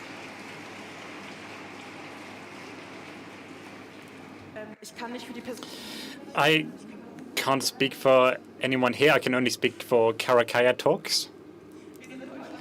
We're Germany's only news channel with me as a presenter. It's so cringe that I have to flex with it. We put underrepresented perspectives to the forefront, and we're producing content, news, and talk shows with socially relevant topics. We promote a change of perspective with the goal of developing and strengthening an open and democratic civil society.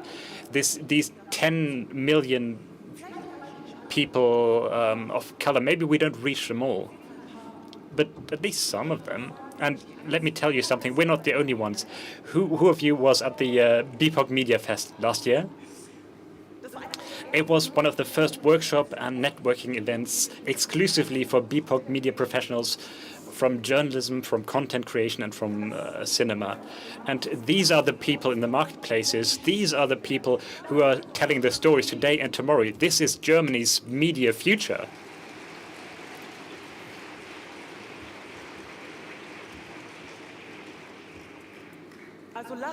So let us distribute the license fee fairly together. Thank you for your attention.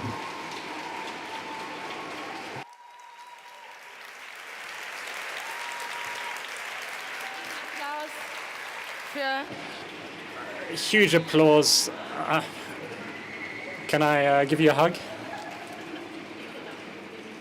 Microphone's kissed. Thank you. I was sitting back there. I don't know if you saw me. I had to be aggressively brought back stage again because I listened to you so intently. But we're going to continue from one internet icon to the next. We move on to Gazelle. She's one of the funniest people on the internet. On TikTok and Instagram, she tells with humor and a great sense for people what's typically German. She also speaks about her transition. Sorry, a break? We're taking a break. What can I say? You heard it. We're going to have a 5-minute break, and I'm going to come back, and we're going to pretend like I didn't say any of these things, and we're going to start from scratch with the same energy. Thank you. See you soon.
Hallo Leute, ich bin wieder da nach der kurzen Pause.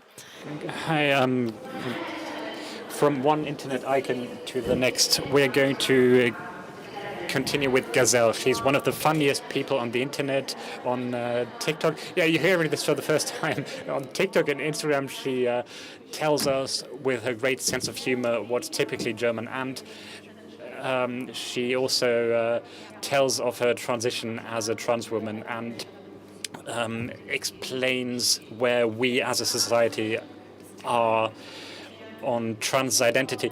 And she's going to tell about community building and empowerment of users, how we reach those who are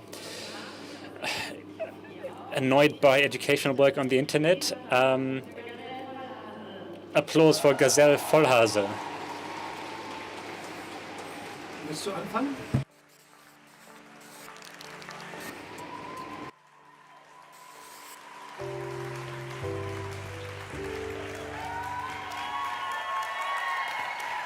Hello.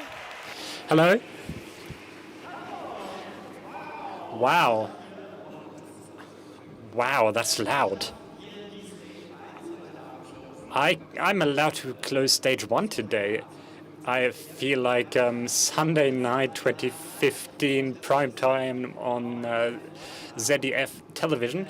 I'm glad you're all here and interested in my little talk. Oh, I need the clicker. What am I going to be talking about? I'm going to talk about the digital transformation in educational work, empowerment of users. I'm going to speak about who am I doing this for. It's a question that I ask myself all the time, but before I do that, I'm going to present myself. Who of you has seen me online? Okay, that makes me a bit shy, but I'm very glad. So I'm going to tell you some things you might not know. I'm Gazelle. I'm a worker child, so I was one of the first with in the family with a university education. Qualification? I worked in recruiting. I hired lots of people, marketing people, logistics, bookkeeping, finance, all tech, software engineers, data engineers, all kinds of levels, CEOs, entry level. I hired them all. Thank you. And the last 3 years of my corporate career I spent in diversity and inclusion. And so I was in charge of the topic of diversity and inclusion in the workplace and anchoring it strategically in the workplace. And then I threw it all away and said, okay, I'm going to do internet. And that's what I have been doing since last summer. And there I do a mix of educational work and comedy. And that's going to be the topic. And okay, I thought the topic is digital transformation in educational work. So I do. It's about communities, it's about the empowerment of users. I think it's a very complex topic because this kind of work means lots of things to lots of people, and online we can find various ways of doing educational works. People do explainer videos. We saw Ezra does some fantastic journalistic videos with her team, and what I try to do is sneak it in, and I'm going to talk about my experience with the ambivalence that creates. On one hand, I'm the funny Gazelle who does comedy videos, but sometimes I also have hard topics that I want everybody to understand. So what exactly is it that I'm doing? What do I stand for? I'm trans. I'm a trans woman. And that means what I try to do is explain my transition a bit on social media and take people along. And I do that because when I was 32, that I'm actually a woman, I asked myself, what does that mean? The representation that used to be there for me before was Maria's, has left for a year and comes back as Maria. But what did Maria do during all that time? She has to pay her rent. What is happening? These steps weren't really accessible to me in the German speaking countries. And I wanted to show all this without even knowing what was going to happen, because I was still at the start. But being trans in the workplace is interesting due to the problems with pronouns, changing your name, but also accessibility of toilets, or what happens if your ID card still has your old name, but the email app needs a new name. And I started working in that diversity area and doing educational work there. And I started posting these videos on LinkedIn. I said, hey, we need a woman's quota. And then there were male colleagues who said, but then we are no longer going to be hiring due to qualifications, or people who asked, would I still be able to get this job as a man this year? And I said, definitely not. Thank God, thank you. And the people of LinkedIn found it funny as well. And that's how my educational career started. I took these topics from my daily life and transferred them to videos to try to sensitize people. And because I made the experience that nothing much would happen otherwise. Other people are pronouns and gendering in German, some criticism of patriarchy, this video with the rye crisp bread, where there's veganism, intersectionality, but there's a lot of things left to talk about. And who is my community? Whom am I empowering? I am going to tell you who it is. My users, well, TikTok and Instagram tells me they're between 18 and 44. They're majority of women, and 82% of them are from Germany. The rest of them are from German-speaking countries or areas. And in my conversations with the people who follow me, I find out that they're women, they're queer, they're females, lesbians, intersex, non-binary, trans, and agender people. And these are the people I'm reaching with my content. And this leads me to the point of all this, of these talks and the people who I want to reach. And we're going to talk about what this does to me. How did I end up going viral? There's this situation. It's the COVID pandemic. We all have to stay at home. Some people like that more than others. I didn't think that it was that great. I've always been on stages in theaters since the age of 16. And I said, okay, I don't have a stage. I'm going to start looking at this TikTok thing that everyone's talking about. Let's have a look at it. Millions of others did the same at the time. And that's how I started putting on wigs, saying funny things in the hopes that people would look at it and find it funny. And then one morning, I stood up. It was January 2021, and see that it's snowing a bit in Germany. So I'm stood at my window, and I have to think of my mum. I'm gonna take it like looking upwards with my double chin. I've got my blanket around me, and I'm going to speak into the camera and say the things that my mum would say. Herbert, it's snowing. We take the ski trousers. We have to cancel the barbecue. The trains aren't going to run. All this train is going to ruin everything. Only to notice after 30 seconds of filming that the snow is going to melt anyway. It's been seen millions of times. It was my little breakthrough on TikTok, and 2 years later I revisited the format, and you can see how Germans meet other Germans at the pool. It's one of my favorite videos. It's got a similar vibe, and I show the typical German person who's shown with catchphrases.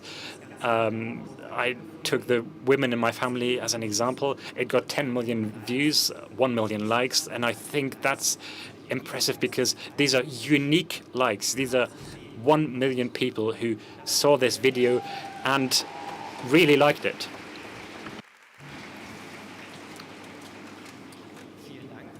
Thank you so much. I was so happy about that, but it did happen. A kind of community formed. People recognized themselves in these videos. If you've seen one of these videos, maybe you've kind of felt, okay, I was caught, I'm so German. Or maybe you thought, well, just like my mother. Many people say, you're just like my nan. But I'll take it. We all recognize something in this. We can join in the laughs. We can laugh about us a little. What I find important in my humor is it's not about someone, but that we laugh with each other. I'm just playing myself. I am just the person in the video. We are somehow that person in the video, all of us. So this creates a community that celebrates these videos, and I have lots of success with those videos, and I'm extremely grateful for that.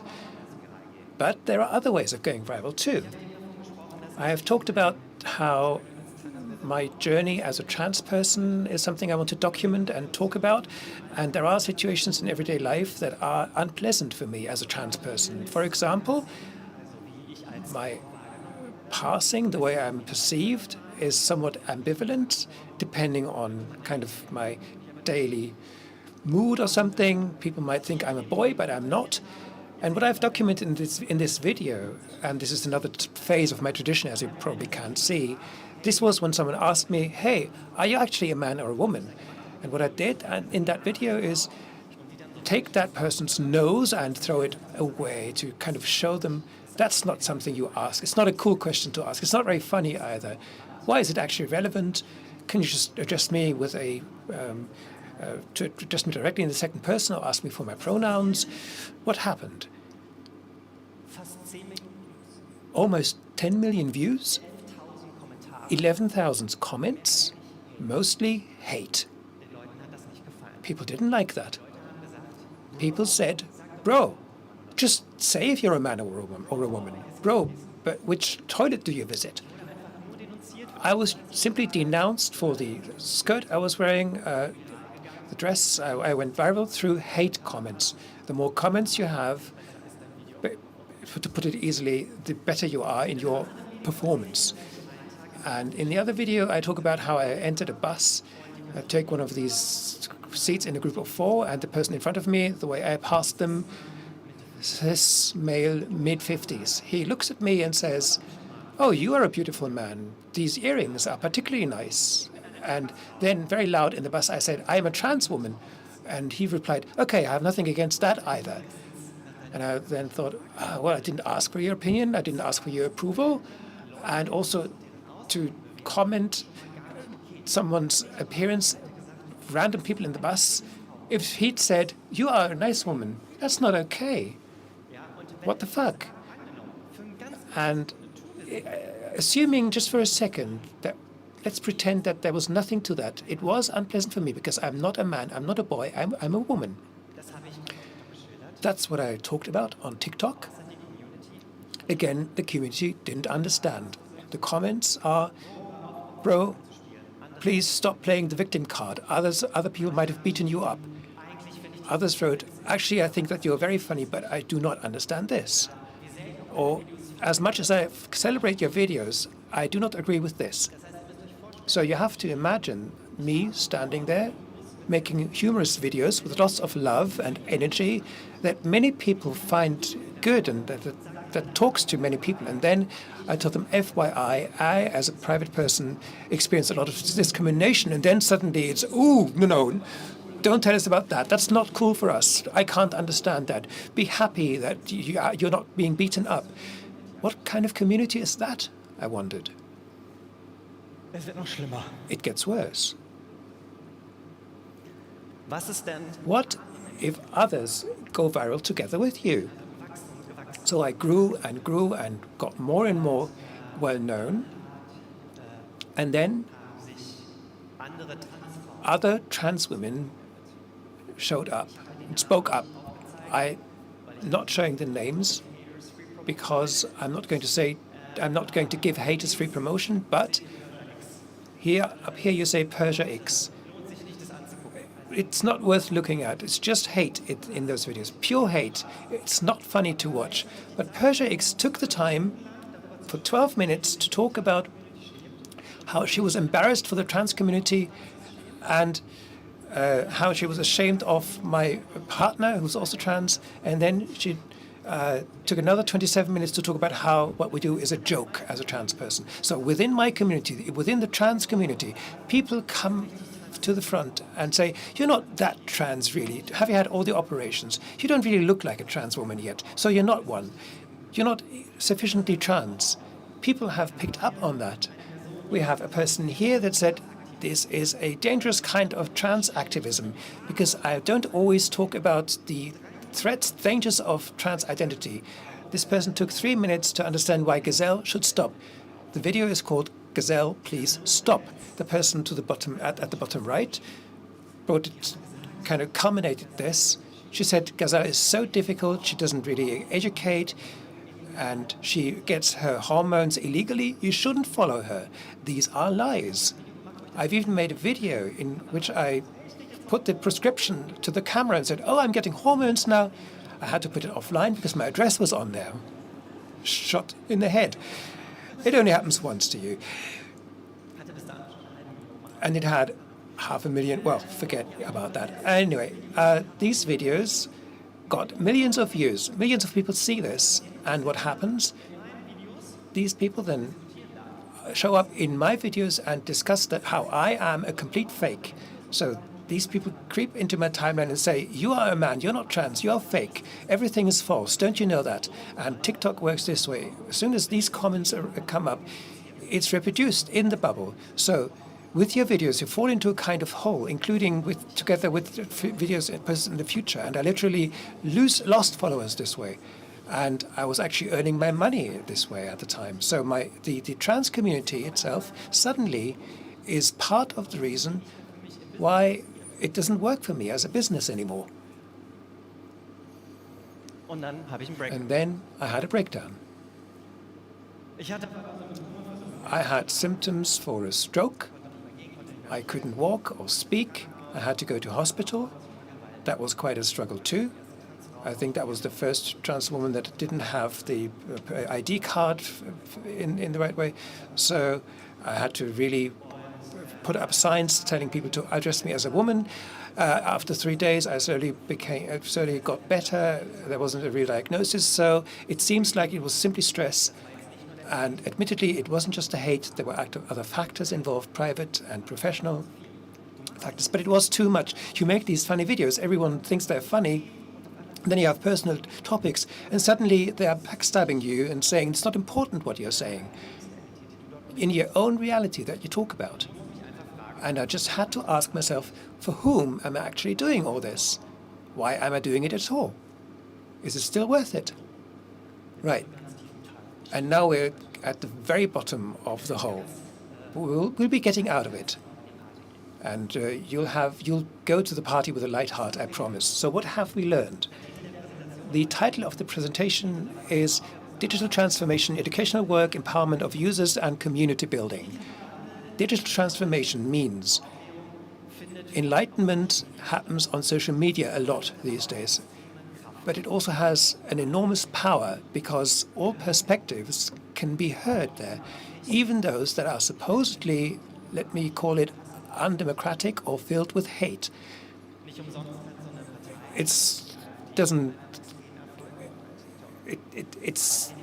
not without reason that a party like the right extremist AfD has so much success there, because that's how the social media works, just to take note of that. So what does educational work mean in terms of digital transformation? It means that I am standing here alone. I am being attacked on my own. Lies are spread, completely invented, about me as a person. There's not a company behind this or an institution or my business. It's very personal. I, as a personal person, am then over. I have to face the critics. Das heißt, für mich stellte sich die Frage. So, for me, the question was, what am I doing and why am I doing it? And at the end of the day, if I look at the users and the community,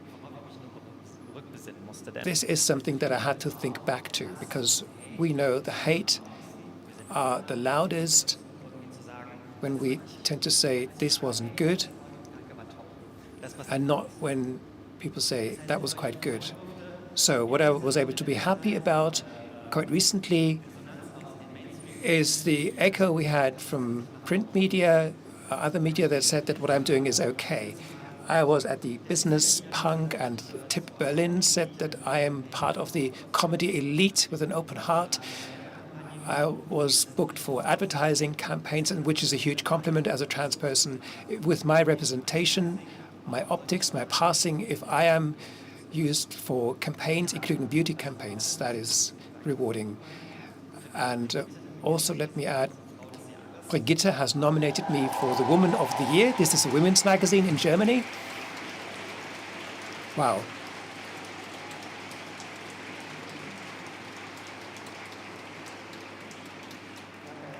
Thank you. That was learned the move. Okay, so a mainstream magazine such as Brigitte recognizes the work I do, and that gave me the energy as a confirmation of my work. And also what helped me get up again was to see that my videos create a community, and that this community gives something back. It's not the hate that makes up the community, and not the other conservative trans women, but my community are the people that really see themselves in the video and really appreciate me as a person. I spent 7 days in hospital, and it was hospital, but it was kind of funny. It was kind of nice because the nurses were so sweet to me. I said that it was difficult for me as a trans woman in hospital, but they did everything to make me feel comfortable. And inspired by that, I made a video because I love the nursing staff in the hospital. I kind of played them. It got lots of views and likes, and there was such an amount of feedback from nursing people, nursing staff, saying, it's so nice that you portray us in this way. Of course, we know that we are chronically understaffed. There's a lot of complaints about this, and yes, I agree.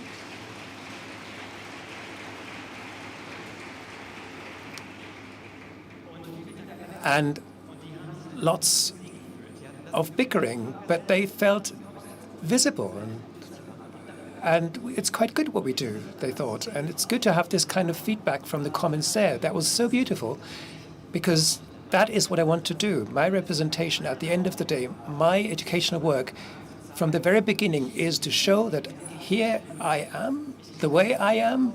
I can be a comedy woman, a comedian. I can be happy as a trans person. I can have a good life. And that is just the empowerment that I'm going to try to create with my users. I can raise certain issues that I want to talk about that are important to the community, issues that in my multidimensional discrimination experience are important as a woman. I can be a patriarchy critic, and I can talk to a community that is empowered and seen in this way, because at the end of the day, that's all that I want to do. I want to be seen and respected and accepted in my representation as a trans woman. And that is what I, in my educational work, want to do. Thank you.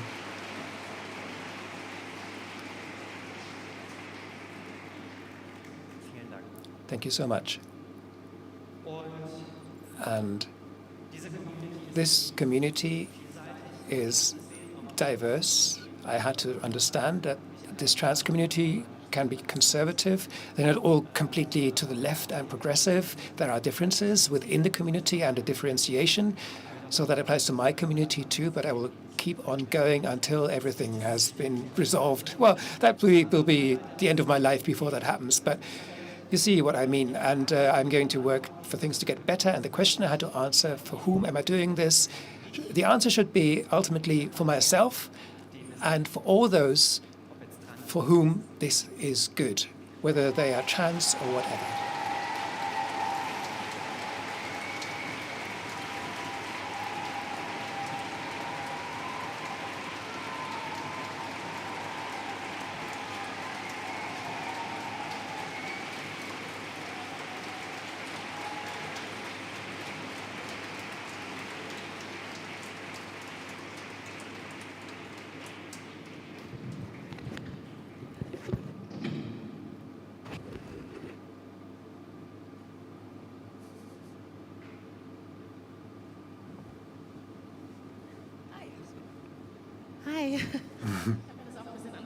I imagined this to be different, but we will work with what we have, or maybe what we don't have, as it has been for me. We'll get through it anyway.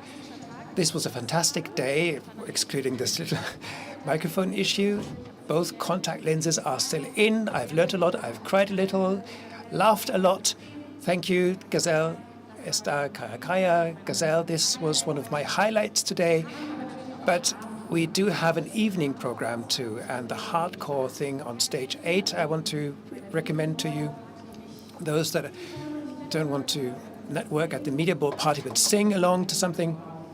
So that is the hardcore thing I want to recommend to you. Also on the speaker stage there's a DJ set, but only to 10, because Republica, as I've learned yesterday, is somewhat strict. When the party is over, it is truly over. So go out, take a drink, talk, hug, and I'll try to get the microphone out of my hair. I'll see you tomorrow. Bye.